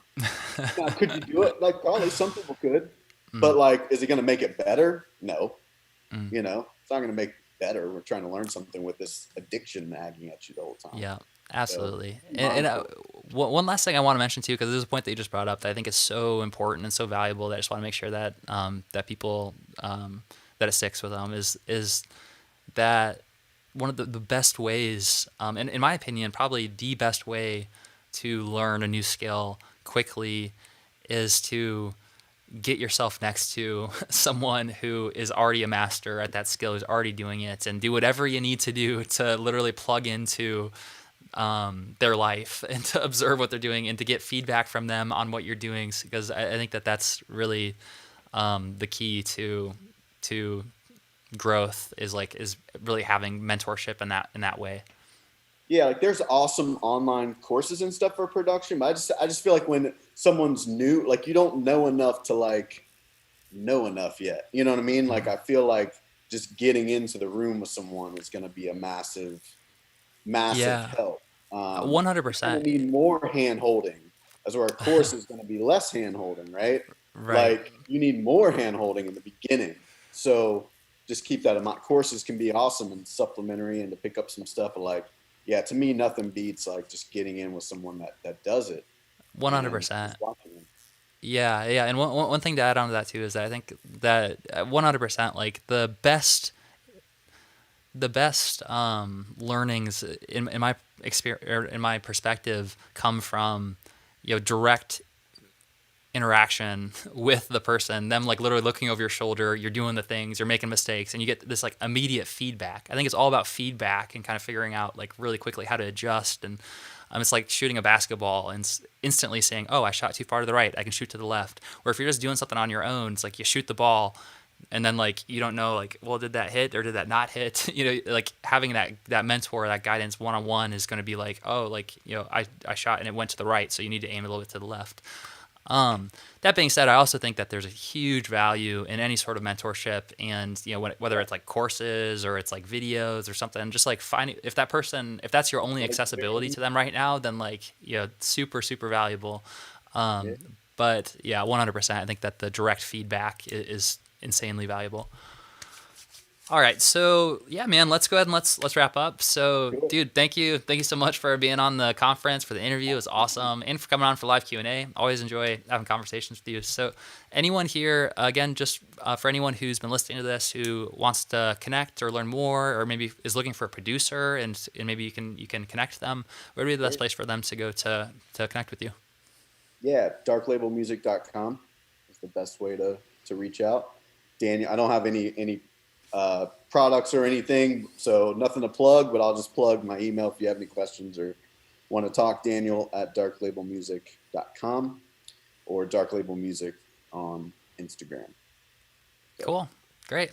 All right, man. Well, thanks again. I really appreciate you being on the event this year. Thanks for having me, man. Talk to you soon. Yeah. All right, so let's go ahead and let's take a quick 5-minute break. Chris Bradley's coming on here right after. It's going to be a perfect segue. Like, I think Danielle and I were talking about this a little bit, and I think that having multiple perspectives on the same I think the map is not the territory, so you kind of have this plot of land. And I think having multiple maps that kind of that showcase like how does the territory look is so valuable. It gives you more perspective on the way things work from different angles. So I think you're going to get that with Chris Bradley coming up soon, and she's going to be talking about production and how how you can cultivate the skill of production and how you can plug that in. Let's say that you are interested in becoming a producer, or you're interested in learning how to leverage your songs and the productions to make an income. Chris is your gal. So let's go ahead and take a super short break, and then we will come back live with Chris Bradley in 4 minutes now.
All right, and we are officially live here with the one and only Chris Bradley.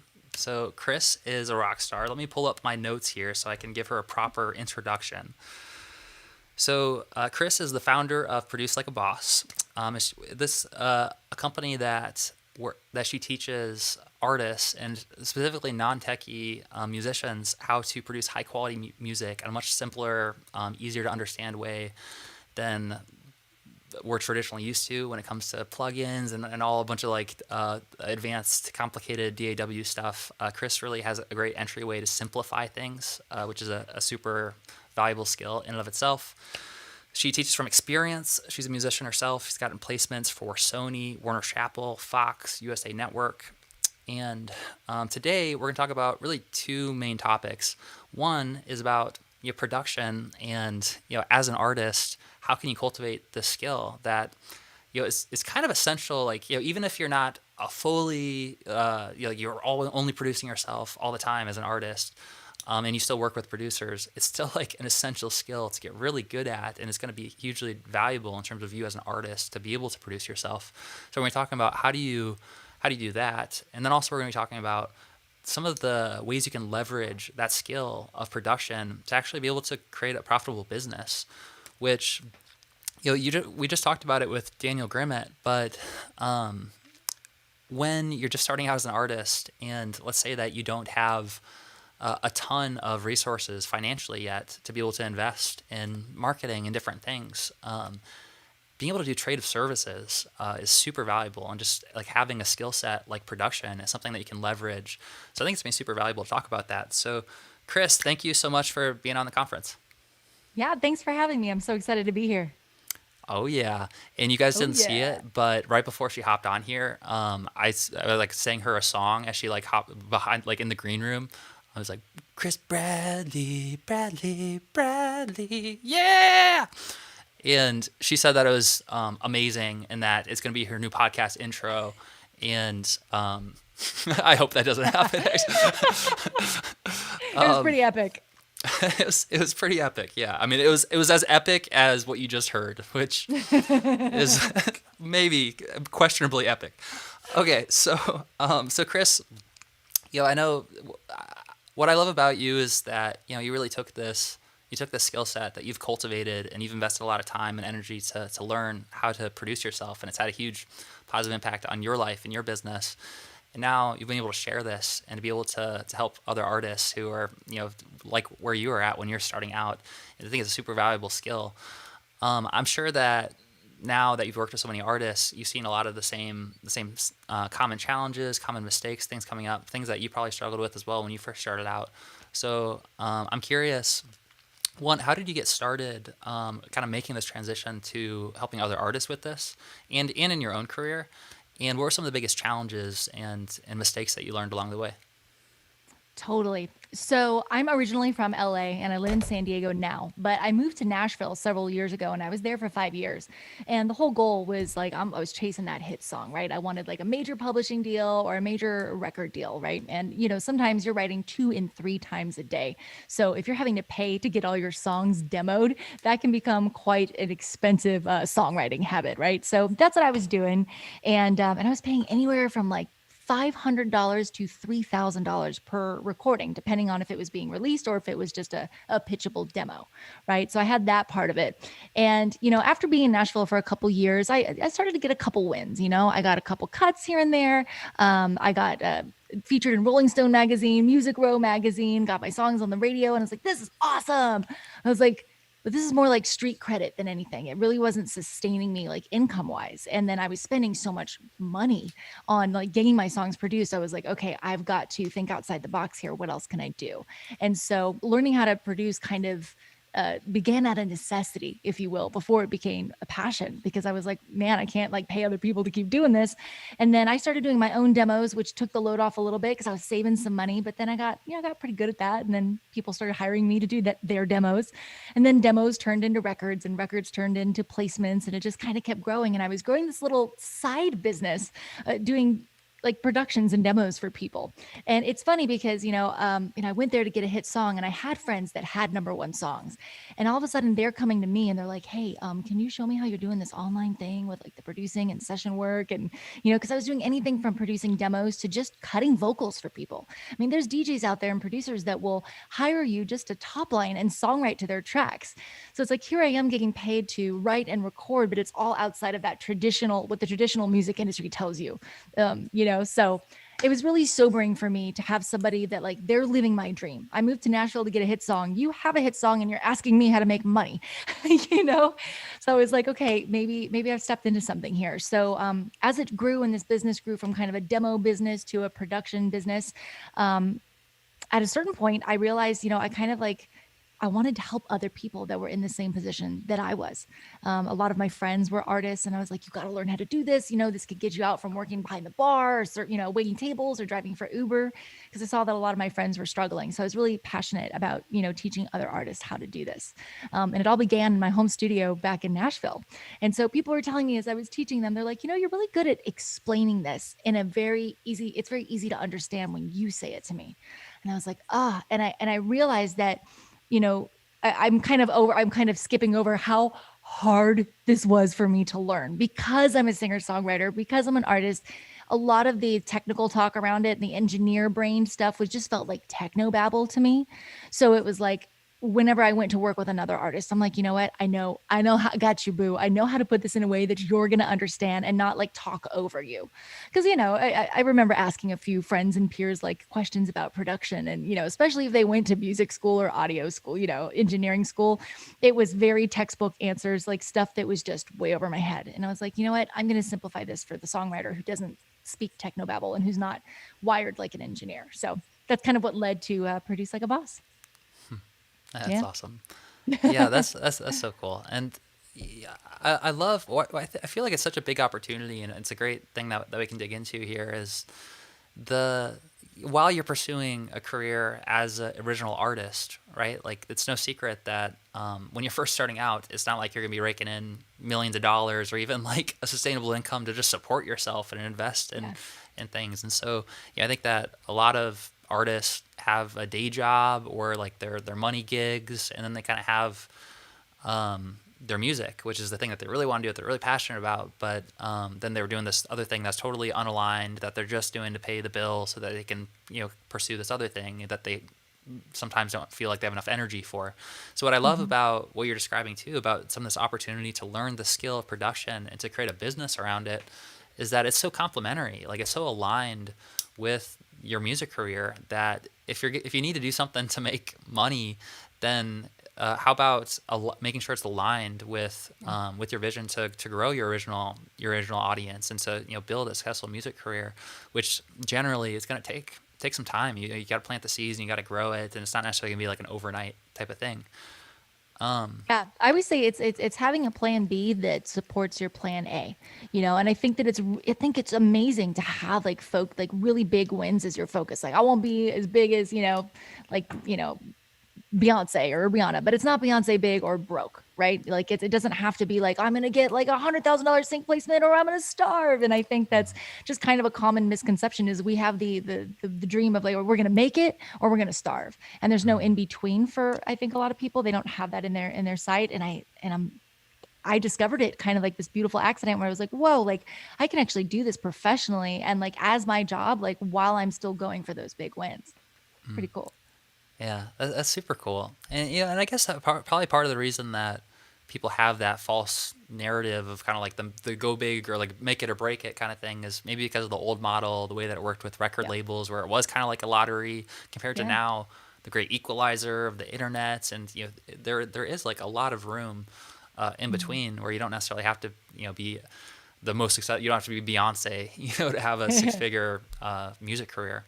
Yeah. So I'm curious what you found, like when you talk about building a music business and kind of having this alignment there, what have been some of the most profitable skill sets, or like how would you, let's say that someone here is listening, they're like, that sounds awesome. Like I would love to kind of get started to start building, a complementary business that gives me income that aligns with my music career. Where do they even start?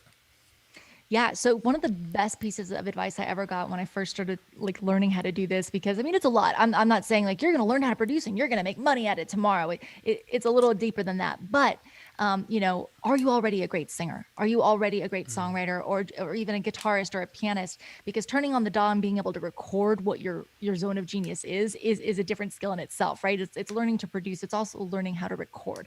So the first step for me was like, oh, I was already singing. Like I was already professional. I was already, doing a lot of gigs and making money. So I focused, he said, the advice I got was focus on what you're good at first and then let the rest build around it. Like don't come at this and be like, I'm going to try and make money doing demos at first. Like just start with like, I'm going to make money as a session singer online. Or I'm going to start remotely collaborating with people. So that's where I started. It's like I'm already 80% there, right? If I've got the skill down, now I just got to learn how to turn on the DAW and, make everything work. So that's usually the path that I take people on. I try to get where their strengths are and we start them there. And it's like you're working on these chops while you're doing this. I remember one of my first clients, she actually found me on YouTube, which was so random because I didn't even have a channel. I had like less than 500 followers. And she found me and she's like, I love your voice. Like, I'd love to hire you to like sing on, like she's had hundreds of songs. She was a songwriter, but not a singer. And she goes, can you just send me like a rough, like even on your phone, I just want to make sure it's the right key for your voice. I said, sure. And I had Logic, but I had just barely started to use it. I tracked the vocal, I tracked the guitar, I threw a little reverb, a little compression, and I sent it to her via email, not as a voice memo, and was just like, well, here's this little rough thing. And she goes, you did that? She goes, well, I'll just hire you to record everything then. And I'm like, well, oh, okay. And the next thing you know, like I'm sending her these guitar vocals and I'm like, I'm going to throw a little shaker in here. I'm going to throw a little bass in here. And I'm just tucking things in and I'm like, just to see. And she's like, oh my gosh, you can add instrumentation. And then that's kind of how the demo thing began. So. That's awesome. Cool. So it sounds like what you're saying is that you don't necessarily even have to start out as a full-fledged producer, that there's actually a lot of opportunities for session work as a vocalist or maybe even talk about like some like songwriting kind of work. So how does that work? So like what are the platforms that people can use if let's say that someone is watching this and they're like, I've got a good voice, and a lot of times people tell me that I have an amazing voice, and I think that that's one of my skill sets. How do they get started with actually finding session work for that? Sure. So, I mean, I always like to point people towards like online marketplaces where, you're not trying to, because there's so much to learn at once that it's like trying to set up your own website and drive traffic to that at first can be a little daunting, right? So just getting on board with websites like BeatStars and SoundBetter and Air Gigs, to name a few, are some websites where they're connecting like professionals, like, audio mix engineers and producers and singers with people that are looking to hire them for those services. And, the list goes on. I did custom songwriting, I did kids songs, I did voiceover, I've done custom songwriting is actually a really good one for like brands, for people. And that's one of those things too, where depending on what the gig is, it's not really about like, having this like radio ready, like, wall of sound, huge track. It's like, hey, like I want to write a song for my girlfriend. Like I've got a budget of like, $1,000. Can I hire you? And like, tell you what I want it to be about, but I'm not a musician. And then you write that song or something kind of like that. I've actually got a lot of like side jobs like that as well. And then, I mean, you can get really creative with it as well. Like, I was watching something Prince EA was talking about the other day on Instagram, and he was saying somebody reached out to him. Oh, it wasn't Prince EA, it was somebody else. But anyways, he was an influencer with over 1 million followers. And he said a musician reached out to him and was like, hey man, I love your brand. I wrote a theme song for you. You could use it for a podcast. You could use it for this, that. What do you think? And he's like, I loved it so much. I was like, immediately I wanted to license it. And I ended up paying the guy $3,000. And I was like, that is so smart. I mean, there's so many opportunities. So, I mean, you can do stuff like that, which is really kind of going out on your own, but you can also maximize by using marketplaces like SoundBetter and Air Gigs. Mm-hmm. BeatStars, there are beat makers that are making 6 figures a year licensing beats to rappers and singers. Wow. That's awesome. So Chris, I was thinking, there's this new track I was working on as like a theme song for you. And I was thinking you could maybe use it in your podcast, and I would only charge her like $3,000. Bradley. Yeah. I'm imagining, here we go. And I'm imagining like in the video, it's like you popping out from both the sides when the harmonies come in. It's like Bradley. Yeah. There we go. I changed my mind. That's 10,000 at least. So awesome. So I want to double down on one of the things that you brought up too in terms of custom songwriting. That's something like for some of our clients right now that we're starting to test out. That's like working really really well, even for new fans who come in and just Yeah. discover the music. And like Todd Herzog, for example, he had a new fan who came in through his ads who purchased a $3,000 like kind of custom songwriting experience where Yeah. she had just lost a family member, and he basically wrote this song to help her honor the family member and to kind of process that grief. And it's super powerful. And what an Yeah. amazing thing you can offer to Mhm. a fan.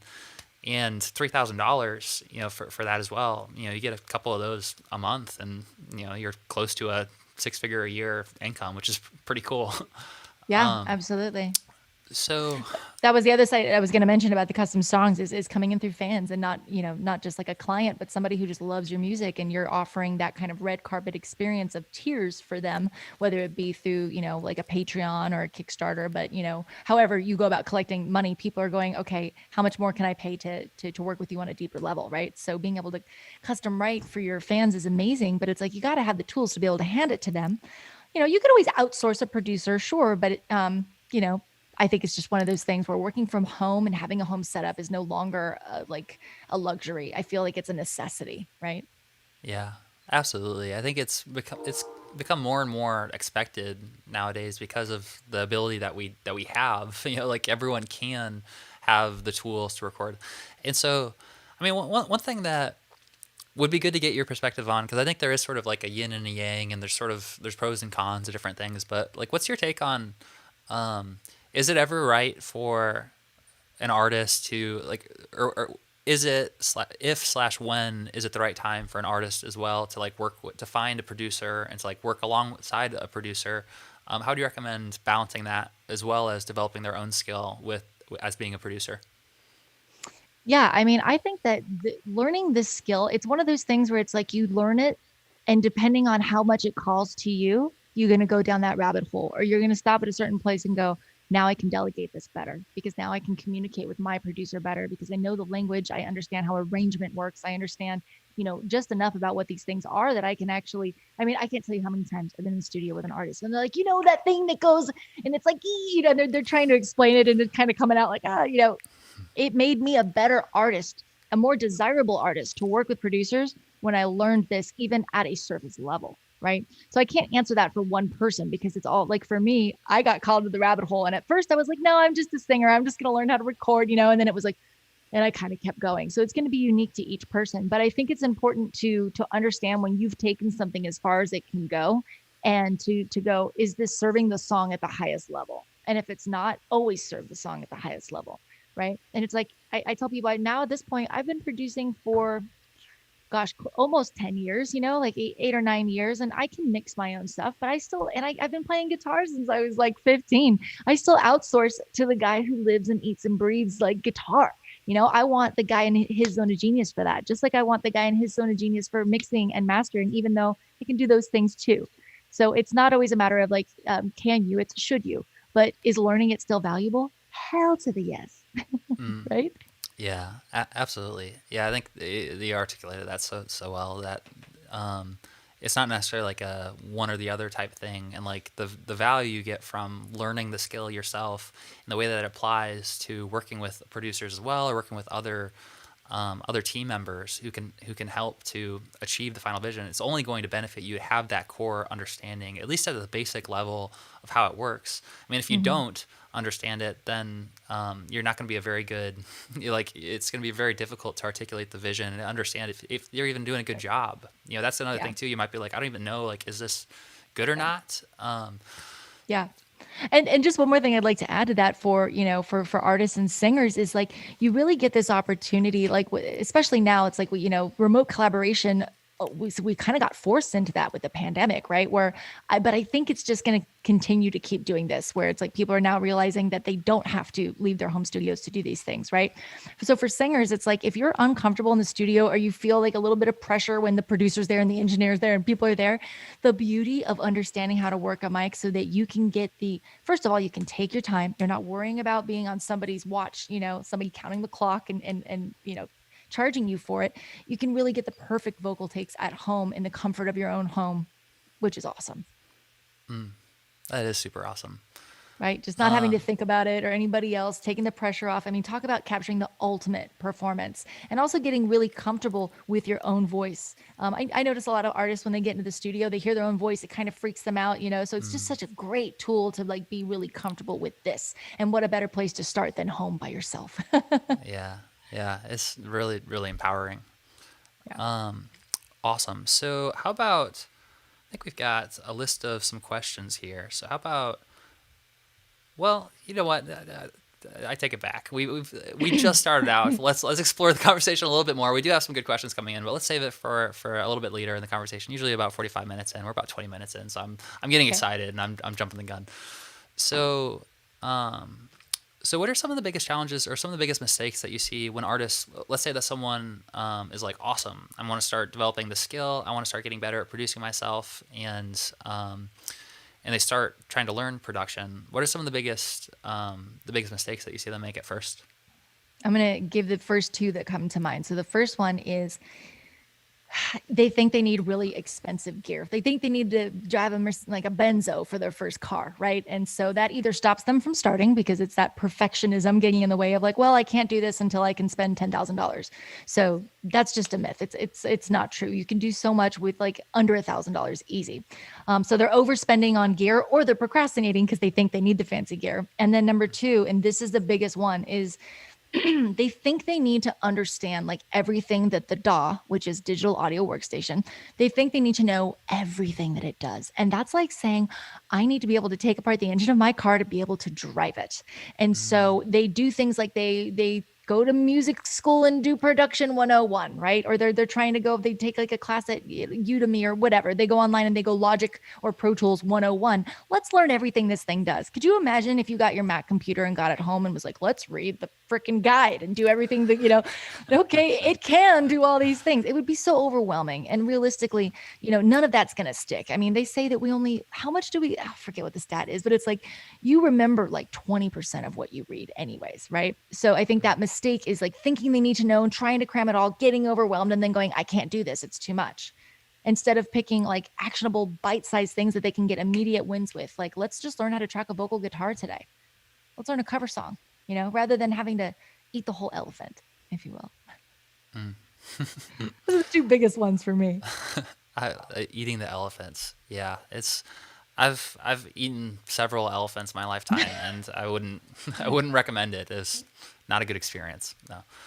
Our mutual friend Michael Elsner, he talks about the idea of just-in-time learning.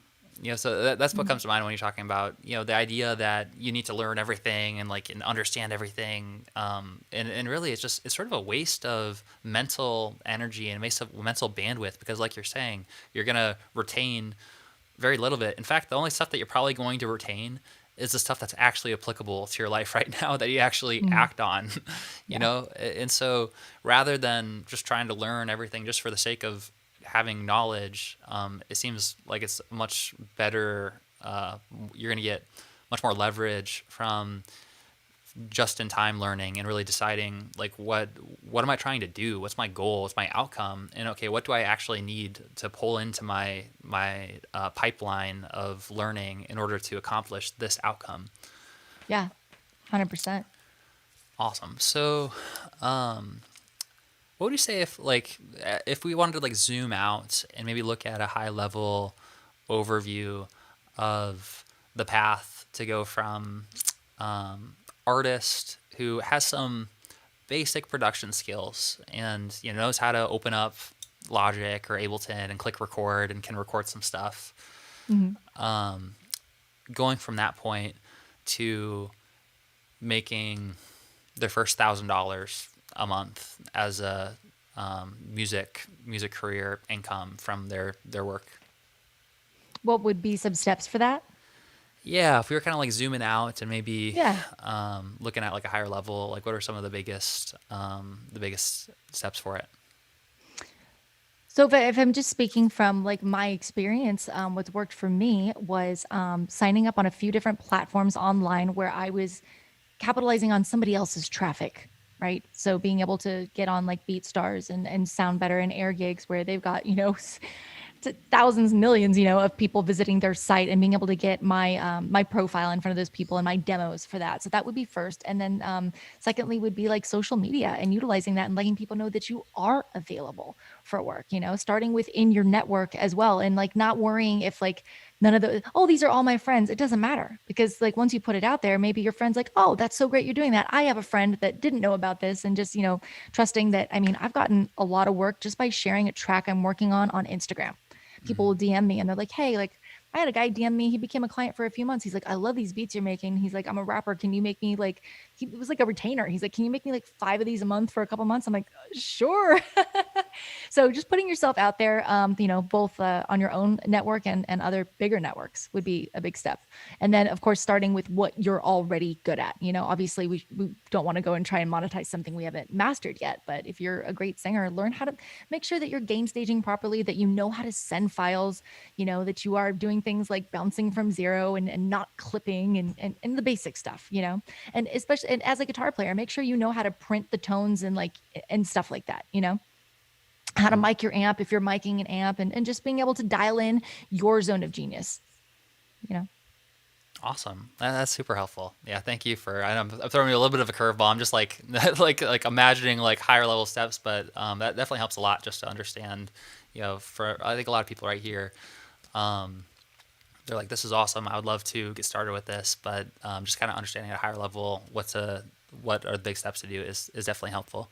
So, what do you say are, again, like some more of the biggest mistakes or challenges that you see artists making when it comes to both like the business side of it, so like the production side and getting started with that, and also we could go down the path of with their productions themselves and different things that they're trying. I think some of the biggest mistakes that artists are making is thinking like if you build it, they will come. They're not putting enough music out there. They're I have this quote that has stuck with me for so long, and I swear for the life of me I can't figure out who it is. So I'm just going to say it's a quote, but it is perfectionism is procrastination disguised as productivity. That's good. Right. Every time I hear it, it really gives me good. like the chills, and I feel like that is probably one of the biggest things I've ever seen. It's like, you're never going to be ready. Like, and as somebody who is a recovering perfectionist and procrastinator, like I just live by ready, fire, aim these days. And it's like, it's so much easier to pivot when you're in motion than it is to get started. So just do it. Like it's okay to suck.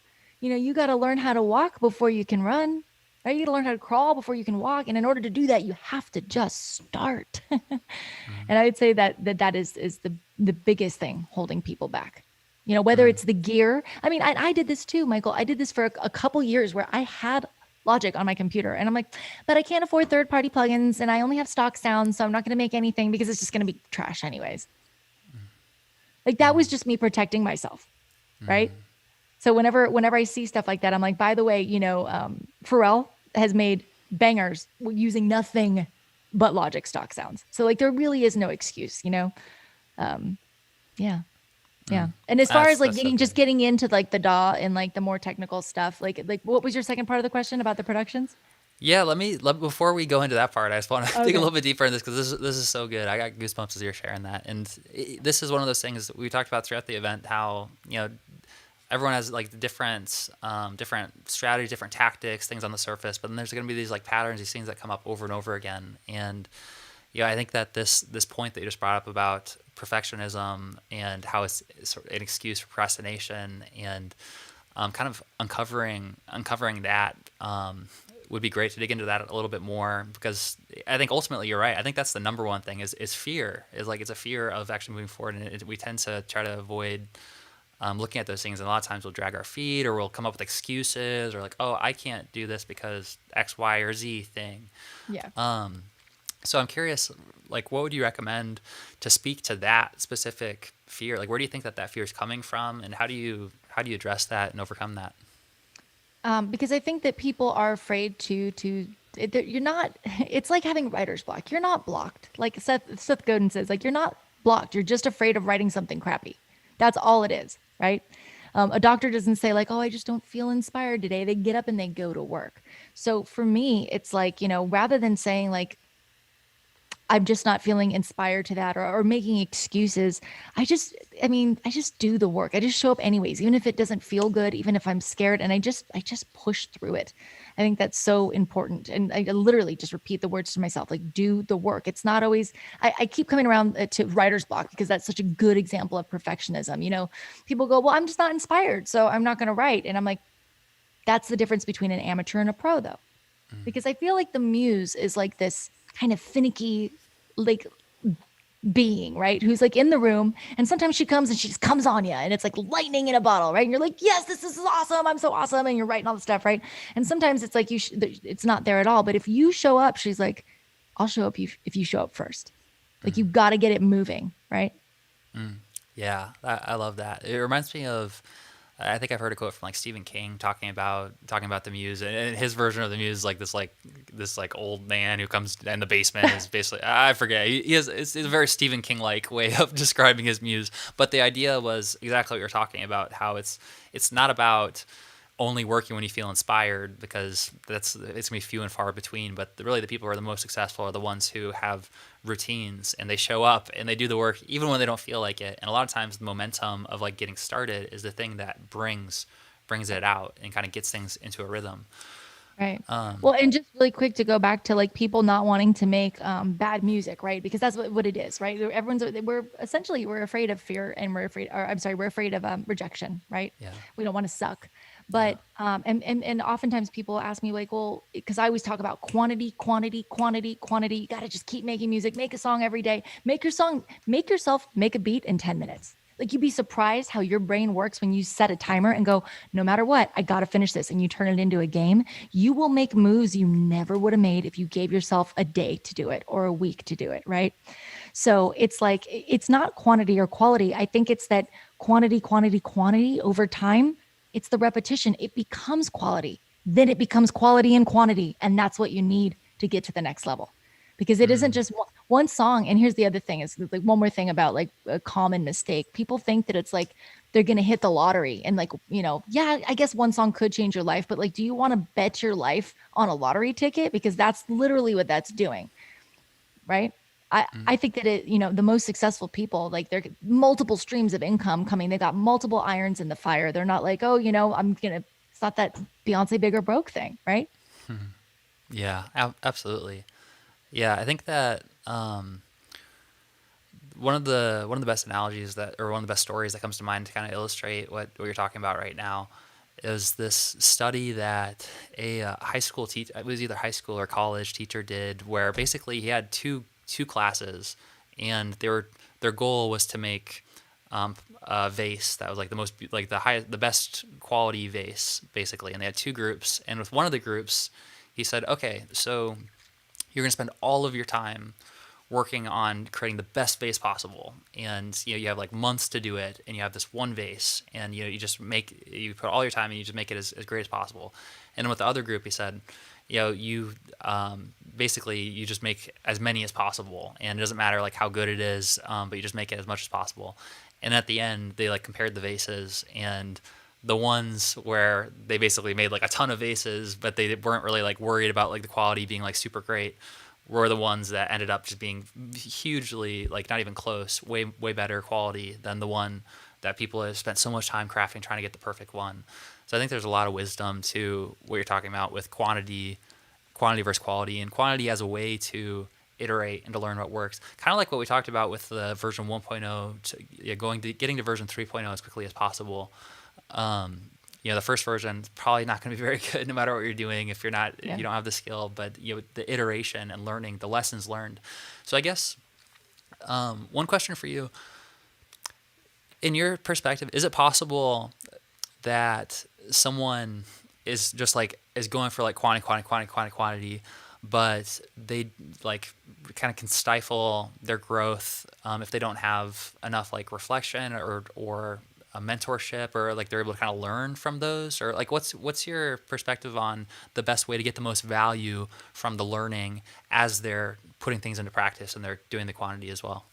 Sure. Yeah, I think it's a combination of like the feedback you're getting from your fans and your peers as well as your mentors, right? Because I mean, I am a huge like, oh gosh, I'm always investing in learning and growing. I love it. Like I will never like not buy a book when I hear it dropped on a podcast. I'm like, gotta get that, you know, or working with mentors is amazing. But also it's good to get that direct feedback. I mean, that's the world we live in too, from your fans, right? I think that's great that instead of having to go into a studio and drop, you know, 3 grand or 5 grand and get a song and then release it and find out if people like it, you could be doing like little demo versions of it or even just little live versions of it and doing kind of like a market research where you're like, what do you guys think of this? Or here's 5 songs, help me pick my next single. Right. So I think it's a combination of gigging it from people in like behind the curtain and in the industry, but also on the other side, because we hear with different ears than a lot of consumers. And that's why it's important to get both. Right. Like when I send a song to another producer and I'm like, what do you think? I always send it to just a friend who's a fan, not necessarily even of me, but just of music, because I know they're going to hear it differently. We listen differently as professionals, right? That's a really good point. It kind of reminds me of, yeah, I'm like a geek for video games, and I don't play video games as much as I used to because I'm too busy doing stuff that isn't just me playing video games.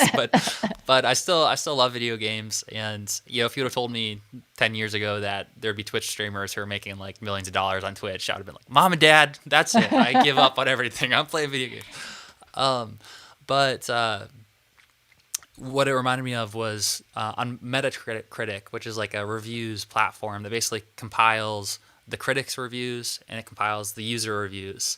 And what you're saying with the difference between the critics versus like the users, that's the same thing applies to Rotten Tomatoes. Sometimes they have those two scores for a reason. They're like, sometimes there's critics who like they give something a terrible score. They're like, oh, this sucks.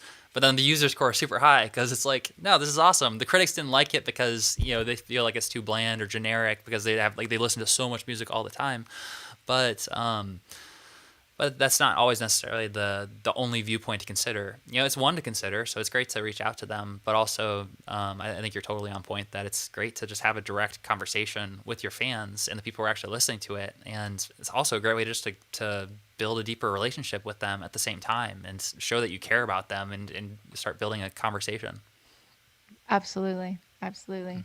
It's funny.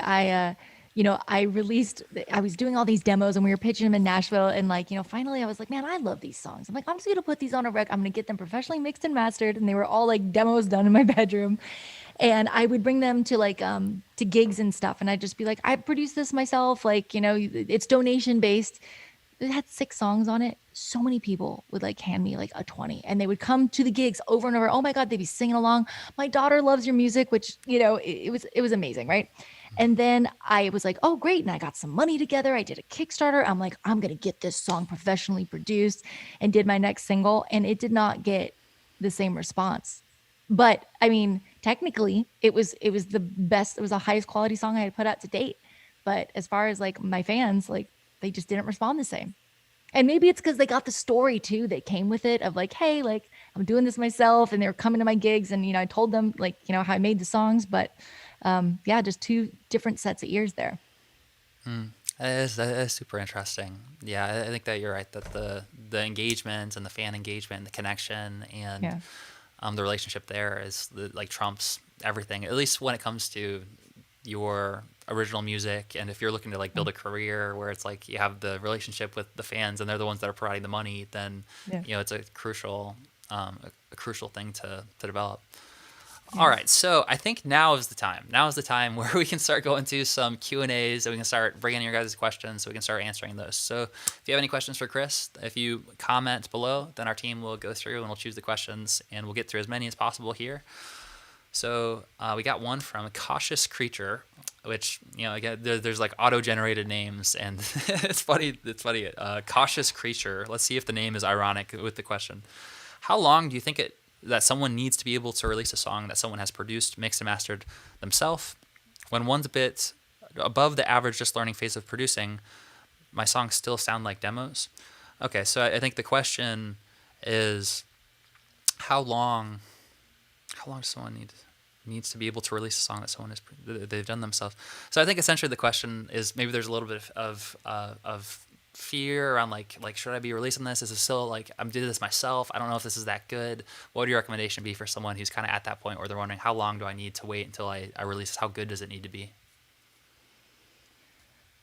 It's like I want to make sure that I am, because I'm tempted to just say, just get it out there. That's the thing, is that it's like, don't be a perfectionist about it, but also like exercise your own quality control, right? So, and you have to also think about like what's with it, like what can I change and what can I fix, So there's a couple ways to go about this. There isn't one answer for me, but I'll go with the first thing that comes to mind. If I felt like something was still in the demo stage and I didn't feel like it was quite ready to maybe put out there, and I knew that I thought the song was good enough and it was worth at least maybe having a producer take it to the next level, but maybe I wasn't ready to hire that producer, I would do a soft release like a Reverb Nation or a Bandcamp, and I'd start putting it out there to get feedback and test it with my fans and see what they think. Do they love it? Or they're like, no, I actually like this other song better that I didn't even think about. And then, I would do that market research, and then, maybe they go, oh my gosh, I love this, but what if you did it with like a piano instead? Well, now I didn't invest the money, and it's like, I got time to change it. So you can actually, it doesn't have to be like release it or don't. You could do a soft release and start testing on your audience first. Yes. That's the first, that's what I would do. Yeah, I love that advice. I think that's so smart because there's so much pressure that comes from releasing a song publicly, and you want to do it the right way, and you want to make sure you've got your release plan, everything ready, and especially if you're just starting out and you're like, I don't know, like I just did this myself, I don't know if it's like enough quality. How much time should I invest into it? You don't need to like publicly like do a big launch or a big release just to start building an audience, start getting feedback, so you can do all the things that you would do as if you already had this release, but just, put it on Bandcamp, have it on SoundCloud, and start getting feedback that way. Yeah. And then if you have 10 songs like that, then you choose your favorite 4, record an EP with a producer that's the next level. Yeah. Or hey man, people might be like, oh my gosh, this sounds amazing. When can I buy this? When people start saying, where can I go to buy this?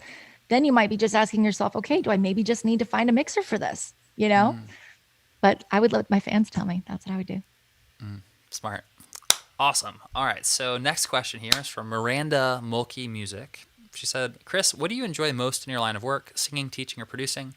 Like you, I started trying to record things for a necessity. I hated it at first, but then it's turned into a love. Producing is all part of the art process too. What do I love the most? Yeah, it sounds like that's the question here. Chris, what do you enjoy most in your line of work? Singing, teaching, or producing? Yeah. Okay. I'm gonna answer that with, first of all, you sound exactly like me. It was one of those things where I absolutely dreaded doing this at first, and I'm so not techie. Like I didn't grow up with a smartphone or a computer, so this was like pulling teeth for me to learn it. But once it like got me, it's actually what I love the most about it. Outside of teaching, which is kind of a newer thing for me. I've only been doing that in the past year. But what I love the most about singing and writing and producing is the ability to do them all together. So when I write now, and I actually use my DAW as an instrument, as to where before I would have to pick up a guitar or a piano to figure out how to write. Now I can sit down and I actually get ideas in my head that are more like arrangement ideas and track ideas. And I can play the stuff that's in my head because of the skill that I have learning, how to produce. So that's what I love, is actually the combination of the three and being able to use my DAW as an instrument. And I absolutely love teaching this. And just, I always say the only thing I love more than getting an aha moment is giving an aha moment. So I absolutely love teaching it as well. That's awesome. That's certainly something that I've learned too. And I think that it's just part of like being a human and living like a full life, I think, is both having a mentor, having guidance, learning, always having something you're moving towards, but then also being able to pass it forward and being able to mentor other people who are, who remind you of yourself when you were like a little bit earlier on. I think all of us can do that.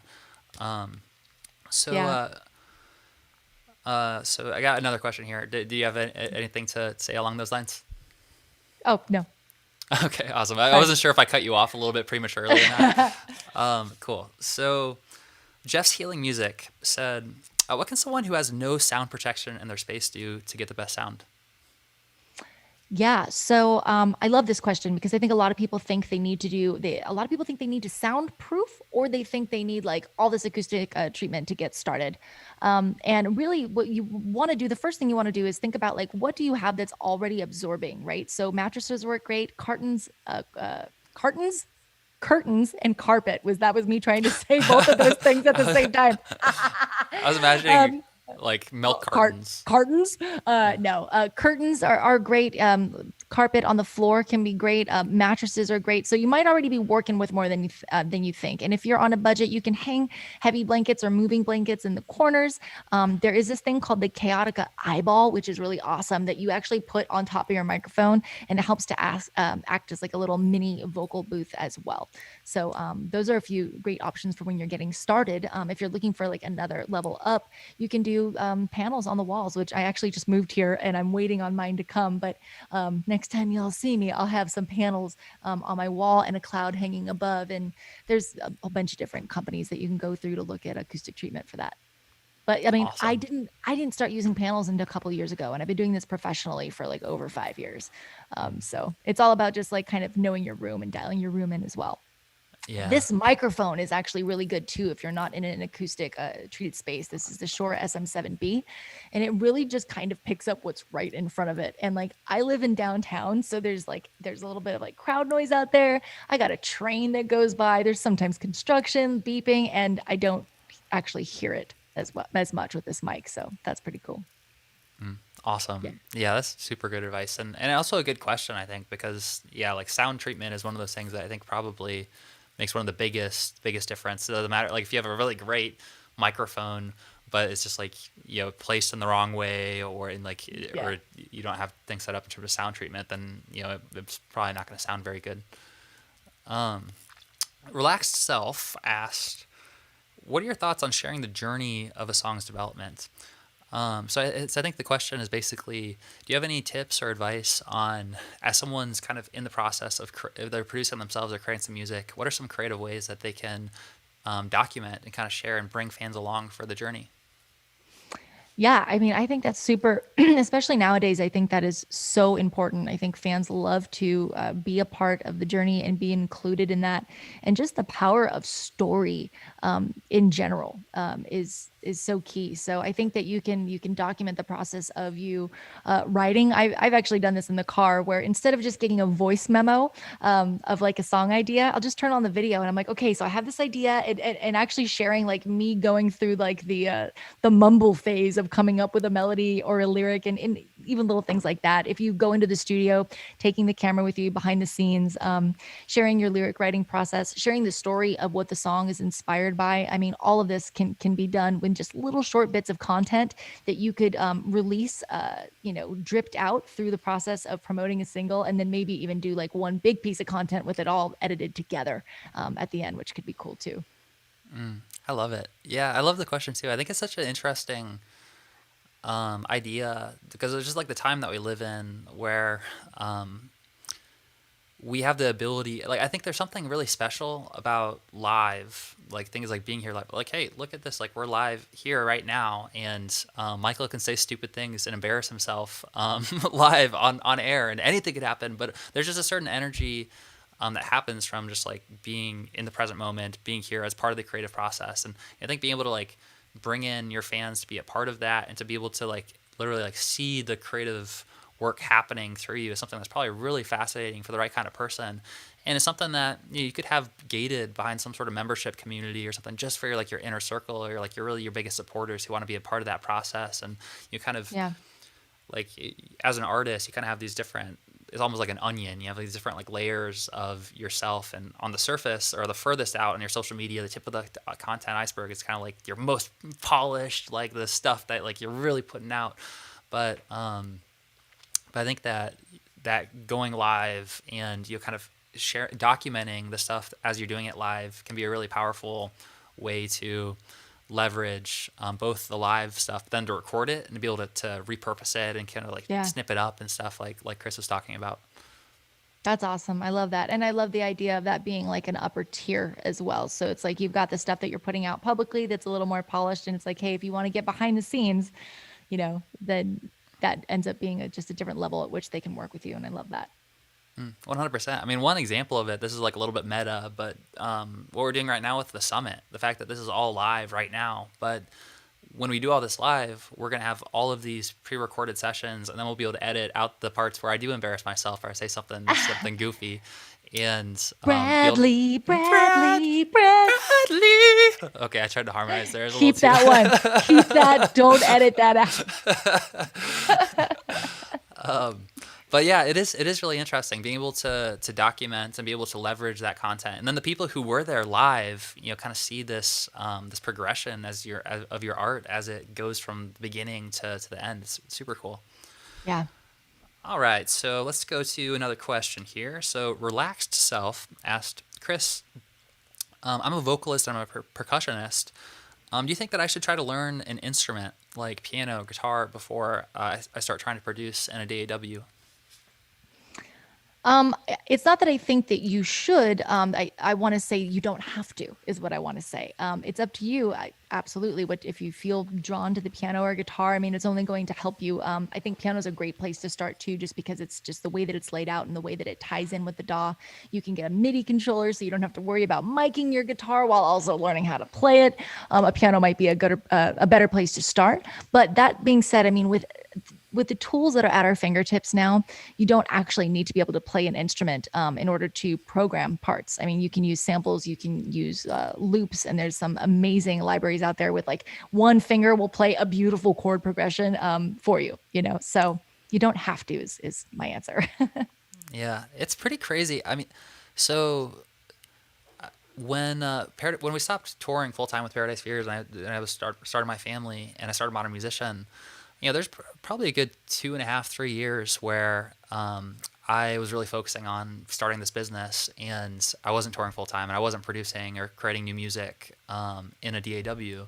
And so I have a new project now coming out in about a month, and when we started recording it, discovered Splice, and my mind was like whoa, like this did not exist back when we were producing our music. And it's like a crazy tool, like the ability to have these super high quality samples and the whole marketplace around it is really interesting. I'm curious to hear your thoughts on that, like the marketplace with Splice. How does that work, and what are the best ways to leverage some of the modern day, like the tools that are hitting right now in order to create high quality music?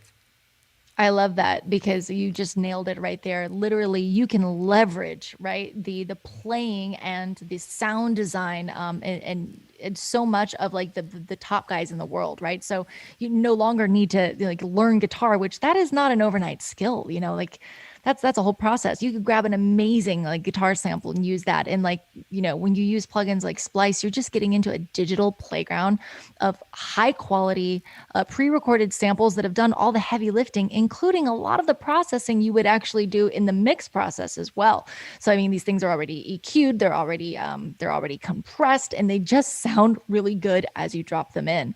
So I'm a huge advocate for Splice, Loop Masters. Slate Digital is amazing. They've got some amazing tools as well. Arcade by Output is another really good one that just gives you stuff that just sounds really good right out the box. So yeah, Michael nailed it. It's all about it's about leveraging the sound quality and the performances of like other people. And that's it's one of those things where people are like, well, oh, is that cheating? And it's like, no, man, that's like don't get mad at like, the car, or the horse and buggy, don't fight to keep the horse and buggy, right? We move forward, we get better, we get faster, we get stronger, things get easier, and that's okay. I think we can just use the tools that are at our fingertips, Yeah, I love that. And I think I don't want to go down too much of a rabbit hole right now, because this is like the ultimate rabbit hole that I enjoy going down, is thinking about like brain interfaces and things like Neuralink that Elon Musk is working on right now, and the ability to have an interface that allows us to translate our thoughts into the world. I mean, we already kind of have that just with like our brain and what our body does. Like it's essentially what it does. But we're talking about like directly interfacing with technology, so that like Amazon Alexa, instead of saying Alexa do this, you can just be like, do this, and like in your thoughts, and just like turn on the lights, and I think it'll be like living in Harry Potter world where it's just magic. We're just like doing these things with our thoughts. And I wonder how that might apply to the music industry. And like with creating music, I wonder if there'll be some sort.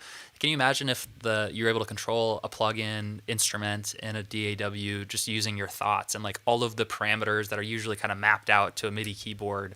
It's like you can use your thoughts to play this instrument. That would be sheer insanity. Like that, talk about just like a dream. Talk about really being able to like play the music that's in your head, you know? Yeah. I mean, the thing that it again, ultimate rabbit hole here, but it's a fun thing to dig into. I think that this technology combined with virtual reality, which is also improving at like an astronomical rate. Like right now, you put on an Oculus Quest headset, and it's like you can still. It's a little bit like the quality is pixelated. It's a little bit pixelated. You can like okay, like I'm not actually in outer space right now, even though I look like I'm in outer space. But in the virtual world, like you're like okay, but there's something in your brain that like literally the presence of like looking around, like it kind of tricks your brain into thinking like, wow, like I'm actually here right now, and like whoa, like oh my gosh, it's a huge drop. I don't want to fall, and it's fascinating how that works. And I think that combined with this brain interface technology, that we could 50 years from now, 100 years from now, be living in a world where essentially this, if we imagine this just being like a virtual environment, so this is all created, it's like a virtual reality and it's just lifelike, it's like reality combined with the brain interface, that we could essentially think like, I want to fly right now and just like do the thing, or we could just do like, there'd be no limitations at all. You just like, and just be living in a creative playground. That's the thing that I said I didn't want to geek out. I didn't want to go down a rabbit hole. And then I went there. I'm like, I don't want to do this. All right, we're going Hey, there. Michael, I'm gonna throw you a rope. No, I love it. Yeah, I mean, like we are getting closer and closer to that, right? I mean, with the digital, like the tools that are at our fingertips right now, just with how intuitive things are becoming, and I see why you went there. absolutely. Yeah, I mean, I think that with Amazon Alexa and Google Home, like we're essentially creating the infrastructure for us to be able to control our devices, at least with our voice, and that'll just be about our thoughts. And also think about like the ability to communicate with each other, maybe on the level of thought, which would probably be, if we really mastered it, much better of a medium than words. I know for myself, a lot of times I say words and they stumble out of my mouth and I don't say it very clearly, or I say something like, and I misinterpreted. And I think for language, like talk about a revolution for humans. Like we learned how to communicate with each other and create symbols that like represent things, and we can have a conversation like we're having now. It's incredible, but they're flawed in a lot of ways. And if we could really communicate on that level, it's just hard to even imagine what that would be like. I know, especially musically, right? Especially musically. Okay, so I'm going to bring this back to earth a little bit. come back into music. So, but not all the way. Just enough that we're back in the music realm. So one thing I want to hear, because I think you're more in touch with this right now, is the technology that. How close are we to being able to have remote production or have a band performing remotely in sync at the same time, and to be able to like record it well? Honestly, I can't say. I can't speak to that, especially because so much of what I do is in the box. So I'm not really living in the band world. So I haven't been following that technology as closely because it hasn't been a priority to me to go, when's that going to, be able to happen in real time? I think it's awesome. I know that advancements are being made and that we're getting closer and closer, but I couldn't even give you an intelligent guess as to how close we are. So I just want to be honest about that. I appreciate that. And I'm more in kinda the same pop boat. and like hip hop world, where I'm just like, I'm going to do this all in the box right here, right now, Yeah. I'm kind of in the same boat. I think that right now the biggest limitation is just like internet speed. We would need like a big update. There's some like wireless stuff that's happening that could make it possible, but it's probably at least 5 years out or so, I think. Oh, you think it's that long? I know people are being able. I know you can engineer people, and track like a vocalist, somebody else where in another country while you're here and turning the knobs. So. Wow, well, that's super cool. So maybe it's Yeah. maybe it's way sooner. Maybe it's like within a Might be year or closer. two. Might be closer, yeah. I mean, I don't know about a Wow. whole band, but I mean, yeah, I know that you can get in, and I forget what the software or how you go about doing it, and that you can actually record somebody. I'm actually supposed to do this with a buddy of mine on Twitch soon. We've been talking about it. He's got all the techie stuff down, and I'm just supposed to show up and sing. So I'll keep you posted with how it goes. Yeah, definitely. That would be amazing. Cool. All right, so let's do maybe one final question here. Let me see if I can Okay. find a really good one.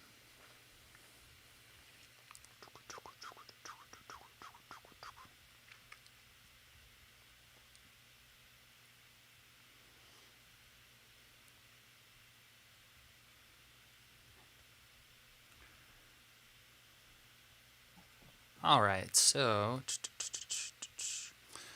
let's wrap up with this one. So timid legend asked, I'd really love to hear your thoughts on mastering. Is it fine to use something like Lander? I'm curious about automated mastering tools versus a real live master. Yeah, gosh, and this is one of those things where I think we're closer now than we've ever been where like I said with like, with the right software and like I mean, there are mastering plugins that I use and I am the furthest thing from being a mastering engineer and depending on what the project calls for, I'm not going to just hire a mastering engineer for everything that I need to get done. So I think the answer is like I think that both are still great, but unfortunately, I think that it's becoming one of those things that we've kind of got down to a science where like big mastering engineers are just kind of becoming more of a thing of the past. Which I know I'm going to get some like flag for that, but I mean, my friends that have been mastering for years. I have a buddy now who just switched over to working for Lander and helping with how they do this. And he was like, yeah. And even somebody that I would expect to be like, no, there's no way, as a mastering engineer, he's now on the team and he's like, no, it's really become something that you can rely on and count on and it's doing pretty good. So Wow, that's pretty crazy.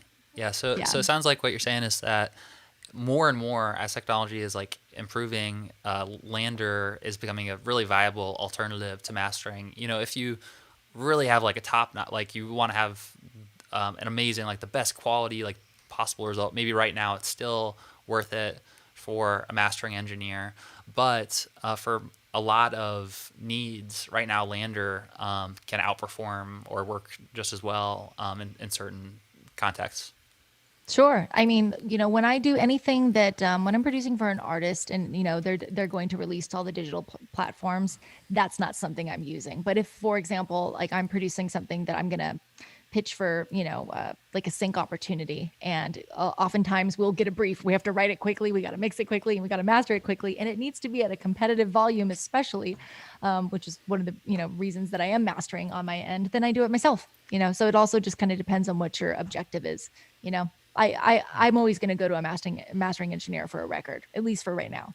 But I've certainly used tools, not Lander per se, but just tools within the DAW as well as Isotope for mastering, and it's sounded pretty good. Yeah, awesome. Yeah. Cool. All right. Well, Chris, thank you so much for hopping on the summit today. It's been a lot of fun. I really appreciate you and just like your energy that you bring to it. Like I always enjoy having our conversations. We end up doing silly things like singing songs that I hope never make it to the light of day and doing the harmony. My voice cracks at the top. But also, I just think that the quality like of energy that you bring to this topic is super needed right now, and making it more digestible and easy for artists to cultivate the skill to be able to produce themselves, and then also having an alternative source of income to a day job or something that's not really aligned with their music is something that's super valuable. So thank you for doing what you do, and for anyone who is here right now that is interested in connecting more or learning more about the different programs and free resources that you offer, where would be the best place for them to connect more? Produce Like a Boss is all the socials, and the website producelikeaboss.com and at Produce Like a Boss. Awesome. Cool. So we also will link, like with every speaker, you probably know this by now. If you type in their name in the chat, it does this cool thing where it like hyperlinks it so you can click on it. So that's cool. So you can definitely click on that too if that's easier, or go type it in. But Chris, you're awesome. Thanks for being part of the summit, and I hope you have a fantastic rest of your weekend. Thanks so much for having me. Chris Bradley. Bradley. Yeah. Just one more Thanks for time. having me. You That got was a it. blast. Thanks, Michael. All right. Awesome. So let's go ahead and let's take a break now for about 25 minutes. And I've got something I'm super excited about. This will be our first time ever doing this during the conference. Is the PAR experience. So the way that it's going to work is we're actually going to go from speaker, like it's like we're right now we're all on stage, right? It's like we're on a stage and we have you guys are in the audience and are tuning in for it, taking notes. It's awesome. But really, we want to do something special where we can make it more interactive and help you guys connect with each other and to actually have discussions about your music and to connect with other musicians who are in the community. So what we're doing is we're doing this PAR experience, and it's going to be done through live breakout rooms on Zoom. So in about 25 minutes, I'm going to come back here and we're going to do a quick introduction, and Wendy Parr is going to come on here and we're going to give you a walkthrough of how it's going to work, and we'll invite you guys to come on live onto the Zoom meeting, and we'll put a link for the Zoom call in the chat below, and from there we will break out into rooms of about 3 artists per room, and we'll walk through the question prompts and let you guys start to connect with each other. So it's going to be awesome. It's going to be in about 25 minutes. This is the only day that we're doing this for free. If you are a VIP and you upgraded to the VIP pass, then you also have tomorrow and the day after. We're doing these live breakout rooms. So I think it's going to be super valuable. Definitely make sure to come back here in about 20 minutes so we can dive in, and I'll see you then. All right.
All right, and we're back, and we're about ready to chart unknown territory. Well, not necessarily unknown, but new territory for sure for this summit. And Yeah. thankfully, we have someone who has already charted the territory, is going to be helping to lead this this new undertaking that we're doing right now, which is called the PAR Experience. So I'm really excited to welcome Wendy Parr on here live, and she's going to help kind of introduce the new thing that we're adding right now, which is all about integration rooms and actually connecting with the community, with each other. So, Wendy, thank you so much for coming on here, and I'm excited to do our first ever PAR experience. I'm really happy to be here. Thanks for having me. I know what this does and I know what it is, but I'm thoroughly excited to bring it into your community and to really connect people. So I'm excited about today. Awesome. So how about we give people a quick overview? So I guess I'll do some quick housekeeping just in terms of the technical stuff that we're about to do. And then when we transfer over, then Wendy, you'll be able to share your screen and be able to lead things from there. So like we've introduced this and talked a little bit about this before, but what we're about to do right now is the first time we've ever done this. And so it's gonna be awesome. Wendy has done this. She's mastered this experience. And what we're going to do is we're going to transition over from this page on the website, from this live stream, to a Zoom room. And we're going to have breakout rooms that are comprised of 3 to 4 artists per room. And Wendy is going to walk us through different question prompts and discussion topics for you in a small group scenario so that you can connect with other artists going through this right now. And so what's going to happen logistically is we're going to cut to a screen that says, click on the link in the comments below. And when that happens, believe it or not, there's going to be a comment in the links below. There's going to be a link in the comments below that you can use to click and go to the Zoom meeting room. And then from there, once everyone is in there, maybe we'll have like a few minutes for people to come in, and then we'll get started with the official PAR experience. Yes. So anything we need to add to that, Wendy, or are you ready to go to the breakout rooms? Yeah, I just want to say that this is really exciting. I'm sure there are people that are nervous going, oh my God, what's going to happen? I'm going to talk to someone. And that's all really normal. But what I have found and why I created this is everyone's going through their journey as an artist. You're going through the same things. You just don't know it until you meet each other and find out, these are my people. And this isn't a me thing. This is a creative thing. This is an artist thing. This is a music industry thing. And so by doing this, we're going to really, A, not feel so alone, and B, you're going to get friends and insights from this experience. So just be open-hearted and let's show up. I love it. Yeah, and also one quick thing too. So this is the first and the only day during this conference that we're going to be doing this for free. So definitely come check it out while you have the opportunity to, because tomorrow and the next day it's only for the VIP group. So with that being said, let's go ahead and let's move on to the Zoom meeting room links. We're going to put the links in the comment for you to come check it out, and we'll see you here face to face here in the next few minutes.